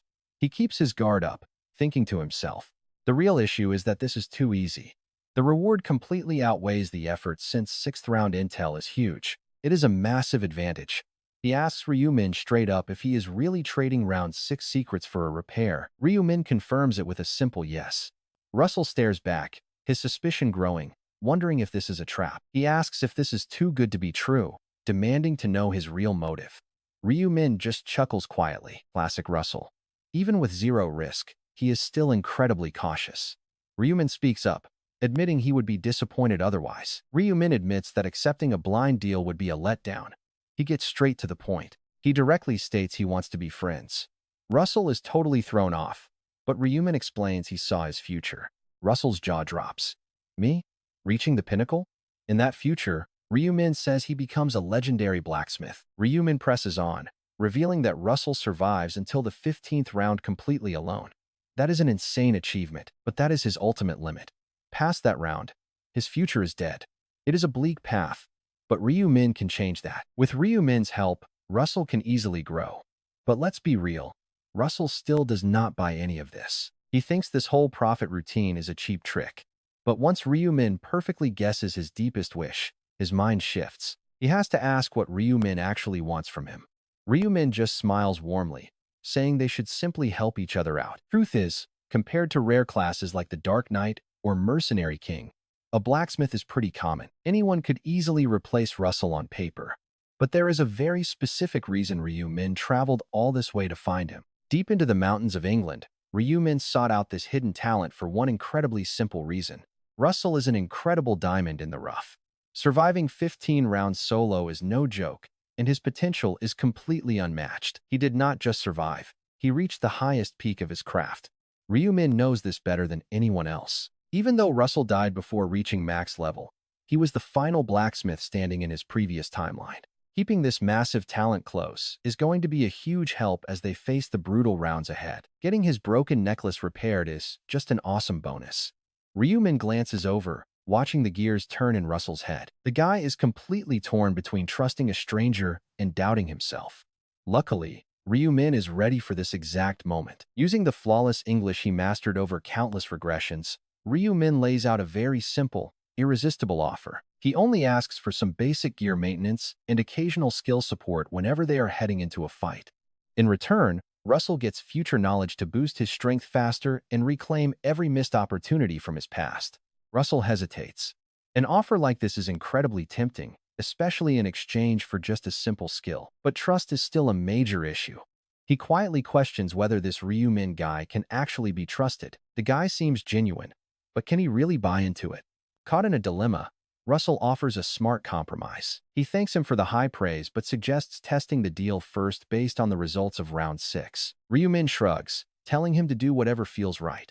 After all, he is not forcing him to sign anything. Ryumin just smiles confidently. He knows that once the prophecy comes true, Russell will have no choice but to rely on it. He will end up hooked, just like the heavenly demon. Now watch. Russell agrees to fix the item first to test things out. Russell demands the round 6 intel afterward. Ryumin quickly pulls the critical bead of eternity from his inventory. It has only 1 point of durability left, sitting on the very edge of shattering. Without even looking at the stats, Russell immediately activates his skill. The bead glows softly, and just like that, the repair is fully complete. With the job finished, Ryumin takes it back to check. The durability is now at 1000. With its durability restored to 1000, Ryumin smiled, thinking he could finally start stacking stats again. Meanwhile, Russell thought to himself that he had no idea what kind of necklace this was, but it must be quite valuable. Repairing this durability took insane effort. Though Russell could have easily read the item information, he chose not to. He respected his customers' privacy as a matter of professional ethics.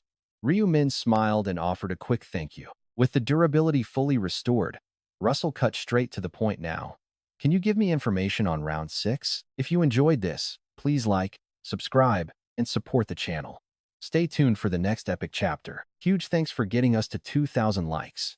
Guys, let us crush that goal again today. Also, big appreciation to everyone supporting us financially. It keeps the channel alive. If you are new to this manhwa, details are pinned below in the first comment. Now, Russell asks, can you tell me more about what is coming in round 6? Ryu-min nods, of course. The 6th round is a quest. He starts spilling secrets. Every single detail makes Russell's pupils dilate in shock. He mutters, if what you were saying is actually true, I need to gather some pretty strong allies. Ryu-min agrees, the monsters there are exceptionally dangerous. Russell nods, reluctantly. But deep down inside, he still harbors major doubts. Reading his mind, Ryu-min thinks to himself he will not believe it until he sees it firsthand. Staying patient, Ryu-min knows round 6 will force Russell to accept reality just to survive. Russell finally asks if their trade is fully complete now. Ryu-min confirms it, but then he pauses with an idea. He asks to buy some items. Russell is confused. Ryu-min gets straight to the point. Got any black iron dust? Having been on guard this whole time, Russell is completely blown away by this sudden, shocking revelation. How does he know that is in my inventory? Russell did not even know predicting an inventory was possible. But the shocks keep coming. Ryu-min tells him, sell it to me. I know you are flat broke and job hunting. I will pay you quite generously. Russell is completely floored, stammering, how do you know I need a job? See, Ryu-min is just reading his mind here. But Russell thinks it is some insane, god-tier prophecy. Honestly, it does not matter. Russell apologizes, admitting he fully believes him now. After admitting he thought it was a trick, Ryu-min tells him no worries, he only speaks of the future. Believing it or not is up to Russell. But Russell is already thinking his round 6 info must be real too. There is no way a prophet is wrong.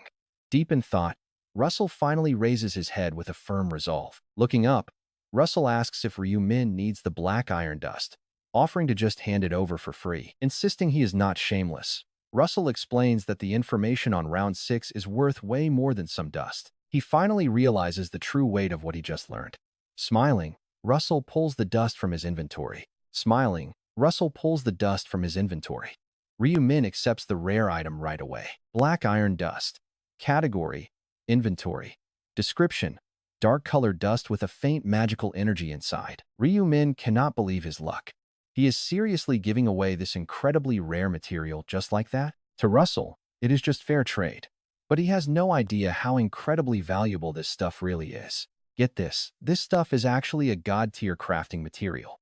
After round 11, it gets somewhat easier to farm. But right now, it is almost impossible to get, especially from early-level monsters like Russell did. Ryu-min looks at him in surprise and asks if he is totally sure about giving this valuable item away for free. Russell shrugs.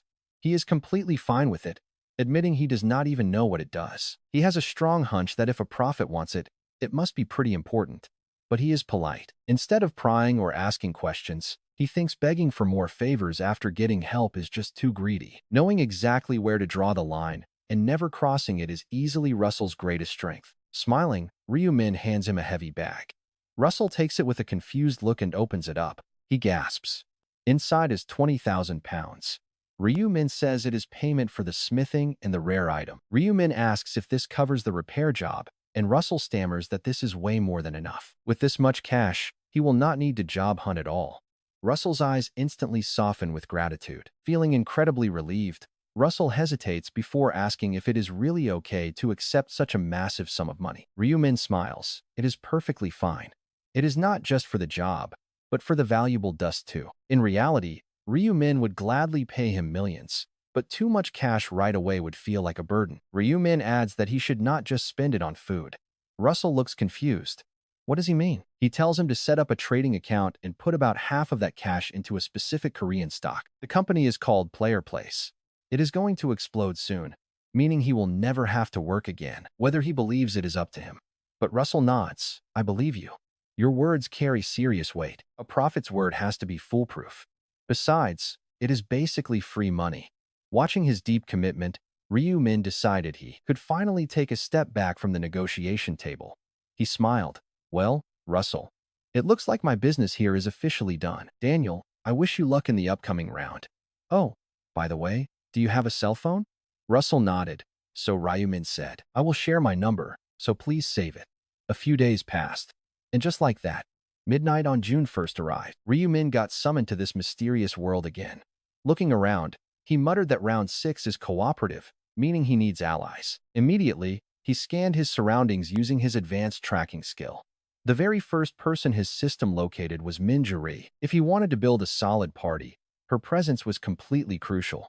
Honestly, there was nobody else he actually needed. However, he still had to fill the remaining slots since the rules for this round required a full 5-person team. Just then, Minjuri spotted Ryu-min.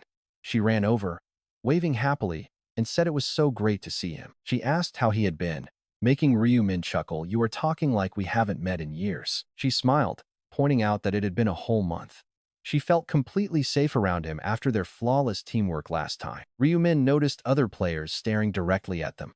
Someone whispered, who is that girl? And why is she talking to Black Scythe? Another player wondered if she was some secret high-ranking ranker to be chatting so casually with the top player. A third person chimed in, wait, I remember her from the last round leaderboard. Didn't she take second place? They were seriously jealous of anyone holding a direct connection to a literal god-tier ranker. Ryu-min ignored the murmurs. As the undisputed number 1 with a cold, mysterious charisma, Black Scythe was the most popular figure in the entire game. Naturally, everyone wanted to get on his good side, which honestly felt like a giant hassle to Ryu-min. But nobody actually dared to approach him.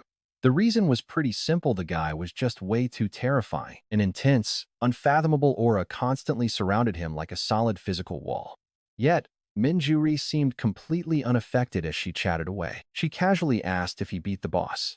He calmly nodded yes, he did. She nodded even with the tight time limit. You finished it fast.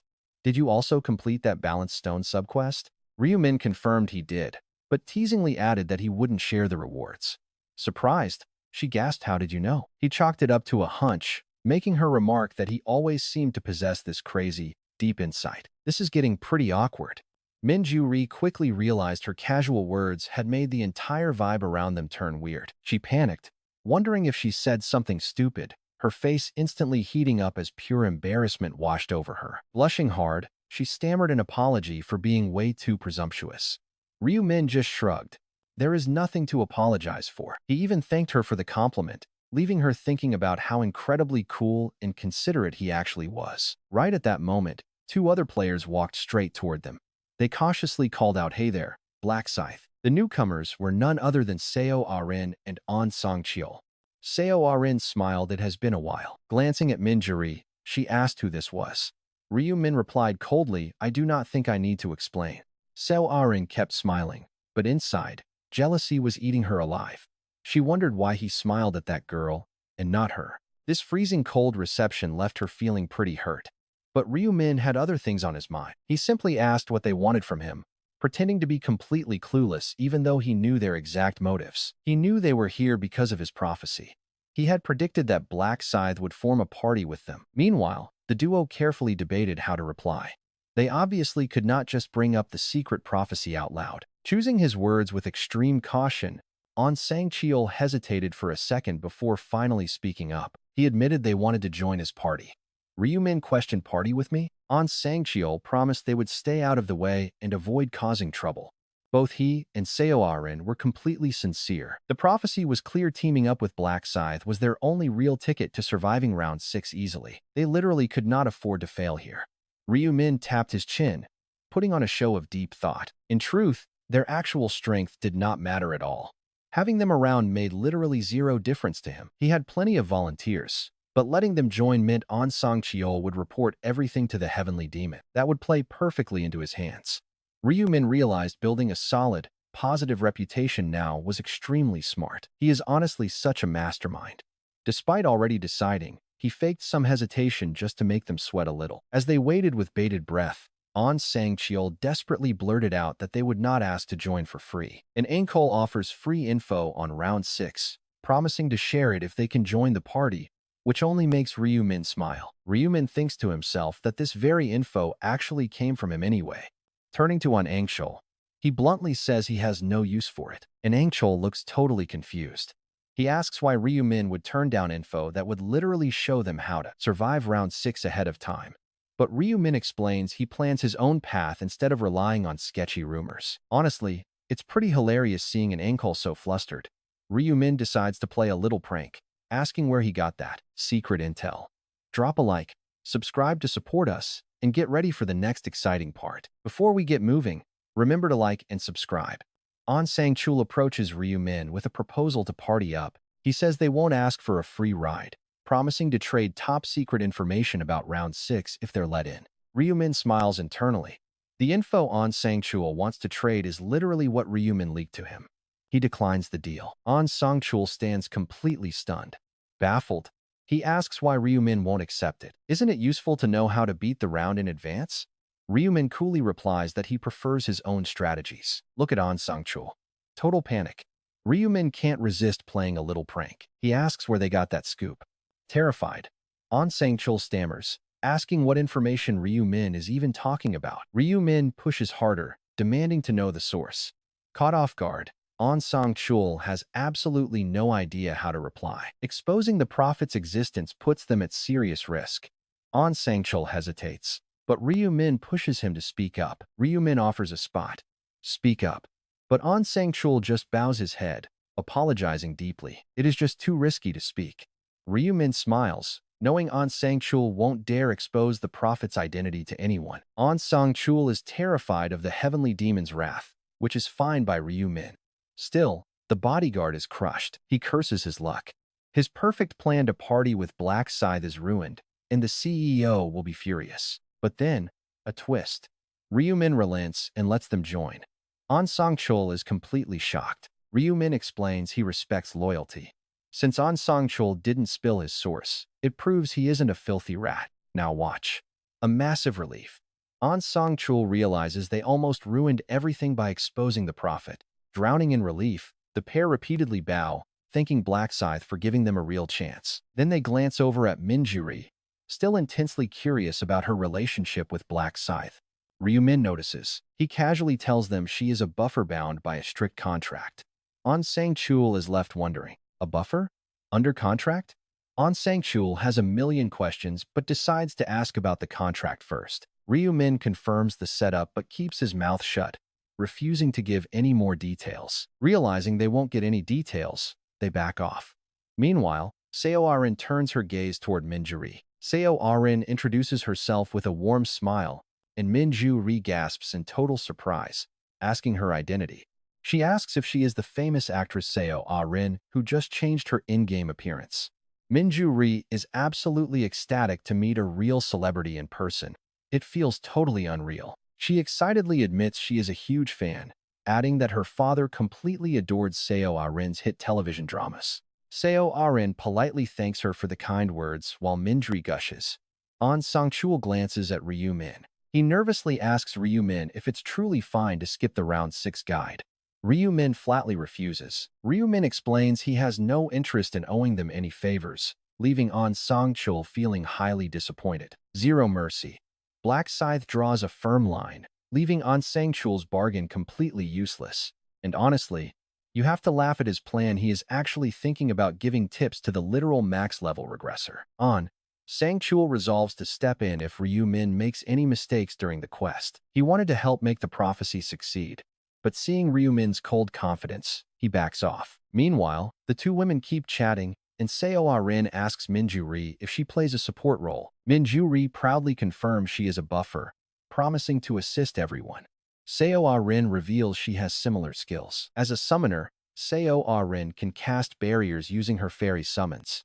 Minju-ri's eyes go wide with wonder. Seo Arin explains she can summon up to 3 creatures at once, promising a full demonstration later. An Sang-chul politely interrupts the chat, suggesting they should all formally introduce themselves to the group. He gives his name, and Minju-ri greets him warmly, noting they already seemed familiar with Black Scythe. An Sang-chul admits Black Scythe saved. She can't believe this terrifying dark warrior actually went out of his way to rescue helpless people. Minju-ri smiles. She knows now. Black Scythe is actually an incredibly warm-hearted guy. As players gather, Priscilla suddenly appears in a flash of light, asking if they rested well. She notes there are exactly 1,010 participants present, declaring it a perfect number to start. A sudden warning. The system prompt flashes. Defeat the area boss within 6 hours to survive. 16 million global players, and only 8 million survivors. In our zone, just 505 out of 1,000 will make it. Someone mutters in shock. Wait, defeat a boss? Is it finally showing up? Another asks, how are we supposed to do that alone? Defeat a boss by ourselves? Hearing the quiet panic, Priscilla giggles and tells them not to worry, they cannot do it alone. Obviously, you have to work together, she says. A player immediately chimes in. We cannot solo it? How do we even cooperate? Priscilla explains they need to form parties, introducing the game's party system. She adds that a party is a cooperative group. You need exactly 5 people to build a group.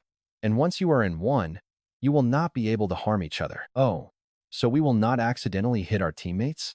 Hearing this, Priscilla smiles quite evilly. Exactly, no more friendly fire or sudden betrayals, she says. Pretty convenient, right?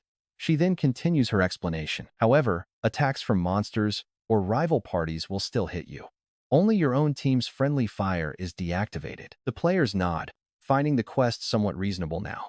With a team of 5, taking down a boss feels doable. But then, Priscilla drops another detail about what happens when you group up. All gold and experience points you get from killing monsters are split completely evenly among every single member. It does not matter who lands the final blow. But drift over 100 meters apart, and you get nothing, a player mutters. Oh, so experience and gold are split evenly?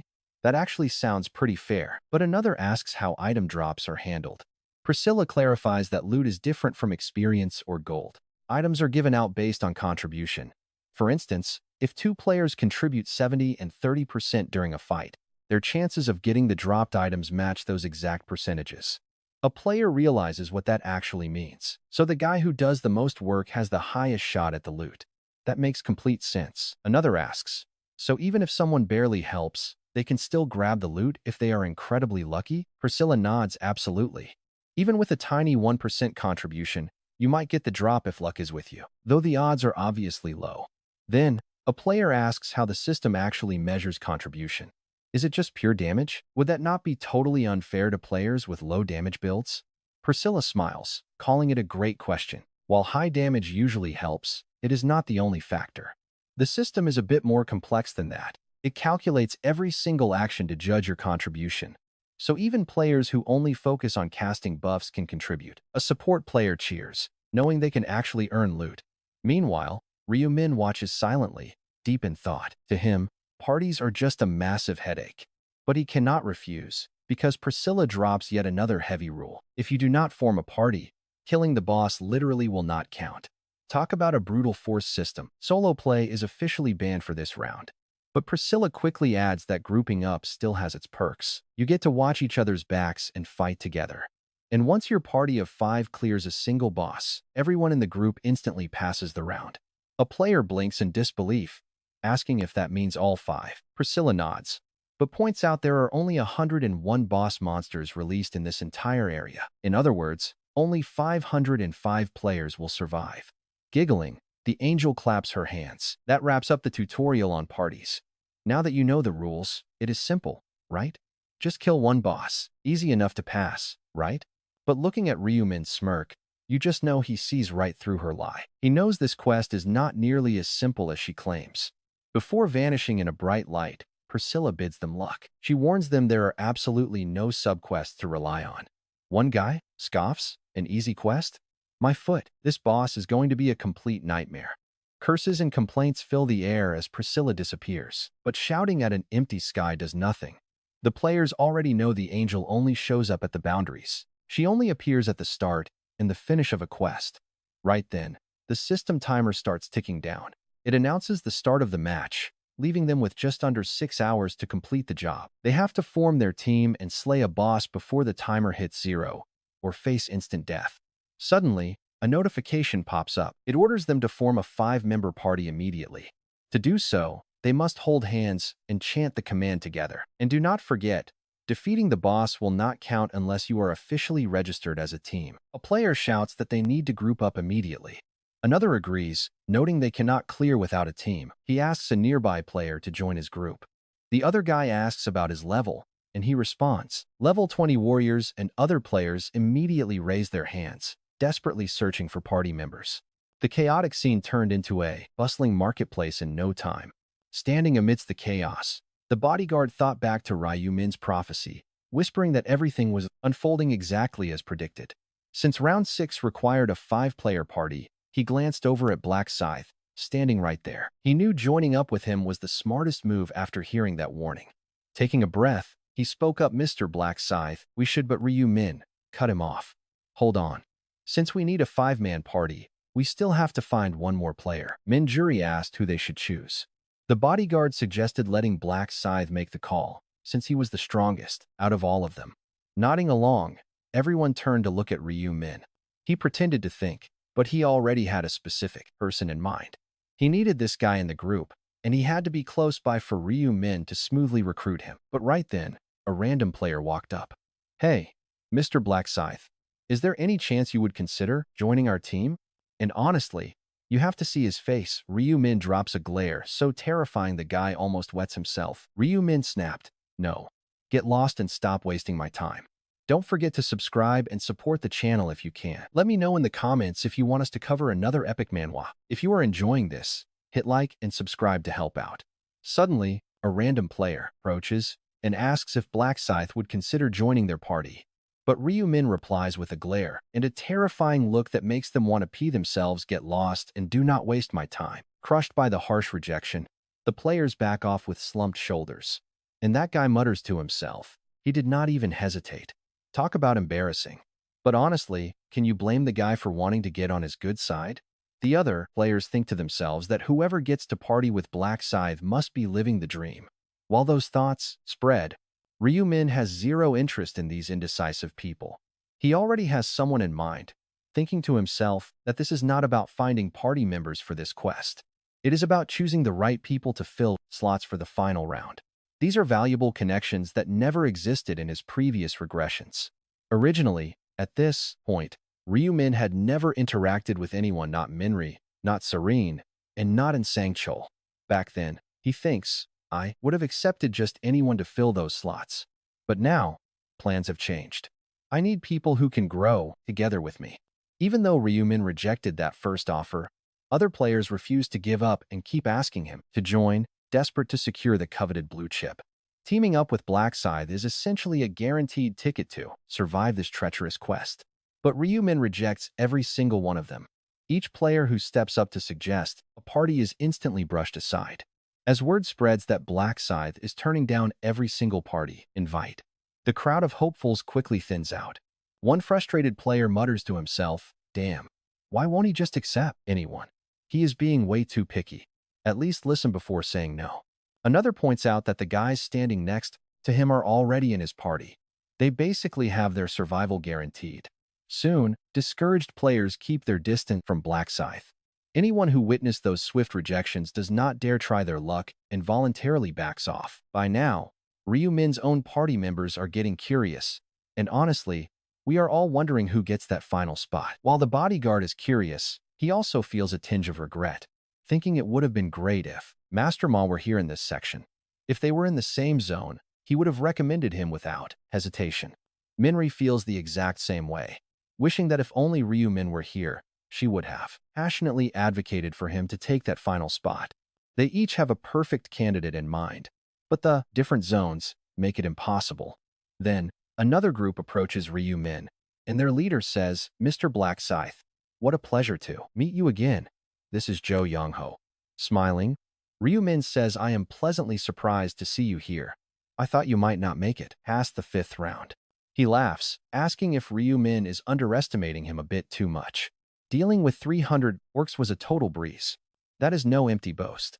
Jo Young-ho easily cleared the quest, ranking 125th out of 1,211 participants who reached the 5th round. He adds, I was inspired by your past battles, which motivated me to finish the hunt quickly. Ryu Min says, is that so? Jo Young-ho adds, either way. Thank you. Thanks to you, my friend here also survived without a single scratch.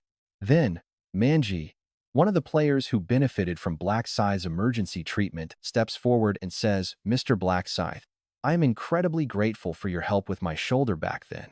Thanks to you, I can." Ryu-min replies, "You managed to take down 300 with that body of yours." Manji says, "It is all thanks to you, Mr. Black Scythe. I am truly grateful. You are my savior."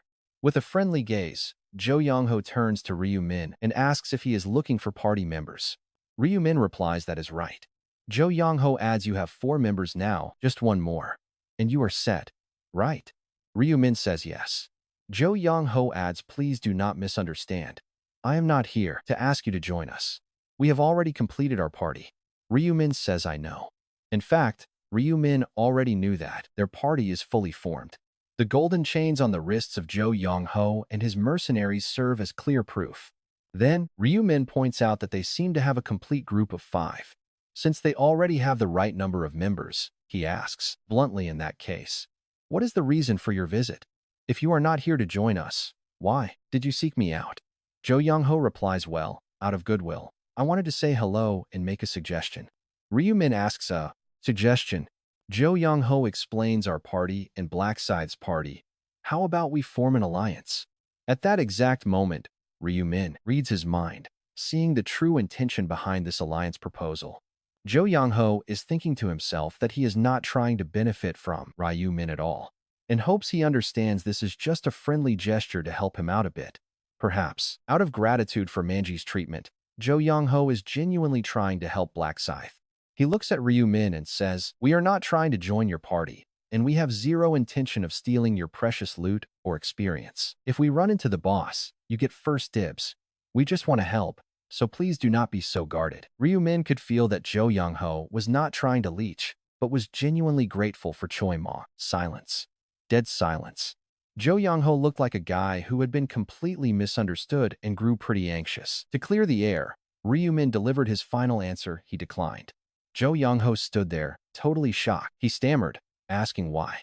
Was it because they might slow him down? He promised they would never become a drag. If they ever got annoying, Ryu-min could just leave them. But Ryu-min cut him off. That was not the issue. He hated messy complications. He appreciated the gesture, but declined. Jo Young-ho sighed in deep disappointment. It was a shame since they really wanted to help.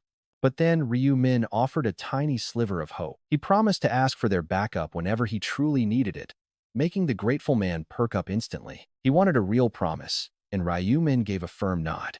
He already gave his word, after all. That definitive answer brought a satisfied grin to the man's face. With a promise secured, they prepared to leave. They said their goodbyes, leaving Ryu-min and the bodyguard alone once again to handle their business. It was time to make a choice. But Ryu-min already knew exactly who he wanted, pointing right into the crowd. Silence. Everyone stared. Every eye in their group followed his outstretched finger as he called the target over. The target was utterly speechless.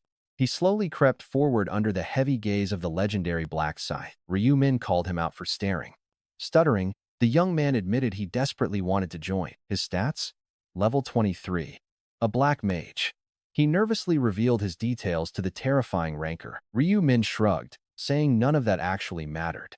This random guy was officially getting the final slot. The other members were completely flabbergasted. Why choose someone whom everyone else had already rejected? Stunned. The kid was totally shocked. He could barely process that the legendary ranker actually chose him. Meanwhile, Ryu-min was pretty pleased with his decision. This was a massive investment for what was coming down the line. And here is the crazy part: this awkward kid was destined to lead a cult worshipping the Black Scythe like a god. With a strong bond, he would get a totally loyal fanatic. His username? Aged Man No Gay. His real name? Heyo Taesuk. Ryu-min officially initiated the team invite, finalizing their roster. As the system recognized their agreement, glowing golden rings with strange symbols materialized around their wrists. The party was officially formed. Young Heyo Taesuk could not believe his insane luck as Ryu-min called out to him. "Introduce yourself," Ryu-min commanded. He wanted the new guy to speak to the rest of the crew. The nervous mage hesitated briefly, then quietly introduced himself as a level 23 black mage. He mumbled about his main skills, black arrows and dark chains, slowly gaining some confidence as he spoke. Minju-ri smiled warmly, welcoming him as their level 21 buffer, promising to keep everyone alive and powered up. Seo Rin and the bodyguard introduced themselves next, completing the introductions. But Minju-ri stopped them, immediately casting her powerful supportive spells on each of them one after another. She cast Bless and Swift. Instantly, the party was stunned to find their speeds boosted by 60%. While they gasped in disbelief, Ryumin stayed completely unbothered by the sudden massive power spike. The bodyguard muttered that he now understood why she was chosen. Minjuri blushed while Seo Arin watched with jealousy. Speaking of support, make sure to show some love by hitting those like and subscribe buttons. The plot is really heating up now, making it quite a challenge to find perfect matching scenes. Because of that, the next couple of episodes might take just a bit longer to put together. But do not worry. We are working hard to drop them as fast as humanly possible. Thanks to everyone supporting the channel financially. Don't forget to like and subscribe. Right then, On Sang-chil whispered that this was exactly why the Black Scythe kept Minju-ri around. Buffers are amazing. Minju-ri smiles, asking why. He is teasing her. Watching them, Seo Arin gets incredibly jealous and speaks up, claiming she is a summoner too. She can buff her own summons, too. With a quick chant, two glowing, fairy-like creatures start to appear, leaving trails of golden dust. They flutter around like bright fireflies. Then, a quiet rustling fills the air. A human-sized golem rises directly from the shifting ground. Seeing this, Minju-ri gasps in pure wonder, asking what those adorable little things are. Seo Arin proudly explains they are protective fairies that grant shields. Normally, they can't attack. But after hitting level 20, she got another fairy that actually casts offensive magic. Minju-ri is seriously impressed, then asks about the massive stone summon. Seo Arin explains that it is a golem she unlocked at level 20. It doesn't buff anyone, but it draws monster aggro, so she summoned it early. Minju-ri cheers, calling her awesome for having both tank and support skills. As the praise keeps coming, Seo Arin keeps her eyes locked on the Black Scythe. She turns to him, asking what he thinks of her. She practically begs for his validation with her eyes. But Ryumin doesn't look interested at all. Staring off somewhere else, he simply tells everyone to move out. Seo Arin is left feeling completely frustrated because the Black Scythe ignored her. Ryumin leads the way, and everyone follows. Meanwhile, Hyo Tae-sok mutters to himself. With a buffer and a summoner, everyone here is crazy strong. He decides he must be helpful too. Wearing a tense expression, he follows closely. But the incredibly relaxed pace leaves him totally confused. He wonders why they are so chill. Sure, they have a generous 6-hour time limit, giving them plenty of time. They only need to kill one of the 101 field bosses to pass this quest, so staying calm makes perfect sense. But wouldn't killing the boss faster secure first place? Why is nobody rushing? Doubts fill his mind.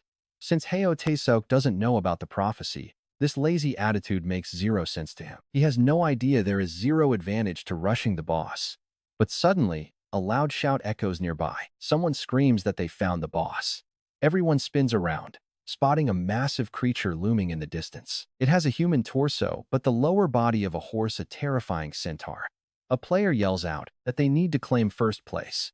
Immediately, another party rushes toward the beast, brandishing a massive, double-edged axe. The centaur fights back like a demon, forcing the players to struggle against its raw power. One player shouts to spread out because the beast is too strong. Another calls to circle around and hit it from behind. Following the order, they move in from the rear. Ryumin, watching from a distance, just clicks his tongue. He mutters how foolish it is to target the rear. Sure enough, a player sneaking behind gets a face full of hooves.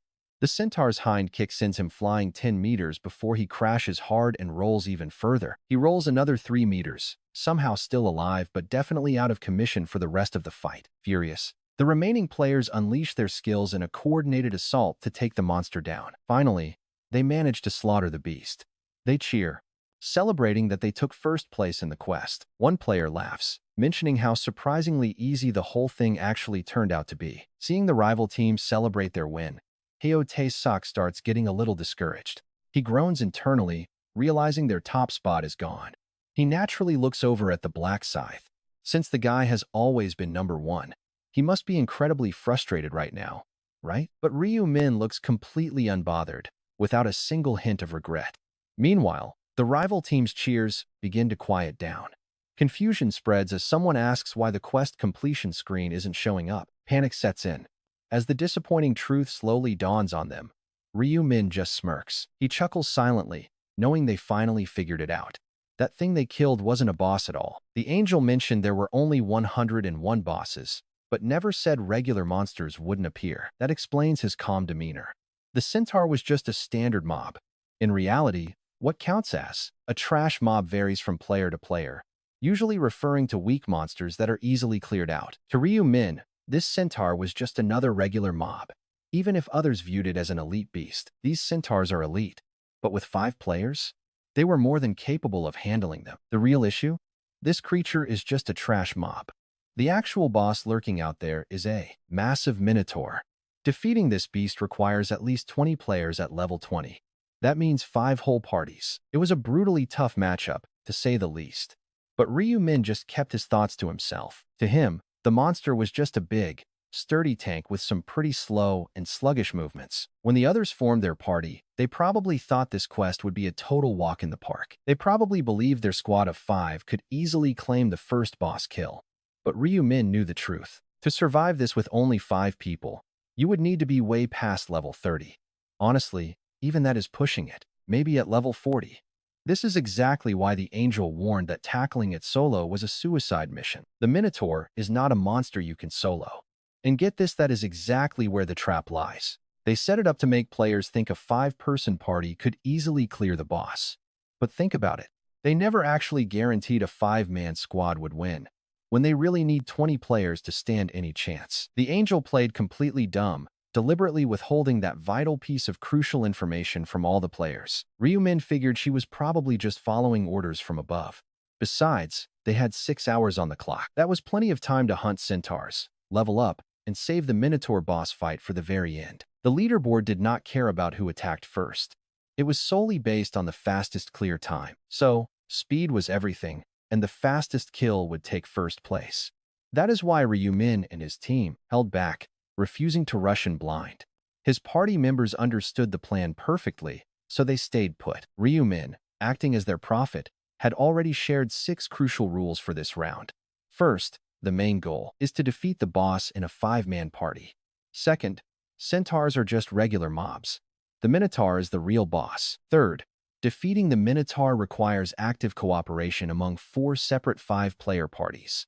Fourth, the final ranking system does not care about who slays the boss first. Instead, the ranks are pretty much determined by which group achieves the fastest clear time. Fifth, once the boss dies, the party is immediately sealed in a pillar of light. Now watch, this makes rushing the boss pretty dumb since you just end up trapped. Sixth, the best strategy is to farm centaurs for experience points first, level up, and then confront the boss. This was their winning strategy, though aged man Noge was the only one who did not hear it. He had no clue. Silently watching the field, Ryu Min finally turned to his teammates and shared his layout plan. He told them they were going to hold off on the boss and focus purely on hunting the centaurs. They needed to level up and would keep grinding for at least 5 hours. Aged man Noge asked why. What was the logic? Ryu Min explained that level 20 players were clearly struggling to fight these centaurs. If these trash mobs are this tough, then the boss must require several teams to defeat. Rushing into the boss fight blind is pretty foolish, especially with potential hidden traps waiting to catch us off guard. The old man nodded. Ryu Min added that if they beat the boss too early, just like in the first round, they would end up trapped in that pillar of light, wasting precious grinding time.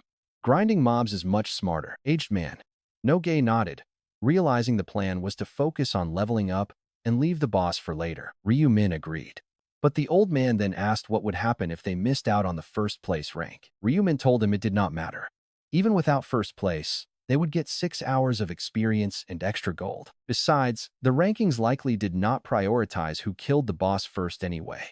Hearing this, An Sangcheol was stunned. He was speechless, wondering how Ryu Min figured it out.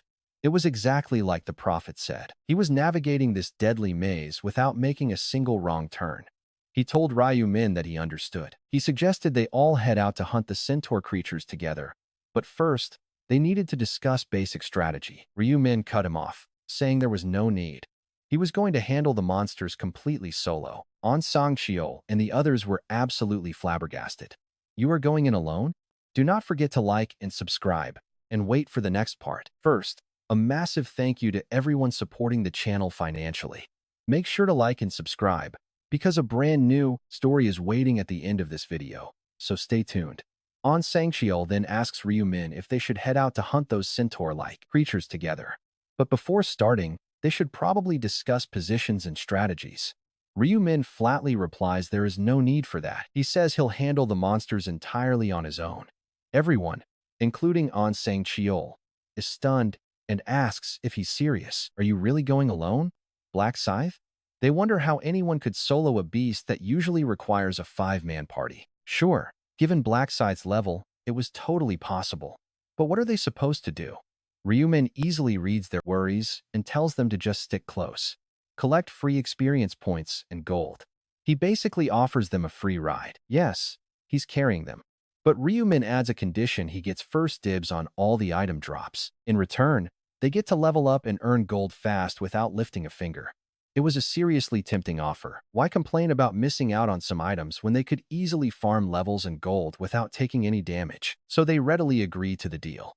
Ryu-min nods in agreement, telling them they made a very wise decision here. Besides, Ryu-min fighting alone is way cleaner than worrying about dragging a slow, clumsy party into dangerous battlefields. They would only slow him down. He mutters to himself that these centaurs are just basic trash mobs to him anyway. Unsheathing his legendary death scythe, he asks if they are ready, then takes off like a lightning bullet, leaving them completely stunned. They yell to follow him quickly and start sprinting. But even with the swift speed buff active, the distance between them only keeps growing. Sang-cheol gasps in disbelief, wondering how anyone can be this fast, and just how high his agility is. Even Noge, who always prided himself on his speed, feels like a slow, clumsy turtle compared to Ryu-min right now. When they finally manage to catch up, they see Ryu-min facing a wild centaur. And before the monster can even finish its fierce battle cry, Ryu-min swings his scythe. The beast's head flies off in one clean, instantaneous strike. The entire fight took exactly 0.3 seconds. The party is completely jaw-dropped, asking what on earth just happened. One single slash. Nobody expected an elite monster to drop instantly.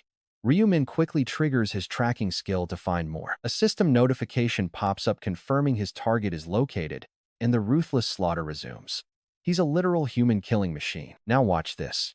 Ryu-min takes a quick glance at the clock and realizes he's only been hunting for 30 minutes. Checking his logs, a flurry of system alerts shows endless centaur defeats and his passive title multiplying his experience gains. Gold keeps piling up alongside his skyrocketing level counter. Thanks to the Rune of Slaughter, all his stats are buffed by 100% after getting 172 kills. That's not bad for 30 minutes.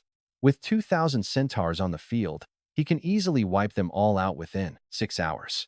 Leaving some for others, Ryu-min glances down at another highly critical notification from his legendary item. The beat of eternity stacks are steadily building up, but the item's durability is slowly wearing down. He has already gained 11 free permanent stats.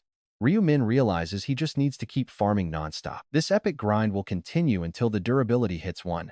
Then he will ask Russell to restore it. While planning his next move, sudden footsteps echo behind him. Spinning around, Ryu-min spots his exhausted companions. They are completely out of breath, barely having managed to keep up with him. He can't help but smile. He kindly tells them to take a quick rest if they're tired. Relieved, they joyfully thank him and collapse. Corin and Old Man Noge, who both have the very lowest strength stats, lie flat on their backs. Noge wheezes that just chasing him is exhausting, complaining that even a 100-meter buffer zone wasn't nearly enough. Sang-cheol fully agrees with him. But despite their complaints, they honestly couldn't be any happier right now. They had already leveled up in just 30 minutes.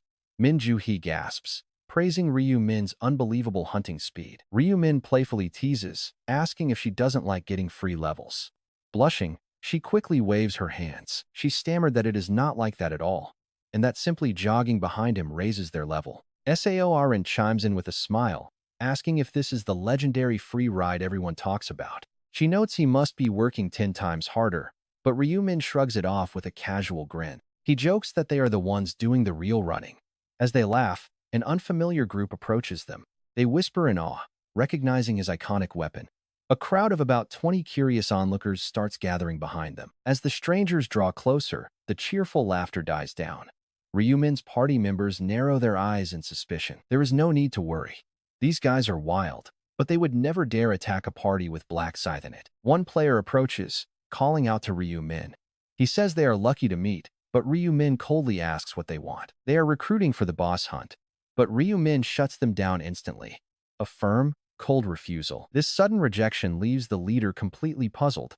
His hopeful smile quickly fades as he stammers in confusion. He warns that the boss is no joke, pointing over toward a massive, muscular minotaur looming in the distance. Everyone turns to look at the beast, which radiates an overwhelming pressure even from far away. The player warns that this beast is no walk in the park. Ryumin calmly asks how he can be so sure. He asks if they have fought it. The player admits they did not, but they saw another team try to go solo. That solo attempt ended in a brutal, crushing defeat. It was a sobering wake-up call about the need for teamwork. Ryumin dismisses them coldly. Do it yourselves. We are not interested. The player keeps pushing, suggesting cooperation and even offering Ryumin's team the final strike to sweeten the deal. But before he can even finish, Ryumin cuts him off sharply. He warns him that this is the third time he is saying no. Completely intimidated by Ryumin's terrifying aura, the players quickly back off and apologize before retreating. Back at the main gathering, the groups begin planning, realizing they will not be getting any help from the legendary Black Scythe. When another player asks if they actually tried to recruit him, the leader confirms Ryumin declined, claiming they can do it alone. Some players panic, arguing that they desperately need Black Scythe on their side if they want any chance of taking down the beast. Another player sighs, wondering if maybe even the famous Black Scythe is just too terrified to face this massive boss. Either way, they must fight alone now. Fine by them. That was their original plan anyway. With tense nods, the group gets ready to hunt. They watch as the massive minotaur begins taking slow, heavy steps. Standing at a towering 6 meters tall, each step of the giant beast sends a heavy thud echoing through the area. From far away, it did not seem so scary, but up close, its gargantuan size is downright terrifying. A player asks in pure terror if they can actually beat this thing, but another tries to reassure him with their 20-man group. Despite those words, everyone is still trembling. Suddenly, the minotaur senses their presence and snaps its head around. Talk about worst-case scenario.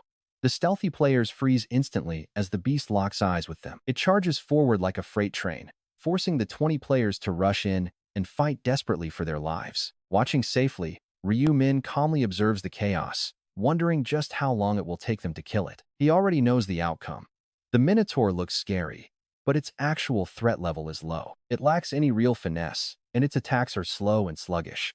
Its predictable swings make it quite easy to dodge. Ryumin figures that if all 20 players coordinate, the beast really does not stand a chance. But the monster has insane endurance.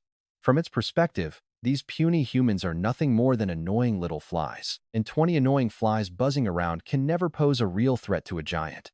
At least, that is what it thinks. The battle rages on for over 3 minutes, with no end in sight. Ryumin keeps watching, waiting for the boss to drop. Seeing its death will give his team the perfect chance to move in. Finally, after 7 long minutes, the beast shrieks. It collapses heavily onto the dirt. The surviving players erupt in joy, cheering that they finally brought down the boss. But 3 players are dead. Brutal. Amidst the loss, someone asks who actually landed the final blow. They are all cheering, claiming their team got the kill. But right in the middle of it, everything changes. A glowing pillar of light shoots down from the heavens, wrapping around one of the 4 teams that fought the beast. Enveloped in the translucent light, one player checks his quest window and happily realizes their team officially succeeded. But wait, another player asks if they seriously have to wait inside this pillar until the timer finally runs out. Do they really have to stay trapped in here for over 5 hours? A teammate confirms it, sighing at the long wait. Getting some early rest is nice, but it feels like they are missing out on other valuable opportunities out there. Sitting around inside a glowing cage doing nothing starts to make them feel pretty uneasy about their situation. Meanwhile, the players who failed to secure the kill decide to go search for other groups to get some much-needed backup. They glance over at Ryumin's party, but quickly shake their heads and walk away, knowing he won't cooperate. They leave. No use talking. Ryumin turns back to his companions for the next step. One of them says it's pretty lucky they didn't finish too early. Otherwise, they'd just be wasting time. The bodyguard agrees. Hunting slowly and finishing late, just like Black Scythe predicted, was absolutely the right move. Without even changing his expression, Ryu-min tells his companions that they've rested enough. It's time to move. Follow me, he says.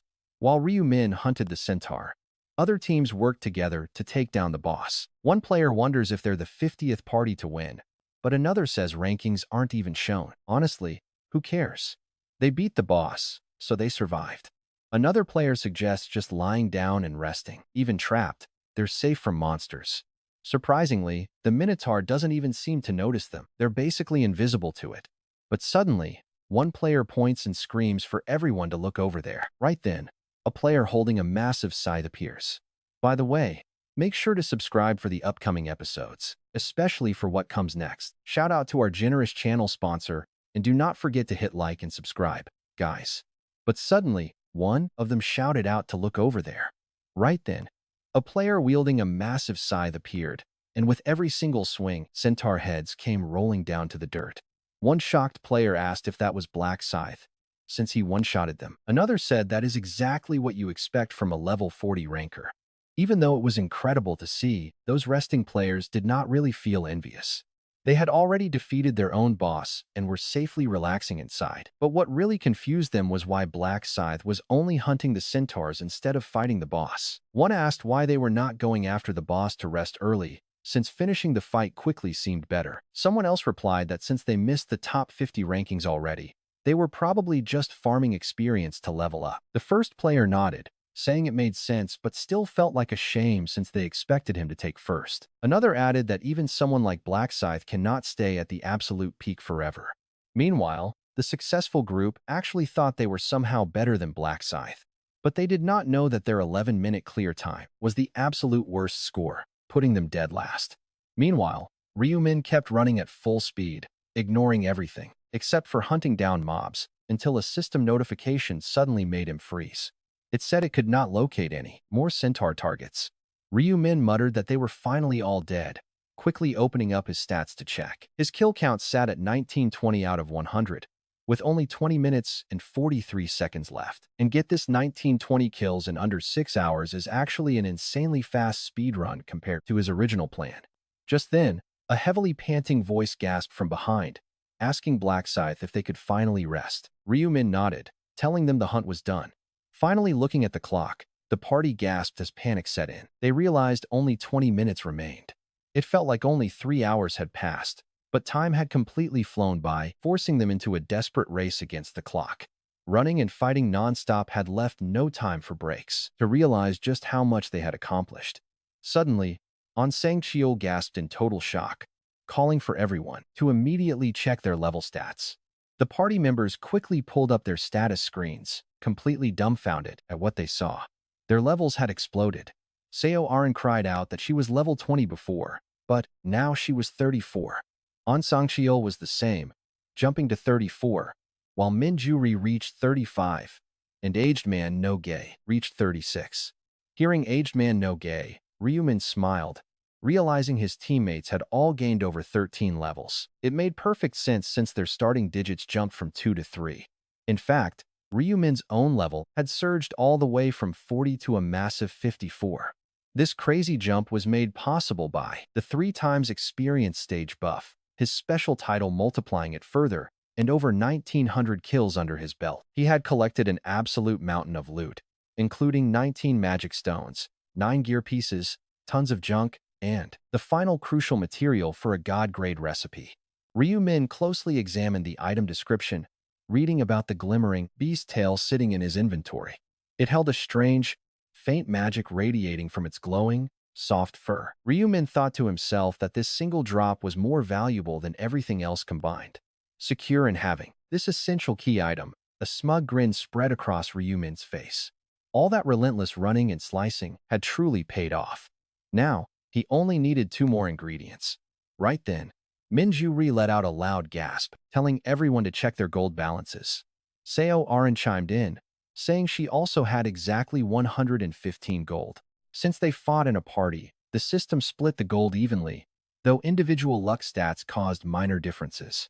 But compared to his party, Ryu-min was holding a staggering 150,000 gold, because his let that sink in, his luck was over 350, skyrocketing his gold drops.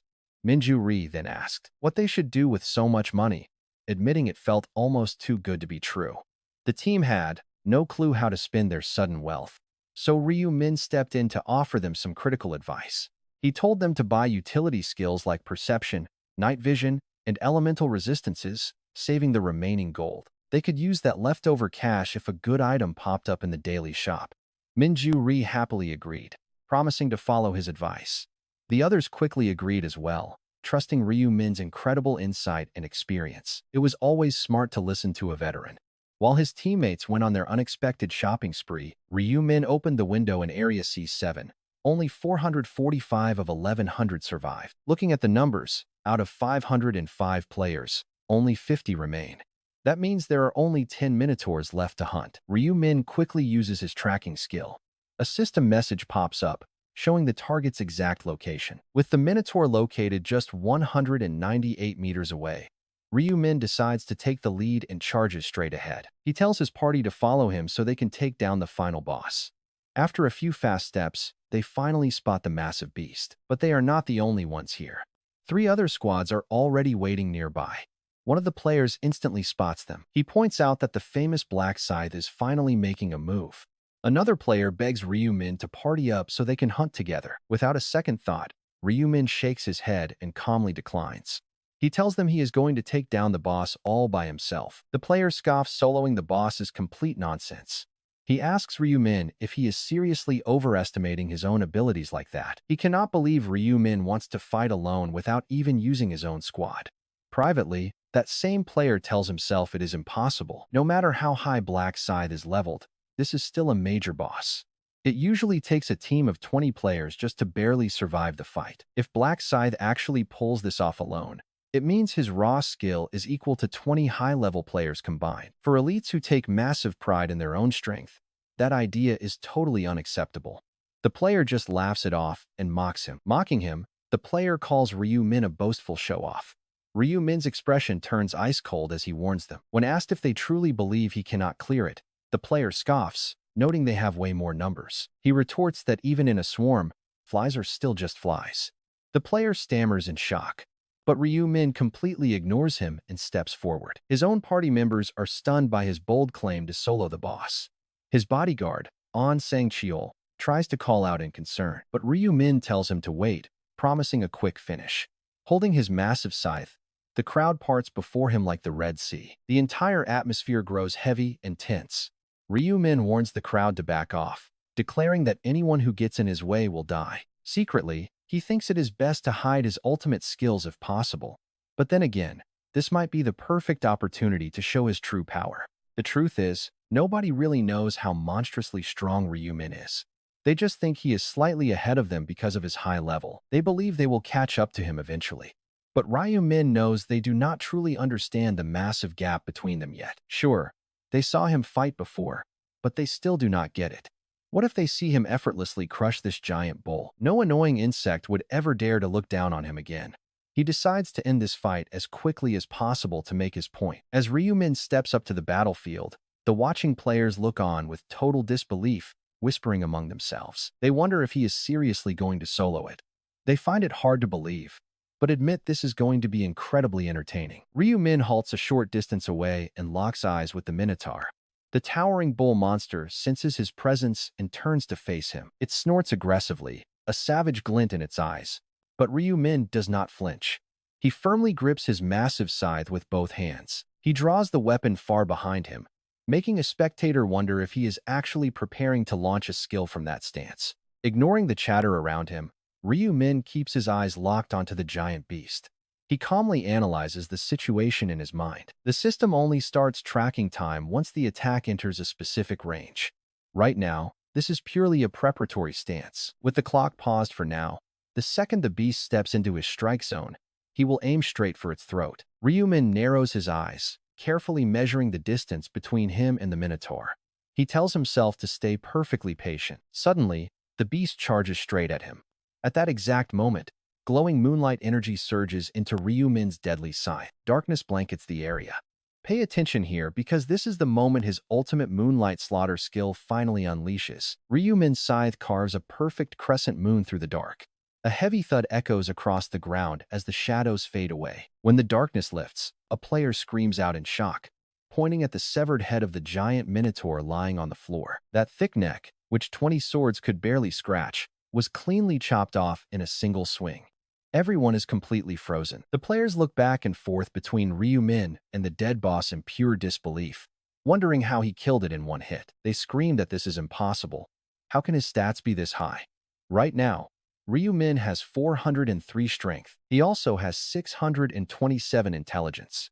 These insane numbers come from Minju He's buffs and his powerful runes. Using the Rune of Slaughter and the Rune of Balance, one-shotting a major boss like this is actually very simple for him. On top of that, activating his Knight of Death skill boosted his Moonlight Slaughter damage by 1.5 times. He notes that even the High Orc died in one shot, and this boss is actually weaker than that monster was. Even though it is the round 6 boss, it cannot compare to his previous battles. Suddenly, a system notification flashes on his screen. It confirms he defeated the Minotaur, granting a triple experience point boost alongside a 1.5 times standard increase. Thanks to his title, his experience and gold go up by 11%. He gets 5,200 gold, bull leather, and a Minotaur armor blueprint. Since they are grouped, similar notifications pop up for his teammates. These shared rewards do not look like much, but that is only because of their massive group size. Still, Ryu Min smiles, knowing that despite the low gold payout, every single item is mine. Huge thanks to everyone supporting the channel, especially our awesome sponsors who help us keep going. Make sure to like and subscribe. In the last episode, we watched Ryu Min completely obliterate the boss. Ryu Min chuckles while scrolling through the loot dropped by the Minotaur. The ultimate prize was bull leather. This high-grade cowhide is incredibly tough, making it the perfect raw material for crafting heavy armor. It is the exact stuff needed for the Minotaur armor, and he even got the rare crafting blueprint. The consumable blueprint lists 6 unique ingredient combinations to forge this powerful, one-of-a-kind gear. Players usually need to write down these combinations since the blueprint disappears after just a single use. Using the scroll reveals the exact ingredients, and that high-grade bull leather is definitely on the list. Normal people would need to write it down quickly before it vanishes, but Ryu Min has a perfect memory. Everything is already locked in his head.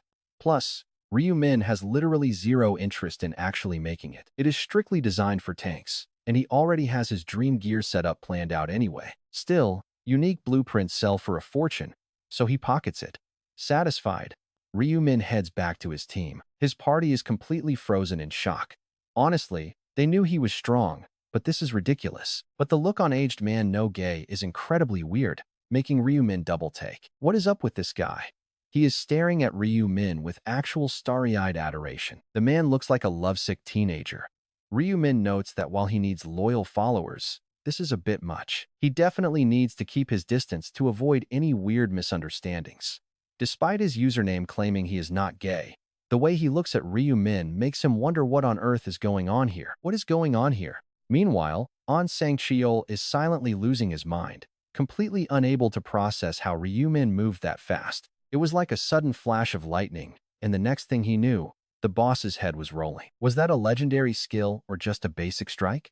Taking down a major boss in one hit is just absurd. Moments later, a beam of pure light wraps around them, signaling their victory in this round. Their survival is guaranteed, but their rank is still up in the air. Only 9 bosses remain. There is barely any time left, and they need to move. Realizing the clock is ticking, the party scatters. They hunt down the remaining targets before the timer runs out. Then, Priscilla appears with a terrifyingly wicked smile. For the teams that failed to defeat their bosses, do not worry, you will simply be executed immediately. Panicked players scream and beg for their lives, but Priscilla just smiles and turns to the scoreboard. Let's check the ranks. In first place is Black Scythe and his team, 0-0-0-0-1. In second is Heavenly Demon, with the Dumb Fools in third. For District Z09, first place goes to Black Scythe at 0-0-0-0-0-1. Second goes to Kim Sanu's team at 0-0-5-3-1, and Rice Eater in third. The name shown for each team belongs to the player who contributed the lion's share. This leaves some players completely baffled, wondering why they aren't on top when they got the first kill. They complain that Black Scythe took forever, yet somehow secured the #1 rank. Wait, what is this? Priscilla smirks at their complaints. Whoever said the rankings were based on who finished first? The score is determined by the exact time it took to kill the boss. The harsh realization immediately hits them. Priscilla mocks them, pointing out that the slowest team took a pathetic 11 minutes and 30 seconds. How could anyone struggle for over 11 minutes against a single cow? Humanity is truly pathetic. But when she checks the fastest record, she reads aloud that Black Scythe's team won in 1 minute. She calls it decent, but a player suddenly shouts out that the timer on screen is totally wrong. He tells her to look closely at the display. Sensing something is wrong, Priscilla blinks and looks again. Her jaw drops. It doesn't say 1 minute. It says 1 second. But the realization comes too late. She stares blankly at the screen, murmuring in disbelief, while the players watch her in total awe. 1 second. Just one single second. The reality of what she's looking at begins to sink in. Breaking into a cold sweat, Priscilla tries to play it cool, stammering that a 1-second kill is theoretically possible. Honestly, she bragged so much about the boss's strength, but seeing how quickly it fell makes her words look pretty ridiculous now. Then, she chimes in again. She announces they will hand out rewards to the top 3 players based strictly on contribution. So, keep that in mind. Right on cue, a massive notification pops up in front of him. Congratulations. He secured first place in this zone. Not only that, but Black Scythe is officially ranked first on the overall leaderboard. With both number 1 spots secured, his first place zone reward is a high-grade epic helmet selection voucher. And for taking first place on the overall leaderboard, he gets a highly coveted special reward selection box. Ryumin smiles faintly at the helmet reward, and instantly, another glowing blue system window pops up before him. The system presents 3 options: Angel's Ring, Minotaur's Bullhide Helm, and Hermes' Feathered Helm.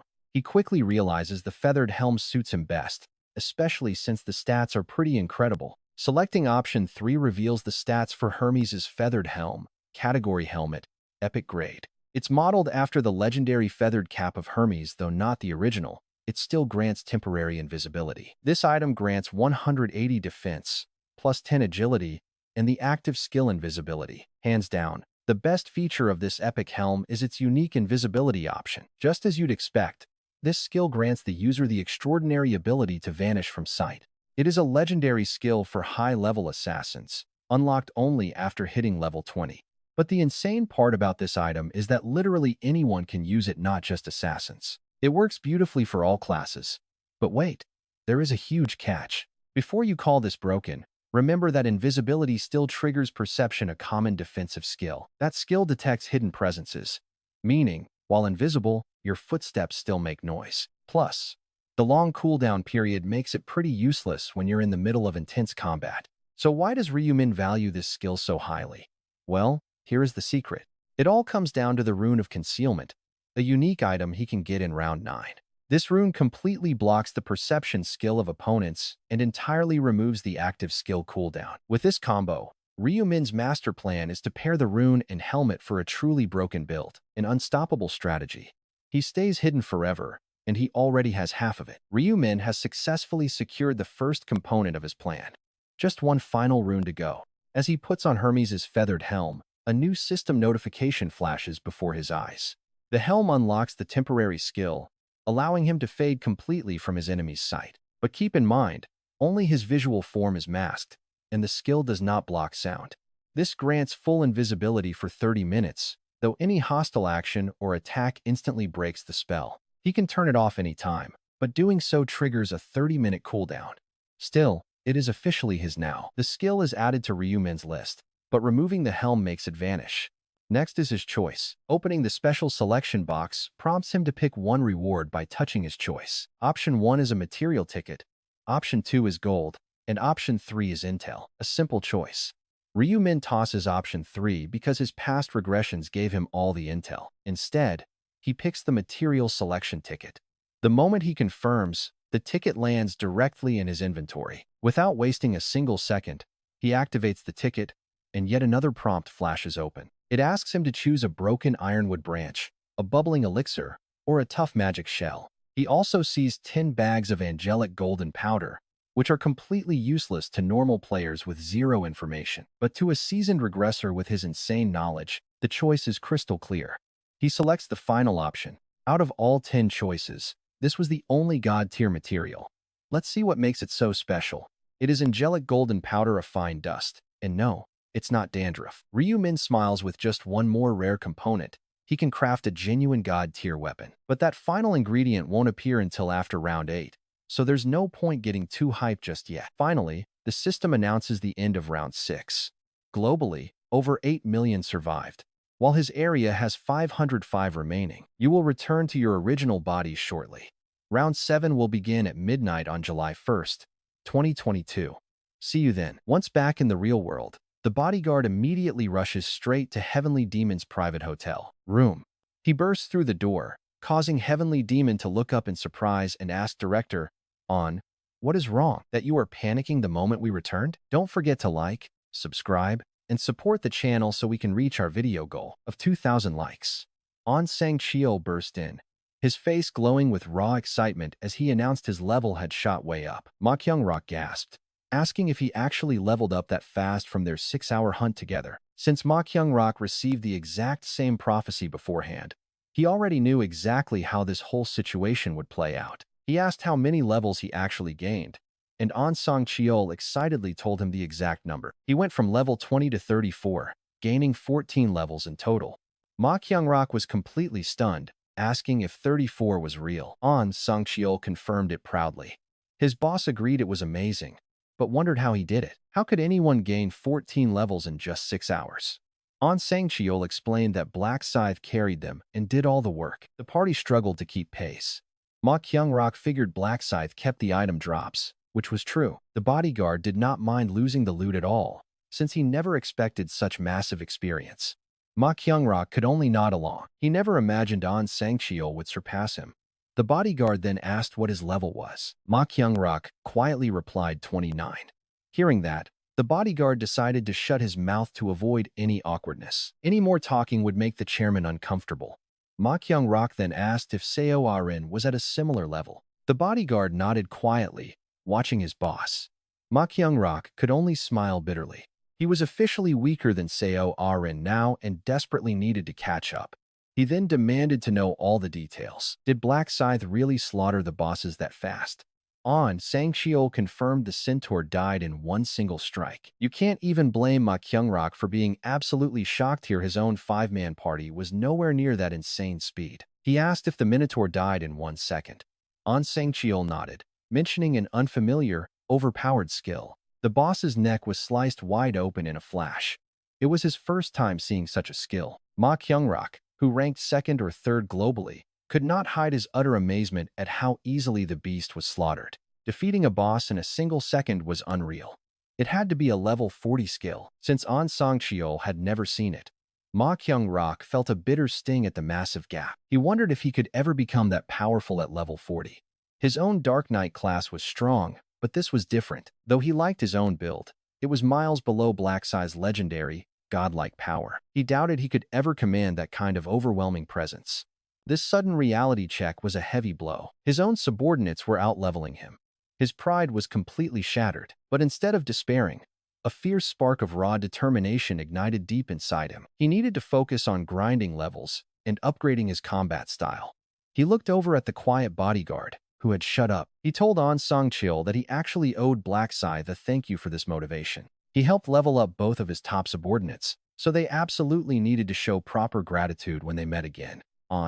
Sang-cheol asked if he should also find a personal way to show his gratitude. Ma Kyung-rok refused, pointing out that Sang-cheol had already sacrificed valuable item drops just to gain that experience. Since his subordinates benefited, showing proper gratitude was his sole responsibility as the chairman.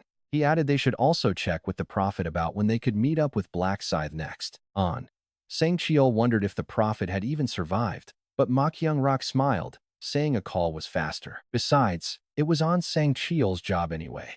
The bodyguard quickly apologized for his thoughtlessness. Ma Kyung-rok told him there was no need to apologize, just to report back once he had the information. He then asked if Sang-cheol had successfully learned those stealth and tracking skills they had discussed earlier. Sang-cheol confirmed he acquired tracking and trace concealment.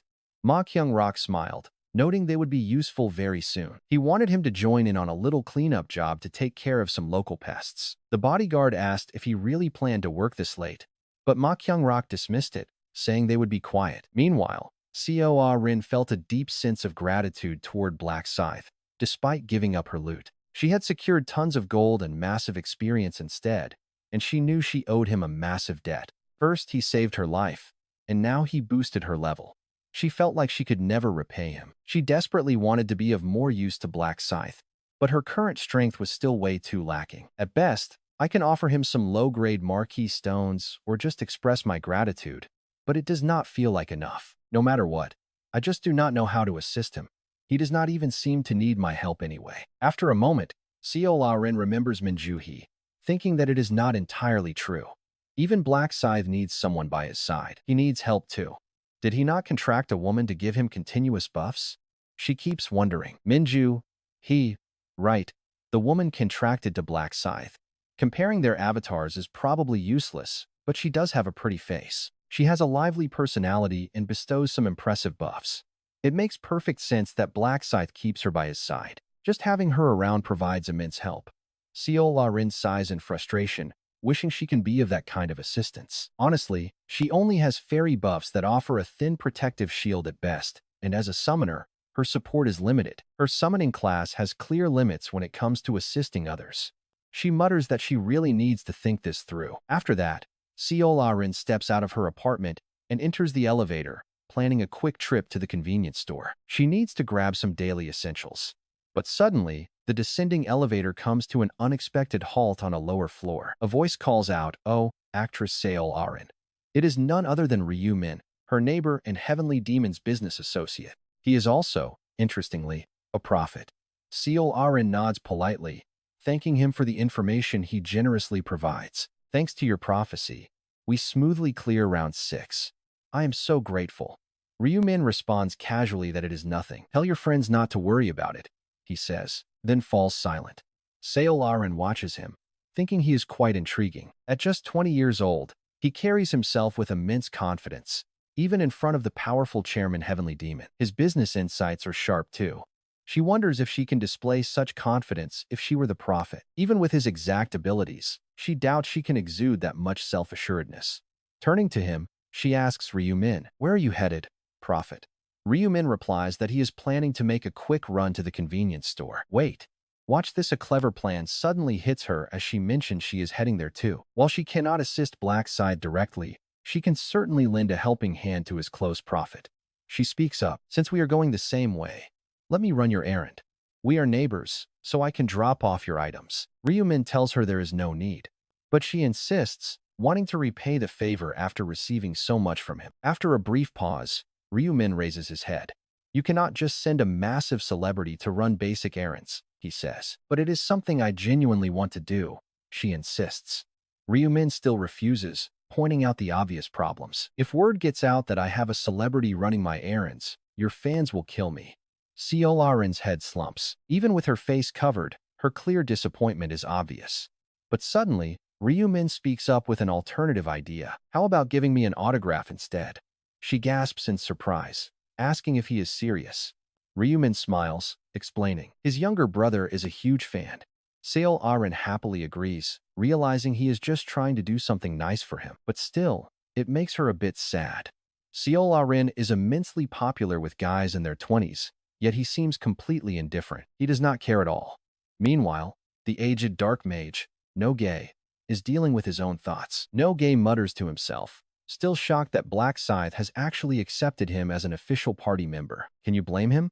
Teaming up with the legendary Black Scythe is far beyond his wildest dreams. He feels completely useless and despondent, wishing he has any viable skills to assist Black Scythe. Even his class is useless. A dark mage offers nothing here.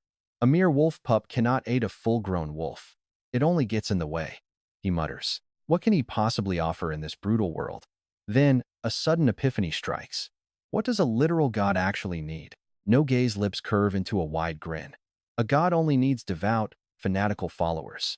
Meanwhile, Ryu Min is browsing flights. He needs to visit Russell Daniel to recover his gear durability, smiling as he recalls the prophecy he shared. That warning might completely change how the man receives him now. Suddenly, Ryu Min's phone buzzes with an international call. The caller introduces himself as Russell Daniel, asking for Ryu Min. Ryu Min confirms his identity, and the man sounds ecstatic. He thanks the prophet for saving his life. When Ryumin asks what happened, Russell Daniel promises to explain upon arrival. Surprised, Ryumin asks if he is coming to Korea. Russell Daniel confirms he already booked his flight, hoping it is fine. Ryumin assures him it is fine since he wants to meet anyway, promising to wait at Incheon International Airport. Make sure to stay tuned for the next part, because things are about to get even crazier. Huge thanks for 2,000 likes on our last video. Let us hit 2,000 again today. Truly sorry for the delay in uploading. My eyes were hurting, so I took 2 days off.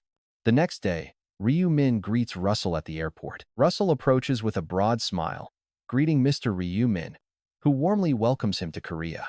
After a quick handshake, they head to the parking lot. Ryu Min offers to drive. The talkative and excited Russell spots the car and gasps, asking if that is a Lamborghini Aventador. Ryu Min asks if he recognizes it, and Russell jokes about his mountain life. He says this dream car is legendary. After some playful banter, they drive off. Ryu Min asks where he wants to visit, and Russell says he prefers somewhere quiet to talk. Ryu Min checks his watch, thinks for a moment, and asks if he is hungry since it is lunchtime already. Russell happily agrees, mentioning he always wanted to try real, local Korean food. Ryu Min promises to take him to his favorite spot. He leads Russell to an incredibly peaceful restaurant located in the Heavenly Demon Hotel. Thanks to a quick reservation, they are seated immediately. Then, Russell remarks on how serene the place is, asking if this is a typical Korean eatery. Ryumin just smiles and says he could say that. The massive spread of food is incredible, leaving Russell completely blown away with every single dish that gets served. He says, the delicious variety is mind-blowing, having never eaten a meal like this before. Ryumin asks if he is enjoying it, telling him to dig in on his tab.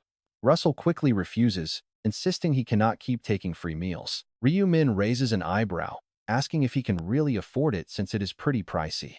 Russell answers confidently. Ryumin says it is 500 a head. And watch this, Russell looks like he is about to pass out. He wonders how on earth a meal could cost 500 pounds. He only expected 30 pounds maximum, but he hides his shock, telling Ryumin he will pay and not to worry. Even though Russell is usually pretty frugal, spending this money is easy because it is technically not his. After all, the cash originally came straight from Ryumin anyway. Reading his mind, a smile spreads across Ryumin's face. He tells Russell not to sweat the bill, asking for a quick favor. He wants his item repaired. Russell happily agrees. He fixes the bead of eternity and hands it right back. Ryumin thanks him, promising to handle the entire bill now. Russell feels a bit guilty, murmuring that he has barely done anything. Ryumin tells him not to worry, then asks about the near-death experience Russell had mentioned. Russell laughs and shares what is actually a pretty average story. He made a party as suggested, hunted for 6 hours, and barely survived the boss. He admits that if he had ignored the advice to level up, things would have ended horribly. Ryumin smiles warmly, glad that his warning helped, and asks if he managed to gain many levels. Russell proudly reveals he is now level 29. Hearing this, Ryumin is secretly impressed by his rapid progress. Honestly, as a blacksmith, Russell is not built for combat, but his talent for buffing and repairing weapons makes him the ultimate support teammate to have around. Then, suddenly, Russell sighs, confessing that he sometimes feels totally out of place, doubting if he can ever truly claim to be a top-tier blacksmith. Ryumin quickly reassures him, saying that with hard work and proper guidance, he can reach heights he never even dreamed of. Russell laughs. These words give him strength. With a profit on his side, what is there to fear?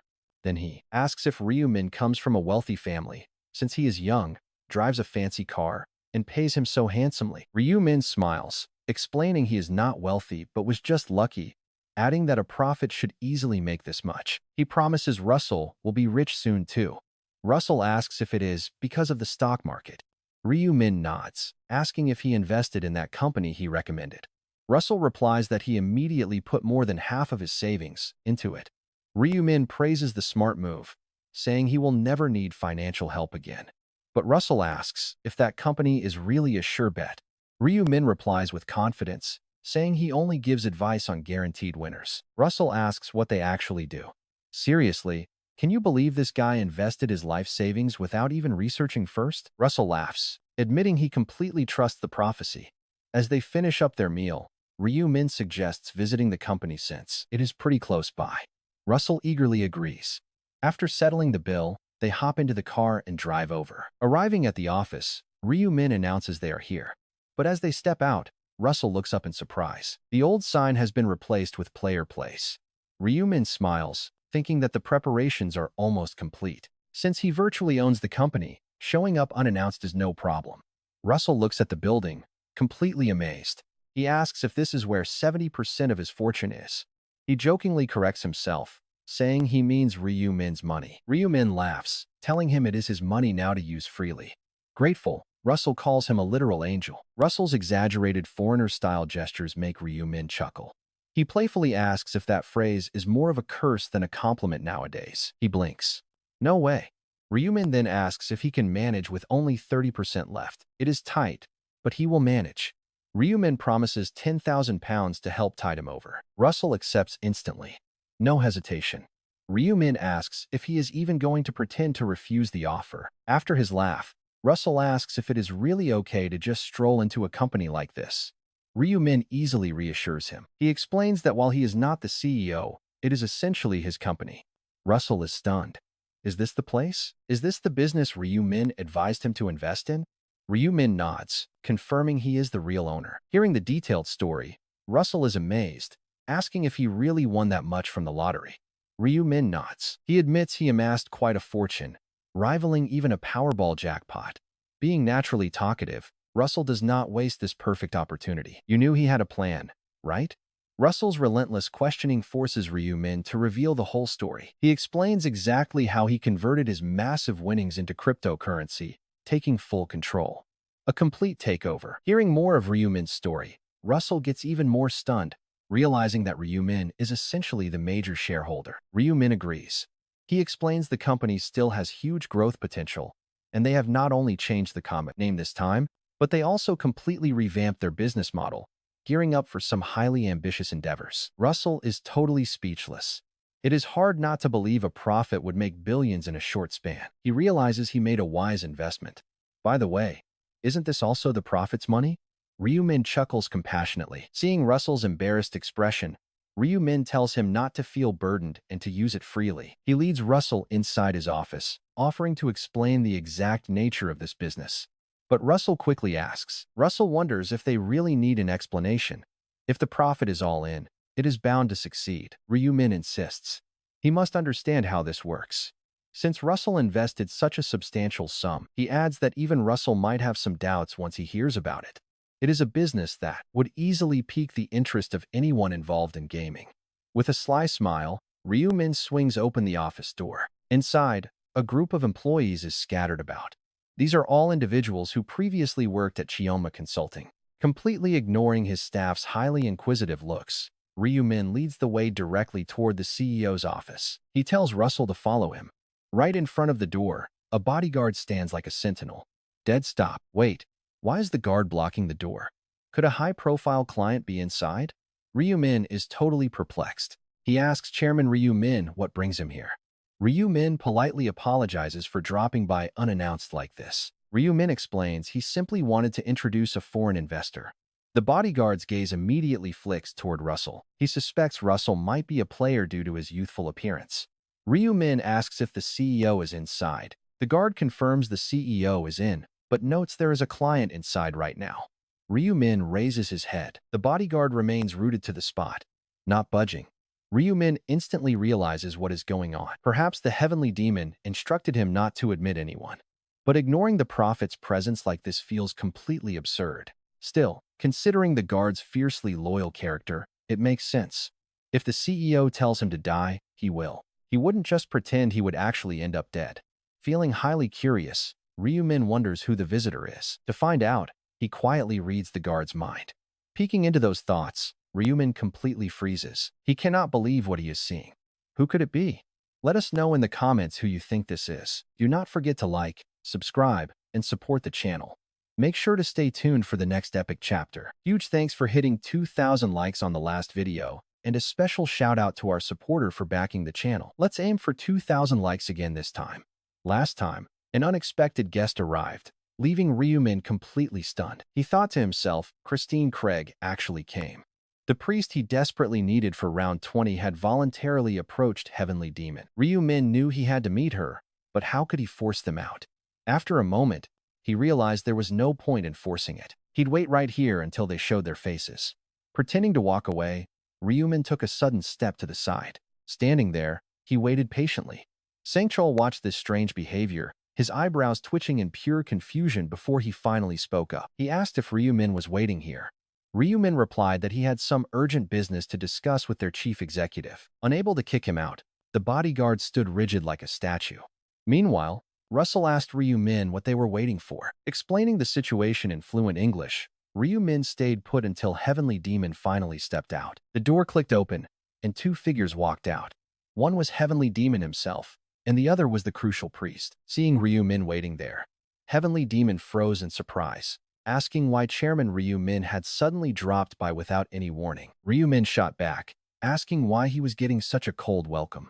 Heavenly Demon could only offer a strained, awkward smile. He stammered that his words must have come out wrong, causing a slight misunderstanding, and quickly offered a polite apology. Ryumin scoffed internally. What misunderstanding? It was obvious this guy played nice on the outside while secretly looking down on him. Sure, Ryumin's pretty casual attitude played a part in that, but the root cause was deeper. Fundamentally, Heavenly Demon viewed him as a weakling. After all, being a prophet was not exactly a high-tier combat class. Aside from his futuristic foresight, Ryumin did not seem particularly special or physically imposing to the powerful executive. Ryumin realized it. The man always worried if he would survive each round, constantly anticipating his death. Desperate to break the heavy silence hanging in the corridor, Heavenly Demon quickly tried to explain himself. He babbled that Ryumin was their highest executive and could drop by whenever he pleased, though scheduling was normal. Since this visit was unannounced, it simply caught him off guard. Ryumin merely offered a subtle, knowing smile in response. He dryly asked if that was the case, thinking it was a neat excuse. Either way, the man was still within his grasp. And check this out, Ryumin's eyes shifted to the elegant foreign woman standing nearby.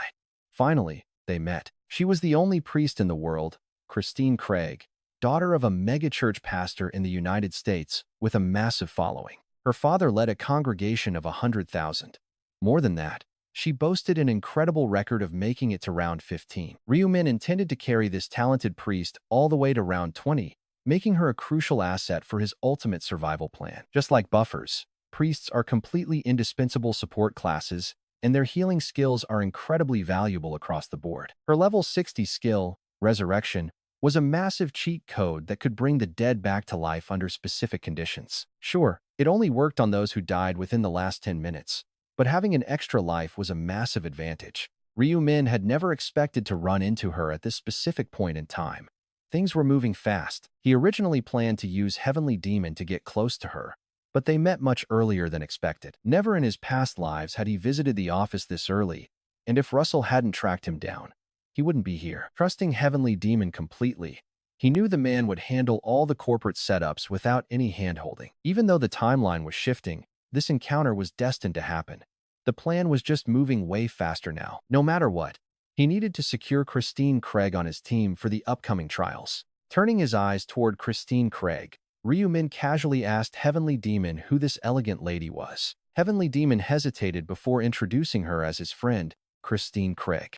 Ryumin smiled, knowing that description was a flat-out lie. He knew exactly what was going on. She was actually his fiancée for a green card marriage, and her family was incredibly wealthy. Ryumin amusedly recalled how the man preached about honesty, yet here he was, hiding his own upcoming marriage. Looking past the nervous CEO, Ryumin looked directly at Christine Craig and spoke to her in flawless, natural English. He greeted her warmly, introducing himself as Ryumin, a close business partner of CEO Heavenly Demon. This sudden English introduction shocked Heavenly Demon. The accent was so incredibly clean that he sounded like a native speaker. Christine Craig was also taken aback by his perfect pronunciation, instantly straightening her posture as she looked at him with newfound respect. Bowing politely in the traditional Korean fashion, she replied that it was a pleasure to meet him. She admitted she had no clue Heavenly Demon had such a talented partner. Ryumin smiled, playing along with the compliment. Hearing what Ryumin just said about his lovely fiancée, Ma Kyung-rak was totally startled. After all, he had never mentioned that she was his fiancée, and he wondered to himself if Ryumin somehow already knew about their engagement. Looking at Ryumin, Ma Kyung-rok decided right then and there that he should never try to deceive the prophet again. It really looked like he was trying to hide his fiance's existence, so he had no choice but to admit his mistake. He apologized. "Sorry, prophet. I didn't mean to deceive you." Ryu-min just shook his head. No need. Introducing a fiancé can be a lot, after all. Ma Kyung-rok thanked him, but Ryu-min looked a bit disappointed. "I just wish you had trusted me a bit more," Ryu-min added, letting his disappointment show slightly. This made Ma Kyung-rok feel incredibly awkward. He muttered to himself that upsetting the prophet was a terrible idea. He really regretted calling her just a friend. But then Christine suddenly interrupted them, catching him off guard. "What are you two discussing so seriously?" she asked, clearly curious about their intense conversation in Korean. Ma Kyung-rok quickly replied, "It is nothing. We were just briefly talking business." She just shrugged and said, "I see. Well, since you mentioned starting a company soon," Christine said, seemingly understanding his excuse. Still, her eyes remained pretty cold. No sweetness.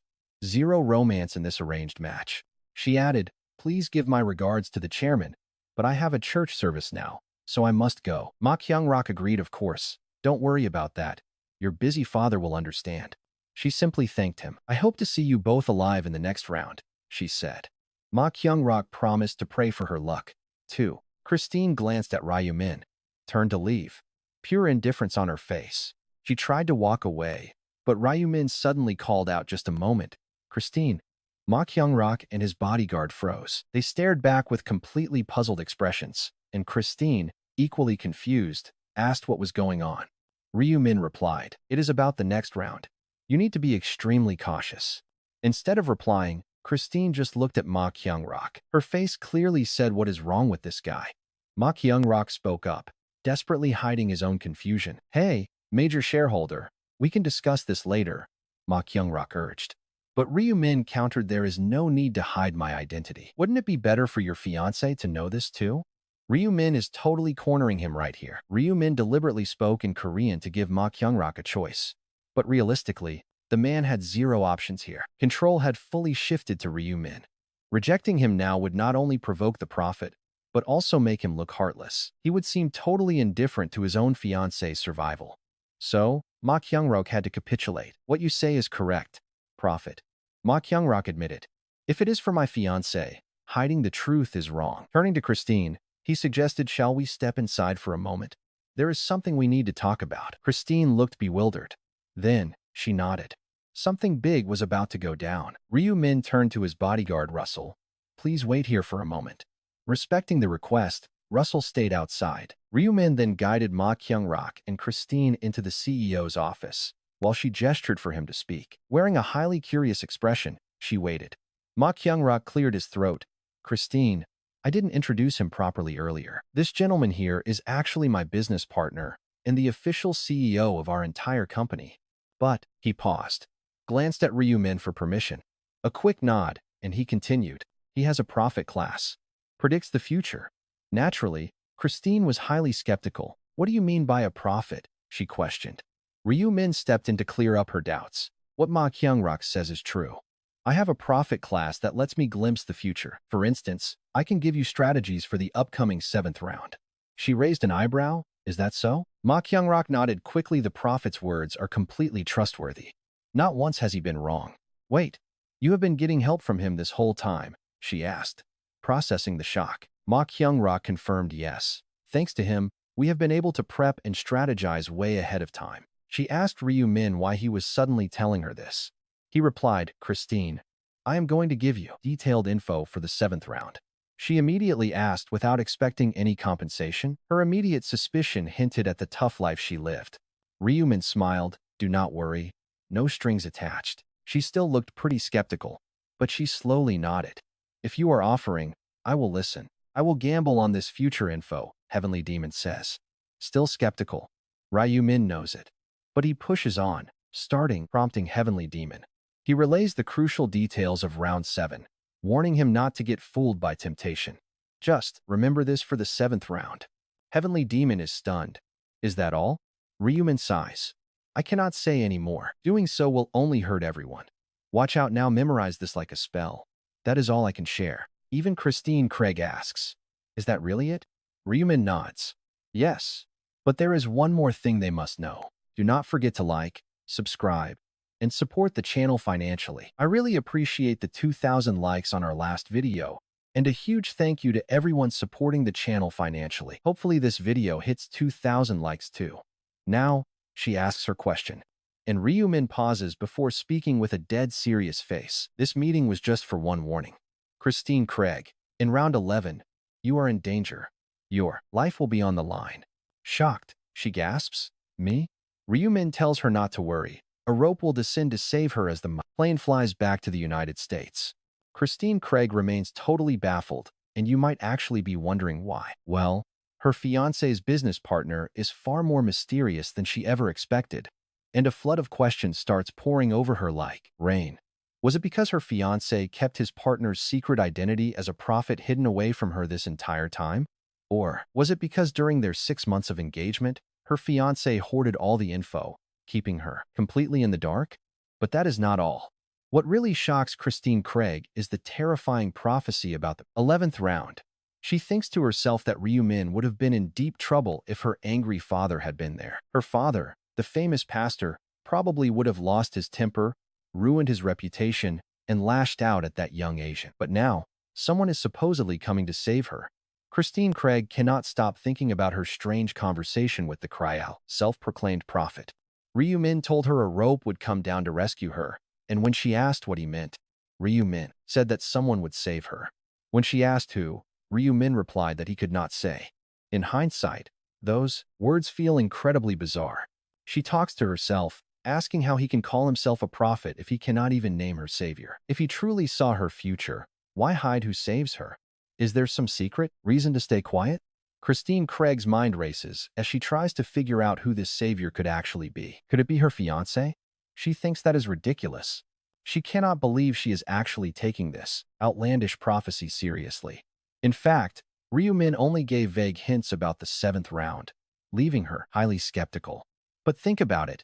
In a world where literal resurrection is real, maybe foresight isn't that impossible. But Christine Craig still cannot bring herself to believe that this young Asian man is actually a genuine prophet. On top of that, she cannot shake the nagging feeling that her own fiancé is keeping secrets from her. Suddenly, she hears the intercom announce their upcoming arrival at Dallas-Fort Worth International Airport. Snapping out of her thoughts, she looks up and is shocked to see they are landing. After grabbing her bags, she walks right out of the gate to find a familiar face waiting.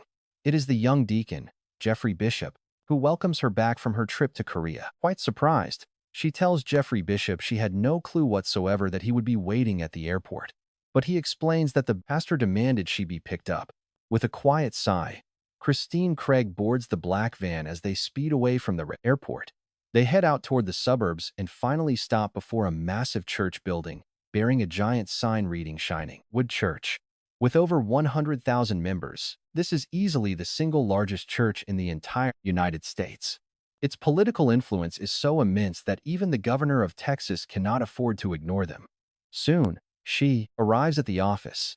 Jeffrey Bishop knocks softly, announcing to the pastor that Christine Craig has finally returned. He tells him to send her in. The door swings wide open, and she steps inside to face a man projecting intense authority. It is her powerful father, Nathan Watson. Straight away, he asks if she managed to meet her fiancé while in Korea. She confirms she did. When he asks for her thoughts, she describes him as a neat and decent person. Her father then asks if he was ever rude, but she replies that he treats her with respect and does not seem like a bad guy at all. Hearing this, Nathan Watson smiles with satisfaction, saying that is exactly how it should be, since he is dating his daughter. He asks if their relationship has progressed, but she answers that they are simply not at that stage yet. Her father is shocked, pointing out that 6 months should be plenty of time. Christine Craig feels a quick spark of irritation. She wonders how they can even call this serious dating when they are just going through the motions without any real passion, any genuine feelings. Her father tells her to bear with it, reminding her that Osung Group is a massive global Korean conglomerate. Joining forces with them will bring enormous power, but Christine Craig can only reply that she understands. Still, she stops herself and swallows her anger. Honestly, they have argued about this arranged marriage so many times already. Revisiting it is pointless. She wonders how her father can be so blind. pushing her into a purely strategic relationship. Knowing exactly what she is thinking, Nathan Watson quickly adds that feelings can develop over time, even if she dislikes him now. They might even cross the line of no return. Christine Craig only responds sadly, admitting she is not sure about her overly neat fiancé. Christine found overly perfect people quite off-putting, suspecting hidden motives. Nathan brushed it off, calling those doubts completely groundless. He claimed as a child of Jesus, she had much to learn. Christine stared back, asking if that was because she was his daughter. A heavy silence fell. Trying to break it, her father asked what Ma Kyung-rak was doing. Christine replied that he was starting a new business venture, making Nathan smile in amusement at her words. A business venture? Even with divine powers everywhere, people still cannot let go of their basic earthly greed. Christine pointed out he was no exception. Nathan scoffed, "I am different. I am chosen by God." She asked if he truly believed that. Right then, a soft, warm light began radiating from her hand. It was Heal, a basic priest spell. Nathan gasped in surprise, staring at the comforting glow. He praised her as a true priest blessed by angels. Christine just smiled sarcastically, keeping her thoughts secret. The grace of angels? She had warned him about their dark side before, but Nathan never listened. Then her father asked if her fiancé was making good use of his gifts lately. Christine confirmed that he was indeed. Nathan asked for his level. She said he was level 29, consistently ranking in the top 3 of their region. Nathan chuckled. If he surpassed their own Jeffrey, Ma Kyung-rak had to be highly skilled. Christine added that preparations were going smoothly, with plans already underway to build a social marketplace specifically for players. He mentioned that the massive launch was just a few days away. Nathan smiled warmly, liking the sound of it. He had a great eye for items. As a conglomerate heir, did Ma Kyung-rak come up with this idea alone? She explained he did not work alone. He actually had a partner who claimed to be a self-proclaimed prophet. Christine could not remember his name, but his partner claimed to possess a unique, self-proclaimed prophet class. He claimed to see the future and even gave her information about the 7th round, though she doubted its reliability entirely. While she dismissed it, Nathan became thoughtful. He once knew someone with that exact ability, a prophet. He told her that in these wild times, predicting the future is incredibly valuable. He urged her to get closer to this prophet, but Christine remained highly skeptical of his vague predictions. He had only mentioned danger in the 11th round, but Nathan saw this as an irreplaceable lead. To her father, this was an irreplaceable opportunity to get close. Get this, Nathan immediately demanded to meet him. Christine insisted there was no need as his predictions would never come true. Nathan wondered if Ma Kyung-rak had lied. She doubted that, since her fiancé genuinely believed the man. It was likely just a lucky guess, she thought. Vague prophecies like that make it easy for anyone to get lucky. Her father then asked if she truly rejected them. She flatly denied believing them, confident she was never in danger. In truth, Christine possessed the incredibly powerful rune of life. This unique ability allowed her to gain massive experience points and bonus stats simply by healing injured survivors or saving lives. By healing others early on, Christine leveled up fast. Plus, a massive crowd always protected her. As players recognized the immense value of a top-tier priest, they flocked to her side, leaving her in zero danger. With dozens of so-called meat shields around, her father still warned her to stay highly alert. He cautioned that someone in her following might betray her, but Christine confidently told him not to worry at all. She was the zone representative, and with her dominion, nobody dared defy her. Still, Nathan warned her to remain extremely cautious. That power made her an easy target at any time. Nodding in agreement, Christine finally left her father's study. Once she left, Nathan summoned Jeffrey from outside the door, ordering him to investigate Ma Kyung-rak's suspicious business partner. This partner claimed to be a prophet and was telling lies about Christine being in danger. Nathan demanded to know if the man spoke the truth. Jeffrey immediately swore in the name of Jesus Christ to obey. As Jeffrey left, Nathan muttered to himself, furious that some random fraud was needlessly unsettling his daughter with empty words. Here is where it gets real if this prophecy is fake. Nathan promised to send him straight to hell. He was determined to make that liar pay. Meanwhile, after his meeting with Christine, Ryu Min shared those same warnings with Russell. Russell asked if he just needed to remember this information, and Ryu Min warned him not to yield to temptation. Ryu Min warned him not to be deceived. He then thought back to his meeting with the chairman. Remembering their reactions, he chuckled to himself. Everyone reacted the exact same way to his predictions. Ryu Min didn't want to hide details. He just knew too much information would ruin them. With those words, Ryu-min stops. He knows there is no need to say more, because spoiling things could ruin the 7th round. As long as they keep their guard up against temptation, they should easily clear the 7th round early. But Ryu-min also shares details with Christine about the extreme danger waiting for her in the 11th round. The bait is thrown, and now all that remains is for them to take the bait. He then asks everyone watching to drop a comment and name the hero who you think will save her. And do not forget to like, subscribe, and support this channel financially. I want to thank everyone for supporting the channel, especially those who help us out financially. Also, remember to like and subscribe. Of course, it was never Christine Craig's fiancé who was going to save her. It was actually Black Scythe. Ryu-min chose to hide this because revealing that Black Scythe would save her would undoubtedly trigger her fiancé's jealousy. Keeping it quiet for now was by far the best move to avoid damaging the relationship between Heavenly Demon and Black Scythe. Once a bond like that breaks, it is hard to fix. Ryu-min knew maintaining a good relationship was crucial to using Heavenly Demon. After prioritizing that, Ryu-min focused on crafting magic stones, triggering a system notification on his screen. It announced a successful low-grade green mana stone fusion, adding a +4 agility buff to his Hermes' feather. Ryu-min noted that all his gear was slotted with low-grade mana stones. The next upgrade tier was intermediate. The process was simple, just combine 2 low-grade stones, even with only one left, of each color. Keeping them was still highly useful. Calling them low-grade did not make them trash. With enough magic stones, he could easily fuse them up to intermediate or even advanced levels with enough combinations. Now get ready, because in just a few days, Player Place is officially opening its doors. Predictably, massive crowds of players would flood in, selling all kinds of fusion materials, including precious magic stones. This was his golden chance to buy them en masse, paving his way toward crafting high-grade items, and maybe even top-tier magic stones. Grinning, Ryu-min knew he had to secure key ingredients for crafting unique gear tailored to his build. Honestly, getting unique items could happen through hunting B-level monsters or completing quests, but fusion was still the easiest method. Since he already had the formulas memorized, executing them was simple. The real issue was finding enough raw materials, but the upcoming launch of Player Place would instantly solve that problem. Meanwhile, Heavenly Demon had hired an ad agency to recruit users. They claimed to have paid off journalists for promotional articles, so Ryu-min decided to check. He typed Player Place into the search bar, and several articles popped up about the first player market, launching on June 11th. It described a social trading hub where players could easily buy and sell unwanted items. Seeing that the grand opening was finally close, Ryu-min smiled, realizing there was just one last spot left to promote the launch.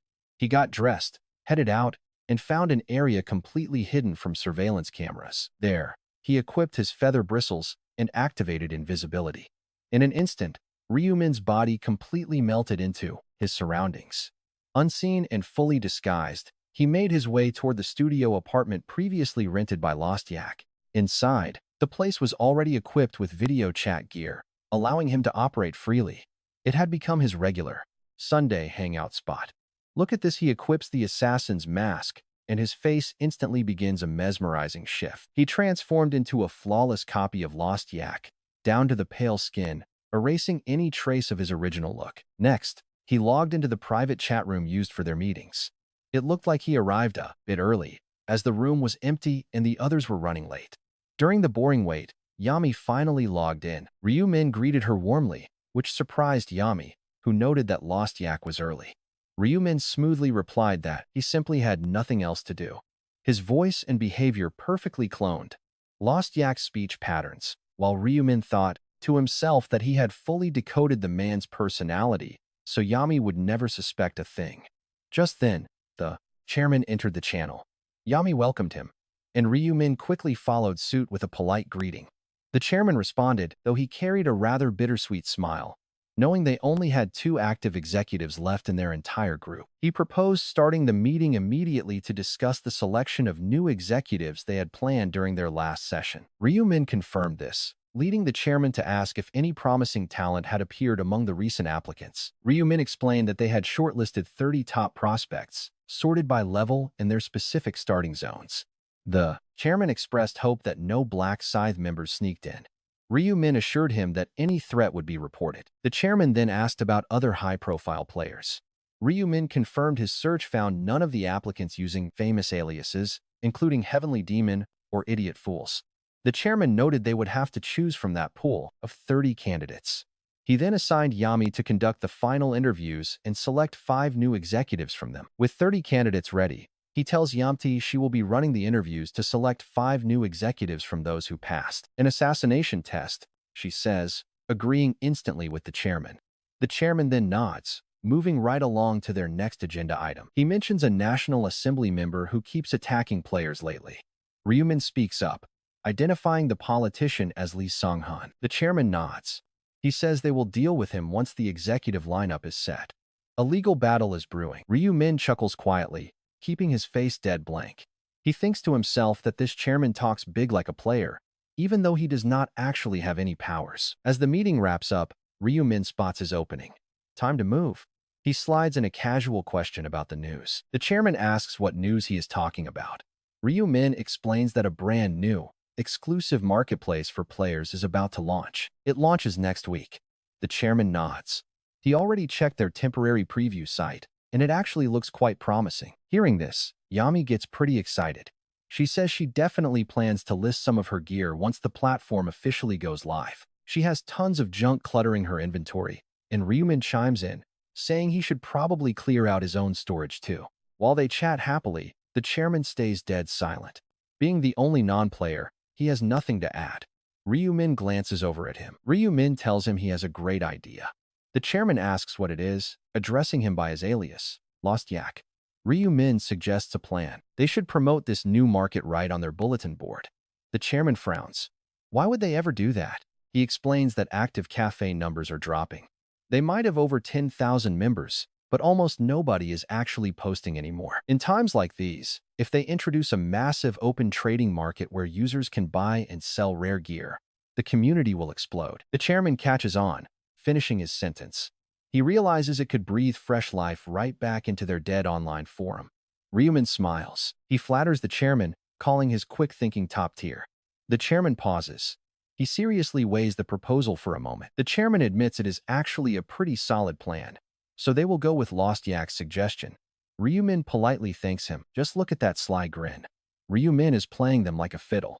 The Player Haven Cafe is officially taking the bait. They are going to promote his platform for free. The next day, inside the Heavenly Demon Company, Ryumin sits dressed in a sharp suit. He stares intently at the monitor as launch day arrives. Right beside him, the Heavenly Demon mutters under his breath. Nervous, the leader asks the prophet if people will actually flock to the site. Ryumin gives a pretty vague reply, saying they will just have to see. The Heavenly Demon's eyes go wide at his cautious answer. He panics a bit, saying they put together a massive feast for this launch. They went all out, so why is he being so doubtful? Ryumin calmly explains that minor details in the future can always shift, but the big picture? Their ultimate success is already set in stone. Hearing this, the Heavenly Demon lets out a massive sigh. He laughs it off, admitting he let his nerves get the best of him. Just then, other key shareholders start filing into the boardroom. These powerful investors take their seats, nodding politely to the Heavenly Demon. A wave of standard corporate greetings fills the room. Honestly, most of them are pretty nervous. They only approved this massive venture because they were backed into a corner during the last meeting. Ryumin scans their anxious faces, easily reading their inner thoughts. One investor grumbles to himself about the sudden, unnecessary name change. Another decides to just wait and see if this thing actually pays off. That is when manager Kim steps up to the podium. Known for his incredible work back during the consulting days, he announces that the official grand opening of Player's Place is about to begin. He thanks everyone for coming, keeping things brief as he runs through a quick explanation of how the trading platform actually works. 5 minutes fly by in a flash. It is finally go time. Manager Kim raises his voice, declaring there are only 10 seconds left. 9, 8. Holding their breath, everyone in the room starts counting down together. Every face is tense, praying for a miracle. 0. The site is officially live. Manager Kim points to the main screen, instructing everyone to monitor the incoming user traffic. Here is where they will see the real-time trend. But suddenly, his voice cuts off. He just stares, completely frozen. The suspense is crazy. He stammers. Completely frozen. Nobody can even speak. They just watch the live traffic charts explode. Manager Kim finally breaks the silence, his voice shaking with pure joy. He screams, "The traffic is going vertical." Visually, the proof is right there. The visitor counter is spinning like crazy, jumping by several thousands with every single blink. In under 5 minutes, unique visitors blow past 50,000. The heavenly demon cannot hide his wild grin as he turns to Ryu Min. He yells that this is a massive victory. Ryu Min just nods, keeping his voice cool. Still, he is secretly shocked. Even after seeing multiple regression timelines, he has never witnessed a traffic spike quite this explosive. It is entirely unprecedented. When the active user count surges past 200,000, those grumpy, anxious shareholders finally crack massive smiles. They cannot believe their luck. They flood the room with loud congratulations, laughing that this is already looking way bigger than their old consulting glory days. The heavenly demon beams with pride, thanking everyone warmly. Still, he cautions them that they need to keep monitoring the servers closely. This looked even better than during their Chiyama consulting days. The heavenly demon smiled, offering thanks, but warned they still had to keep an eye on it. As shareholders shower the heavenly demon with praise, they turn to Ryu Min. "Congratulations. You have made a massive hit, exactly as you promised during the meeting. Now, the only thing left is for this company to keep thriving." Hearing the praise, Ryu Min smiles warmly. "Thank you for your trust." But then, Kim's voice suddenly cuts in. "Get this over 1,000 sellers registered in minutes." And as registration requests pour in, things get crazy. Sales listings flood the site alongside endless comments, ratings, and buy orders. And the money transfers? Nonstop. This quiet platform is suddenly buzzing like a packed marketplace. Then, a shareholder speaks up. "Mr. Ryu Min, with this massive momentum, we can list on the Kospi within 6 months." Ryu Min asks, "Can you really predict that from day one?" The man smiles. "Any true expert can spot a winner immediately. It is like recognizing a great tree by its first leaf." "Chairman, as you predicted, this is huge." As they praise him, Ryu Min smiles. But he notices a tiny twitch at the corner of the heavenly demon's mouth. Though the demon tries to stay calm, his face betrays the pure joy he simply cannot hide. Ryu Min thinks to himself, if they were completely alone, the man would probably burst out laughing. Turning back to his monitor, he reflects. He originally built this social market simply to make item trading more accessible. And as the platform grows, it will directly fuel his own strength. A surging stock price? That is just a nice little bonus. And as expected, the popularity is exploding. He feels incredibly satisfied seeing his own business idea perform this well. But suddenly, Ryumin drops a warning. "Mr. Ma, something interesting is coming. Huge thanks for the 2,000 likes on our last video, and a big shout out to our generous financial supporter. Let's aim for another 2,000 likes this time." Meanwhile, Ryumin suddenly drops a pretty prophetic hint to Mr. Ma. He says something interesting is coming. A puzzled heavenly demon asks what Ryumin actually means by that out of nowhere. Ryumin explains he had the staff list a secret item for auction on opening day. Heavenly demon asks an auction. "Exactly," Ryumin says. "The player's place has an online auction system where anyone with funds in their account can easily participate. They run 24-hour auctions." Heavenly Demon asks if he secretly listed something, and Ryumin confirms he did. Ryumin figured a mystery item would pique everyone's interest. He casually adds that he is definitely not donating it. All the profits belong to him. Heavenly Demon completely agrees, but wonders what kind of rare item Ryumin actually listed. Ryumin just smiles, telling him he will see soon. Heavenly Demon nods and tells Manager Kim to bring up the screen. He asks him to show the auction progress on the monitor. Manager Kim pulls up the live page, displaying the info. On screen, the blueprint for the Minotaur armor shows an active auction with a starting bid of just 1 won. The current bid is already over 1.2 million won, with 23 hours left on the ticking clock. Whoever bids the most before time runs out wins. Ryumin points to the screen, showing off the current high status. It is already sitting at over 1.2 million won. Heavenly Demon is completely speechless, eyes wide in utter disbelief. The price skyrockets in under 10 minutes. After one single hour, the bids blow past 10 million won. Now watch this. After 3 hours, it crosses 50 million. And the next day, Ryumin gets a sudden alert. His mystery item officially sold to the highest bidder. Ryumin looks at the final price and is totally stunned. The final bid is a massive 1 billion won. Ryu-min knows blueprints are incredibly valuable to serious players. It is way better to buy recipes with proven formulas than wasting tons of time testing random materials. This saves massive amounts of labor. But Ryu-min still wonders, is it really worth 1 billion won? Actually, that's not even the main issue. Blueprints are just raw information, and you still need the materials. Simply put, someone spent 1 billion won just to buy data. The buyer must have seen some serious value there. Ryu-min realizes this is the first blueprint item ever listed, offering a totally unique crafting opportunity. It is extremely tempting, and they could easily profit by sharing the craft specs with others later. Plenty of smart players have made fortunes using this exact method. Ryu-min knows he could do the same. He could make millions just by selling the high-end recipes locked inside his head. But he hesitates. Keeping a tight monopoly on information pays off way better than simply selling the raw blueprint designs. Even so, Ryu-min has zero interest in grinding out items just to sell them. His goal is simple. He only wants to craft gear for himself. Since he is already loaded, there is absolutely no reason to hustle. Plus, his stocks are currently rising anyway. Ryu-min is perfectly happy with his quick 1 billion won windfall. Just then, his phone rings, showing Heavenly Demon's caller ID. Ryu-min answers, calling him Mr. President. Heavenly Demon sounds incredibly hyped as he asks if the prophet saw the final bid on the auction. Think about that.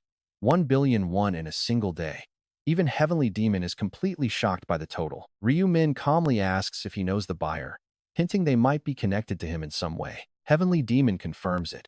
The winner actually shares the exact name as the oldest son of the whole group chairman. He explains they aren't close. He just recognizes the name.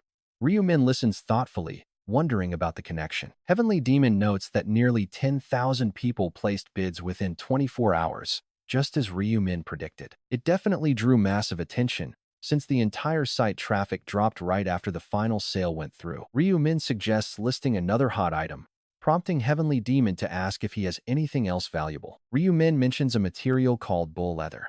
He figured it wouldn't sell well without some extra context. He has to explain it is actually the rare material needed for the blueprint. Heavenly Demon is instantly curious. He wonders how Ryu-min knew that. Ryu-min calmly claims he saw it through his special prophecy. Heavenly Demon accepts the answer, and Ryu-min offers to stop by the office later to drop the item off. Heavenly Demon tells him to leave it with Manager Kim. Ryu-min smiles, thinking being the boss has real perks. He can easily delegate all these tedious chores to the staff. Suddenly, Heavenly Demon asks, by the way, where? Heavenly Demon asks how he got such rare blueprints and materials, but Ryu-min just shrugs it off, saying he was pretty surprised himself. He claims he just got lucky while hunting monsters, which is always a convenient excuse. Then, Heavenly Demon notes how many items got listed in just one day, and Ryu-min confirms that is correct. There are over 3,000 items registered already, meaning the competition among sellers is going to get fierce. But Ryu-min reveals there are plenty of buyers too, with trade volume hitting over 50 deals every single hour. Heavenly Demon agrees. Ryu-min then asks if they have prepared the transaction plans for their middleman site as discussed. Heavenly Demon assures him that they have diversified their trading methods to make things incredibly convenient for their users. They support direct face-to-face deals, couriers, and consignment. They also handle identity, verification, and multiple authentication methods to keep every single trade between buyers and sellers safe. Ryu-min is impressed. You can tell Heavenly Demon has the sharp business mind of a true corporate heir. Then, Ryu-min asks him if he has set up the system to let foreign players register as they planned. Heavenly Demon confidently confirms that while opening to foreigners is officially scheduled for a week later, they are already fully prepared to handle players worldwide. In fact, they have already sorted out all customs and legal issues. Ryu-min smiles and praises his partner. This is exactly what he wanted. Limiting their market to just 40,000 Korean players would never lead to massive success. They had to think bigger. Going global is the only way to hoard rare crafting materials from all over the world. Right after, Heavenly Demon says he will have all auction profits sent directly to Ryu-min's account. He also offers to help buy any other items Ryu-min might want. Ryu-min politely agrees, ending the call with a very satisfied, subtle grin on his face. That was his plan all along.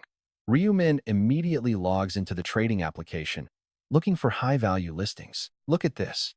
Ryu-min notices players listing tons of gear, likely because they desperately need some quick cash. There is outdated equipment from leveled-up players, mysterious magic stones, and rare materials whose values are still completely unknown. The marketplace is packed with a massive variety of goods. Ryumin mutters to himself that he should start unique crafting materials.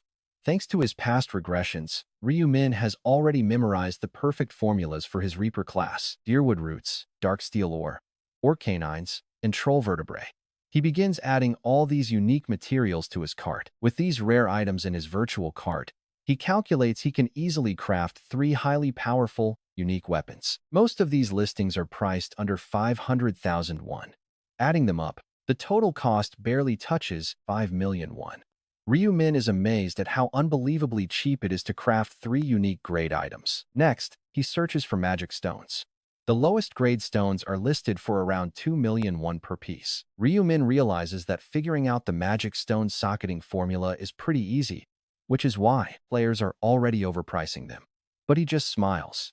Price is not an issue when you have real-world wealth. Without hesitating, Ryumin buys every single magic stone currently on the market, despite them all being lowest grade. That amounts to over 90 stones in total.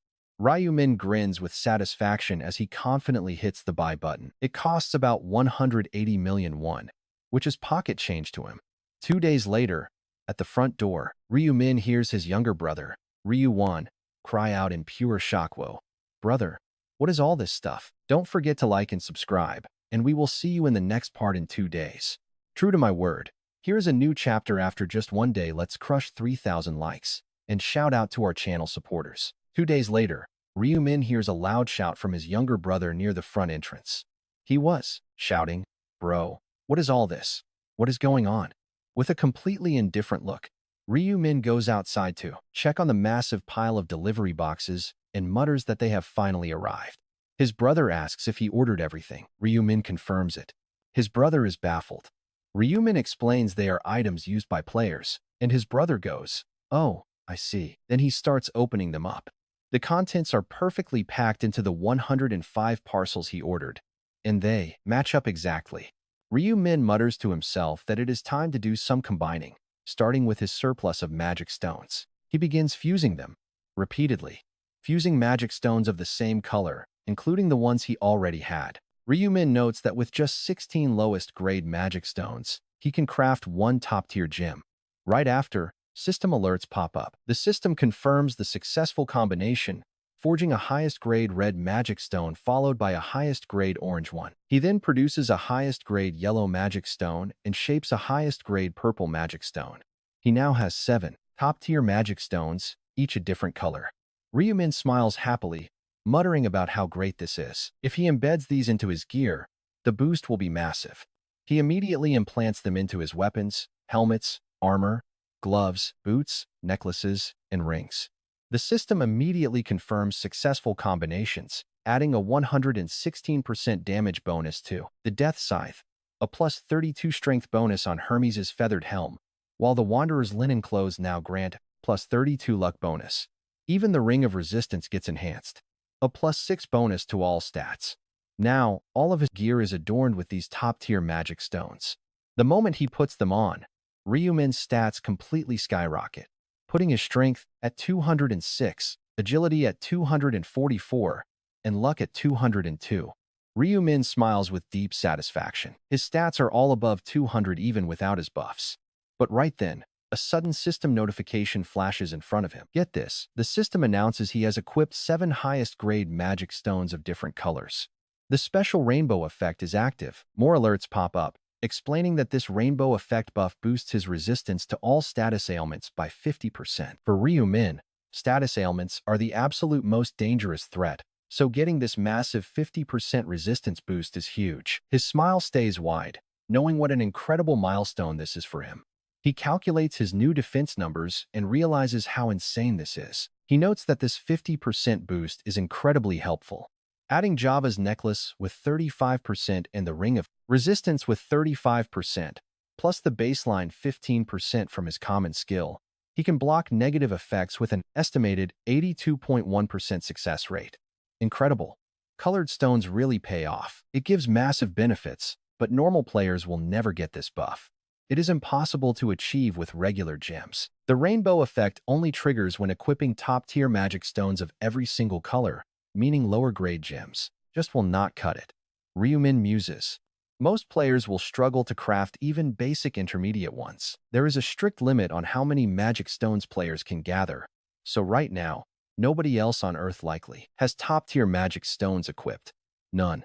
After all, Ryumin has practically cornered the entire market on these precious stones. Of course, more will drop over time, and players will eventually look to buy them through trading websites. But by that point, the value of magic stones will skyrocket, and severe scarcity is going to be a massive issue. Right now, even the lowest grade ones cost over 2 million won, and that is just for the bottom tier. In the future, prices will easily cross 20 million won. Ryumin decides it is finally time to craft some unique grade items. Making them is pretty simple. You just place your main equipment and the required materials into the crafting interface. It is not about creating entirely new gear, but rather upgrading what you already have. However, Ryumin has no plans to rush into it. He decides to hold off. It is much smarter to save upgrades for higher tier gear. Since Ryumin is currently at level 54, he will hit level 60 in absolutely no time. Once he does, his grade will rise to master, allowing him to purchase much better gear from the shop. Better investment. Crafting with master-grade equipment from the start is far smarter. But as Ryumin, wait till you see this. As Ryumin examines the newly added materials, he freezes. Wait, what is this? His shock is completely justified because the items listed on the screen are absolutely mind-blowing. He is looking at the very materials required for legendary crafting. Ryumin's eyes lock onto a specific rare listing: a fragment of immortal skin. Category: possession. Description: a sliced piece of skin from the immortal. The seller is Don't Go 95, and the price is listed at 1 million gold. Chat open. Direct in-person meetups only. Location: Suwon. Seeing this, Ryumin muttered that it was definitely the legendary material they needed, though he had originally ruled it out. He did so for a simple reason: getting legendary-grade materials at this early stage was practically impossible. Well, not completely impossible, but incredibly difficult. Ryumin knew of only one place to get it. To actually obtain a piece of immortal skin, you had to clear the brutal 5th-round boss, the terrifying High Orc. Even then, the drop rate for that legendary skin was notoriously low. Everyone knew it. But the High Orc was a nightmare to fight, even eclipsing the 6th-round boss, the mighty Minotaur. Ryumin wondered, did this seller really solo that monster and get the drop? Was it just crazy luck? Sure, luck matters, but without top-tier combat skills, it is still impossible. So who had the power to defeat a High Orc? Let's see if you can guess before the names cross his mind. But one specific suspect stood out. Ryumin muttered to himself, could it really be him? A guy strong enough to beat the High Orc, who also held the legendary rune of the drop. If his suspicion was right and this guy was the seller, then this entire listing was just bait. Since the deal has to be in person, Ryumin decided to send a message to test the waters. He opened up a chat. Hey there, Ryumin wrote. Are you the one selling the immortal skin? The seller said yes. Ryumin replied, you listed it for 1 million gold, open to inquiries. The seller agreed to make an exception. Ryumin offered 900,000. The seller hesitated, saying it was low. It is a bit of a stretch, but fine. Ryumin immediately cut in. Actually, can we do 800,000? The seller snapped. Are you joking? Ryumin coolly replied, the price isn't fixed, and I don't even know its use. Then, why buy it? The seller asked. Ryumin explained he just wanted to experiment with combinations. Everyone does that, right? Ryumin added, but I'm pretty broke right now. Can you do a discount? Hello? Is anyone there? Finally, the seller agreed to 800,000, but demanded cold, hard cash. Meet in Suwon, he sent. Ryumin agreed instantly. The seller then sent over the meeting address. Reading the location, Ryumin grinned. He muttered that his guess about this guy was spot on. Even with a massive discount, the seller was eager. We both know a deal this good is definitely a trap, a classic bait setup. It was a bit early to face him, but Ryumin grabbed his coat anyway. If he did not step in, more innocent victims would die. Plus, he really needed that legendary skin. He decided to check it out. Luckily, he had the active rainbow buff, which gave him a huge edge. Even without it, he was no easy target. Grinning, Ryumin left his house. At that exact moment, Scythe stared at his screen, burst into laughter, and cursed under his breath. What the hell is wrong with this idiot? The audacity to ask for a 20% discount on a legendary item listed for 1 million gold. Incredible. This was a trophy from the 5th round boss, the High Orc. A monster he barely survived fighting. He genuinely thought he was a goner. Who knew that boss would be such a terrifying beast? And now this random punk wants to steal his hard-earned loot for a measly 800,000? He was practically begging for death. Jusu Take smiled wickedly. This was never going to be a peaceful trade anyway. He planned to slaughter whoever showed up. But this guy? He was going to make him suffer. You're dead meat, you little brat. But suddenly, he paused, hearing a raspy gasp from the floor. A dying victim lay beneath him, begging for mercy. Ju Sutaik laughed, quite the actor. Huh? Still alive? The man whimpered for help. Ju Sutak sneered, talk to me with some respect. Then, his blade plunged. He sliced the man's throat, muttering that the sudden begging had startled him. Regardless, the buyer was next. The moment that arrogant buyer showed up, he was as good as dead. It was never a real transaction. The listing was bait from the start. That was why he agreed to the 20% discount so easily. He never planned to part with it. Why would he sell something he bled for, especially for pocket change? Even though he had no clue what the skin actually did, it served as the perfect human lure. Why lure them? A sinister smile crept across his face. Because killing them was just too much fun. Life was getting pretty boring. He looked at the body and smirked. What if I hide this corpse I just killed? Shove it right in that clothing donation bin? When the buyer shows up, I can just detonate it with my corpse explosion skill. Walking away, he glanced down at his phone. Only 3 hours remained until the meeting time he had scheduled with Ryu Min. He chuckled to himself. Hurry up, you bastard. I have got a very special present waiting for you. Then, slowly, someone entered the alley. Step by step, a figure walked straight into the trap. That person was none other than Ryu Min. Don't forget to like and subscribe to support us. Huge thanks for hitting 3,000 likes on the last video. And to everyone supporting us financially, I truly appreciate your incredible support, which is why I am dropping more of this story. Hopefully, this one hits 3,000 likes too. And everyone watching, drop a comment because that really helps push our reach, everyone. Finally, step by step, one person walked right into the alley where the trap was set. Ryu Min. In that instant, a wicked smile crept onto Ju Seong-tak's face. His plan was simple. The second his target got within 10 steps, he would detonate the corpse hidden inside that clothing collection bin. And right when the guy stumbled in intense agony, he would cast a curse of terror to force him onto his knees. After that, sliding a dagger across his throat would be effortless. Ju Seong-tak muttered to himself, I don't want to end this quickly. I'm going to play with you for as long as possible. Crossing me has a heavy price, and I'll make completely sure you pay it in full. Feeding on those twisted thoughts, Ju Seong-tak waited in the dark alley, eagerly watching the buyer approach. He whispered to himself with excitement, yes, just a little closer, just 5 more steps. Unaware of the danger, Ryu Min kept walking forward, and the distance began shrinking rapidly. Ju Seong-tak kept counting down in his head, 4 steps, 3 steps, 2 steps. Now just 1 more step. But of course, Ryu Min stops right there. Talk about perfect timing. Naturally, Ju Seong-tak's face twisted in pure irritation. He muttered to himself, why on earth did he stop there? Right now, there is too much distance between them to talk easily. Yet, Ryu Min just stayed back, shouting, excuse me, are you the seller? Ju Seong-tak nodded, and Ryu Min yelled back, what are you doing over there? Aren't we trading? Seeing Ryu Min gesture for him to come over, Ju Seong-tak was completely baffled. Damn it, if he just takes 1 more step, he is in the blast zone. Despite Ryu Min waving, Ju Seong-tak couldn't budge. He thought, if I get any closer, I'll get caught in the blast too. The corpse explosion doesn't care who's friend or foe. Sure, I could ditch the corpse explosion plan entirely, walk over there, and just cast the curse of terror. It's a much simpler way to subdue the target, but that's just too boring. And besides, that's not the plan I envisioned. Ryu Min then called out, what is the holdup? Aren't you coming? Ju Seong-tak hesitated. Could you please walk over here instead? I've got a bad leg injury. He winced internally, so lame. But there was no other choice. He just needed him 1 step closer.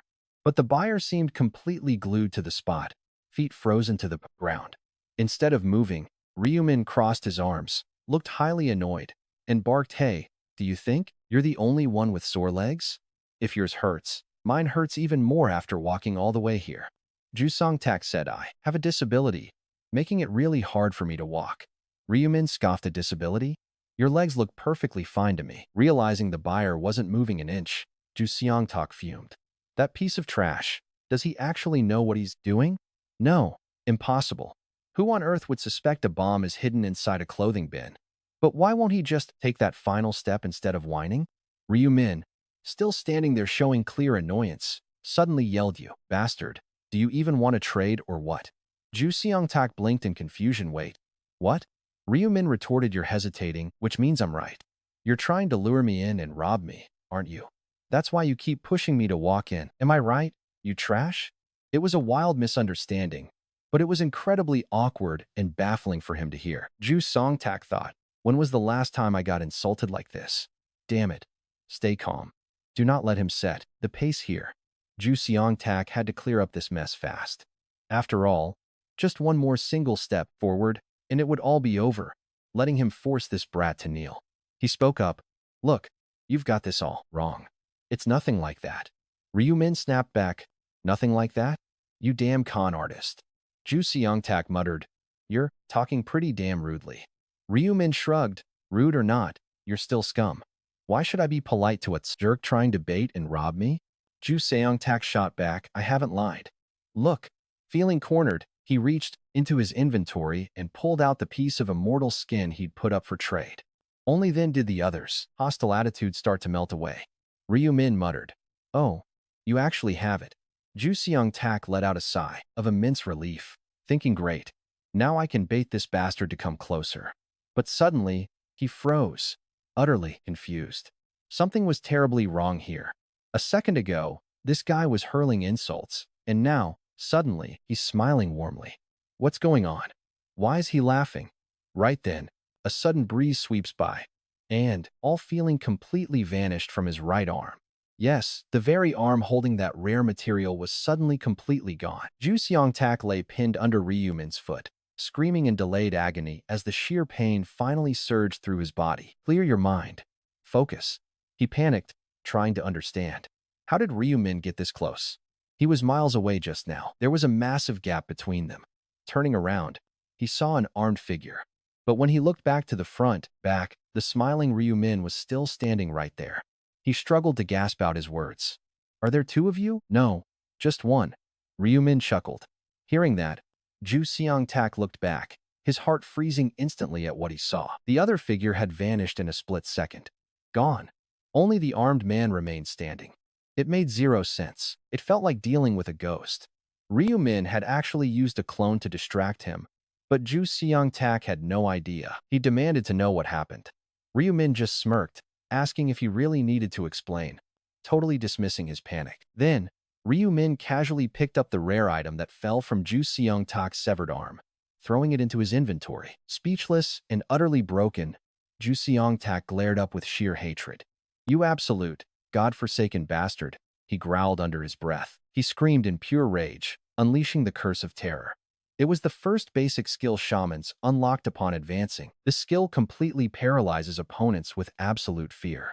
Ju Seong-tak had easily crushed almost all of his enemies with this technique. Usually, this curse forces anyone to shiver in fear. But check this out, something completely unexpected happens. A system warning suddenly flashes. Target resisted the fear. Spell failed. Ju Seong-tak stared in complete and utter disbelief. Spell failed? He blinked, wondering if his eyes were playing tricks on him. He had never seen a failure notification in all 6 rounds. Ryu Min smirked, telling him not to act so shocked. With an 18% success rate, failing is completely natural. Who are you? Ju Seong-tak gasped. But before he could finish, an explosive punch slammed into his chin, nearly killing him. He was on the very brink of death. Then, suddenly, a strange, warm light enveloped him, healing his shattered body. His wounds vanished. When he asked what happened, Ryu Min shrugged and said, I healed you. I wanted to hit you more. He threw another punch, and before Ju Seong-tak could recover, another heavy blow landed. A devastating, endless combination of strikes followed. The rapid punches sent him stumbling back before he collapsed, nearly blacking out. But the healing activated once more, and he cursed this crazy bastard in his mind. Ju Seong-tak had absolutely no clue why this was happening. He was getting completely demolished over and over. Even with a weapon, he was utterly helpless against Ryumin's bare fists. He cursed silently. If only he could use his signature skill. But the cooldown for his curse was still ticking down. Just one more minute, he muttered desperately. Just 60 seconds. But even the most agonizing, endless moments eventually pass. But even the longest torture eventually comes to an end. This is it. Guys, a golden opportunity finally opens up. A system alert confirms his skill has reset. Screaming in pure rage, he roars. You are dead meat. You damn bastard. But before he could cast it, Ju Seong-tak was suddenly blinded as agonizing. Sharp pain shot directly through his eyes. Ryu Min calmly told him that his parents must be crying tears of blood in the afterlife for raising a trash-tier human like him. Ju Seong-tak lost his mind, screaming out in absolute rage. How dare you trick me like this? A brutal kick from Ryu Min sent him flying. Face down, he wondered if the guy had targeted his eyes on purpose. No way. How could anyone possibly know his curse required direct eye contact to work? That was highly unlikely for sure. It had to be a lucky shot. But damn, the intense pain was unbearable. Screaming in agony, he wondered what to do. Was there seriously no way to beat this monster? Then, a crazy idea hit him. He still had one last trick left. Ryu Min had completely underestimated him.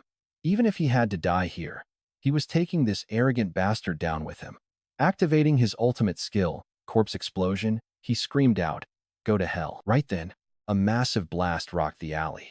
Luckily, Ryu Min had quickly jumped into a nearby building, sighing in relief. He almost got caught in the blast. Glancing at the unconscious Ju Seong-tak in the corner, he shook his head. He muttered that the idiot used a suicide skill while completely blind. If Ryu Min could not read minds, they would be dead. Both of them would have been blown into tiny pieces. Ryu Min admitted the guy was trash, but he was still useful. He deserved to die 100 times over. But his extremely rare drop rate rune was just too valuable to waste. In fact, Ju Seong-tak used the in-game nickname Stupid Idiots and was right up there with the legendary Ma Kyung-ra. The heavenly demon himself had competed for the top ranks in the previous round, but teaming with a killer was risky. Ryu Min had no plans to carry him all the way to round 20, but he could definitely use his skills for now. He needed him to clear the upcoming boss, especially since his drop rune massively increased the rare item drop rates. It is incredibly effective, boosting the drop rate of special items from boss creatures tenfold. So, if the base drop rate is 10%, this rune turns it into a guaranteed 100%. That is how he pulled legendary loot from that high orc earlier. Ryu Min realized that using this killer's rune wisely could bring insane benefits. After all, the killer already put legendary materials on the player-to-player market, and with his skills, he would surely keep bringing in even more valuable loot. But there is a massive catch. The guy is a literal serial killer, and leaving him loose is a massive ethical nightmare, since he might slaughter innocent victims. But with a devious grin, Ryu Min smirked because there is a way around this. Quick favor. Guys, hit that like button and drop a comment below. And subscribe. First, thanks for 3,000 likes on the last video. I hope we hit that again. And huge thanks to everyone who supported us, who supported this channel financially. Smiling like a villain, Ryu Min says that does not mean there is no solution. And he goes ahead and removes one of Ju Seong-tak's legs. He quickly applies first aid, leaving him with just one arm and one leg. Then Ryu Min says, I used it on his eyes, so when he wakes up, his vision should return. Now, Ju Seong-tak is missing an arm and a leg, and Ryu Min adds by crippling his real body, he won't be committing murder so easily anymore. After all, what I need is just a body in the other world that can gather items. Even if I turn Ju Seong-tak into a disabled person, his avatar in the other world stays completely unaffected. Of course, since he saw Ryu Min's face, he will probably try to get revenge when he wakes up. But that is not an issue, because the face Ryu Min revealed actually belongs to the dead Hwang Yong-min. Then Ryu Min smiles, thinking now I can leave without any worries. Later, Ju Seong-tak's eyes snap open as he regains consciousness. His senses slowly return, and his vision clears up from a blurry haze. He asks himself what is going on. Was all of that just a dream? What a crazy nightmare. It was too real. In that nightmare, he tried to murder a buyer, but ended up on the receiving end of a brutal payback. It was a terrifying experience, facing an opponent who was completely immune to his fear skill. But he shrugs it off. Well, it is just a dream, right? He shakes his head, trying to dismiss those dark memories, and begins to assess his surroundings. The place looks oddly familiar, making him wonder where he is. To his surprise, he finds himself on the second floor, building he prepared as his escape route. Realizing this, he groans, ugh, so it was not a dream. He tries to stand up, placing his hand on the floor, but suddenly notices his arm is completely gone. Huh? Where is my arm? And at that very moment, everything comes rushing back. That buyer cut off his arm. But the horror does not stop there. When he realizes his leg is also gone, he screams, "Oh God, my leg." Sudden confusion, frustration, anger, and a truly overwhelming void washes over him all at once. He desperately wants to scream his lungs out, but his throat feels completely blocked. He roars out, "Where are you? You damn bastard." Now he knows for sure this is no dream. It is painfully, brutally real. And his rage surges past all limits, filling the void of his missing limbs. "Where are you? You miserable, trashy scumbag?" He frantically searches for the person who reduced him to this state, screaming, "Buyer, you wretched bastard, show yourself, I will tear you apart." Ju Sung-tak tries to stand with bloodshot eyes, but with only one leg. Even that is nearly impossible. Angrily, he growls, "Did that damn son of a bitch really do this to me? I will definitely kill him." At that exact moment, Ju Sung-tak's eyes land on a neatly folded piece of paper on the ground. Unfolding it, he finds a long letter in dense handwriting. It reads, "Your name is Ju Sung-tak, right? I checked your ID and found your address. Do you really think it is my fault you lost your leg? That is your own doing, you idiot. Why did you hide a bomb in the clothing collection bin? Were you trying to blow me up? Honestly, I was so angry that I wanted to kill you. But since you are missing your limbs now, I am letting you live. Who else treats a guy who tried to rob them to some free medical treatment? Consider yourself lucky and live a decent life instead of trying to rob people. I know your name and address, so do not cause trouble. If you do, you will really die." After reading the letter, Ju Sung-tak mutters, "What is this? My leg was lost to my own body explosion?" Suddenly, a wave of complete helplessness washes over him. Falling into his own trap was a bitter realization. But then, he wonders, does this guy really carry a pen and paper just to leave notes? He quickly searches his pockets, but his wallet with his ID is gone. Damn it. He screams, "My savings were in there." He stole 300,000 won in cash. What a total joke. Asking people to live a decent life while robbing them? This scumbag must have thought I was a joke. Even if Ju Sung-tak blames himself for his missing leg, it is obvious that the buyer was the one who took his arm. He has every reason to hold a massive grudge.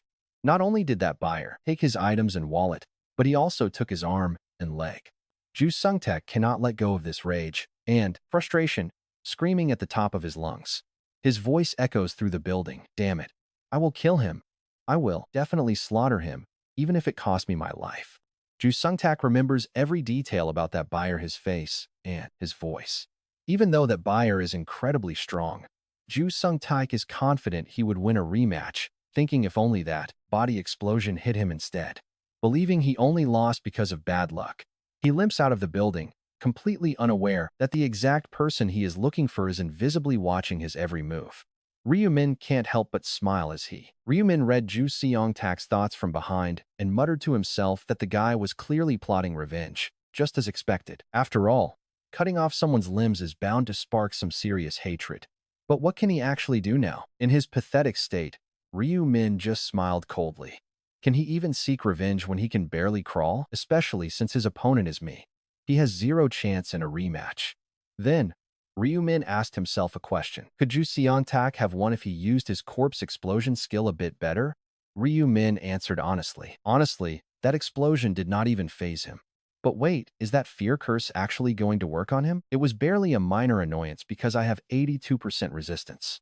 That resistance is why it failed earlier. Even though it is not a full 100%, Ryu-min was not worried. High resistance reduces the duration. Usually, the fear curse lasts for 5 seconds. But with my 82% resistance, that time gets drastically cut. It only lasts for 0.9 seconds. So even with an 18% chance of being affected, it is negligible. It would paralyze me for just a brief second. Sure, 1 second is enough to die, but not against a weakling like him. Ryu-min smiled at his hopeless situation. Still, even in this state, he actually wants revenge? That is pretty gutsy. The guy has some serious spirit. Honestly, with that drive, He might actually survive and list his items on the market, which ultimately benefits me. He may be half dead, but he still needs to make a living in this brutal system. With that, Ryu-min turned and walked away.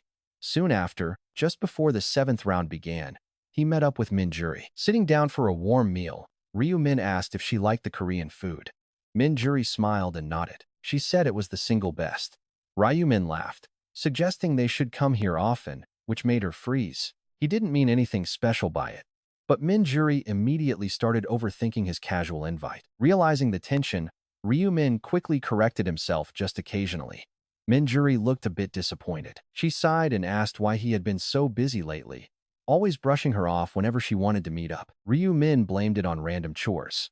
He really had been swamped managing the Heaven Cafe and top-secret executive business. On top of those endless weekend meetings, he also had to stay extremely alert about being followed. Can you believe someone is actually following him right now?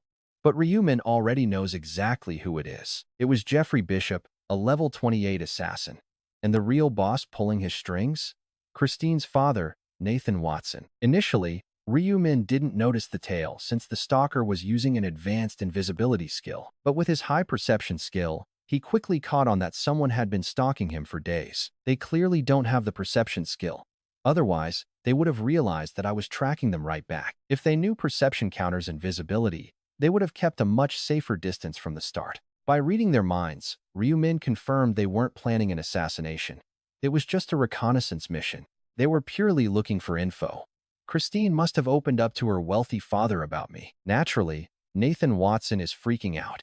Imagine someone predicting your own daughter will die in the 11th round. Anyone would desperately seek answers after hearing that. But Ryu-min had no plans of confronting them just yet. As long as they don't act, he will let them watch. To them, he is just an ordinary businessman. They see a normal guy traveling between work and home, completely unaware of his secret weekend plans. Ryu-min felt safe as long as he stayed one step ahead. Suddenly, Minjuri broke his train of thought. She brought up the secret tips he shared about the 7th round. Ryu-min casually asked what was wrong. She wondered if that was truly everything she had to memorize. He confirmed that was the sole key. Sharing any more detail would be a huge risk. He had to keep the rest to himself. If he exposed the actual quest, they might get instantly disqualified. His goal was to keep allies alive. He needed 5 capable survivors for the endgame. Naturally, he would only rescue those who truly deserved it. Looking at her, Ryu-min smiled and promised they would make it to the end together. She gasped in surprise. Blushing, Minjuri happily agreed. And just like that, as midnight struck in July 2022, the 7th round officially began. Make sure to drop a like, subscribe, and support the channel, guys.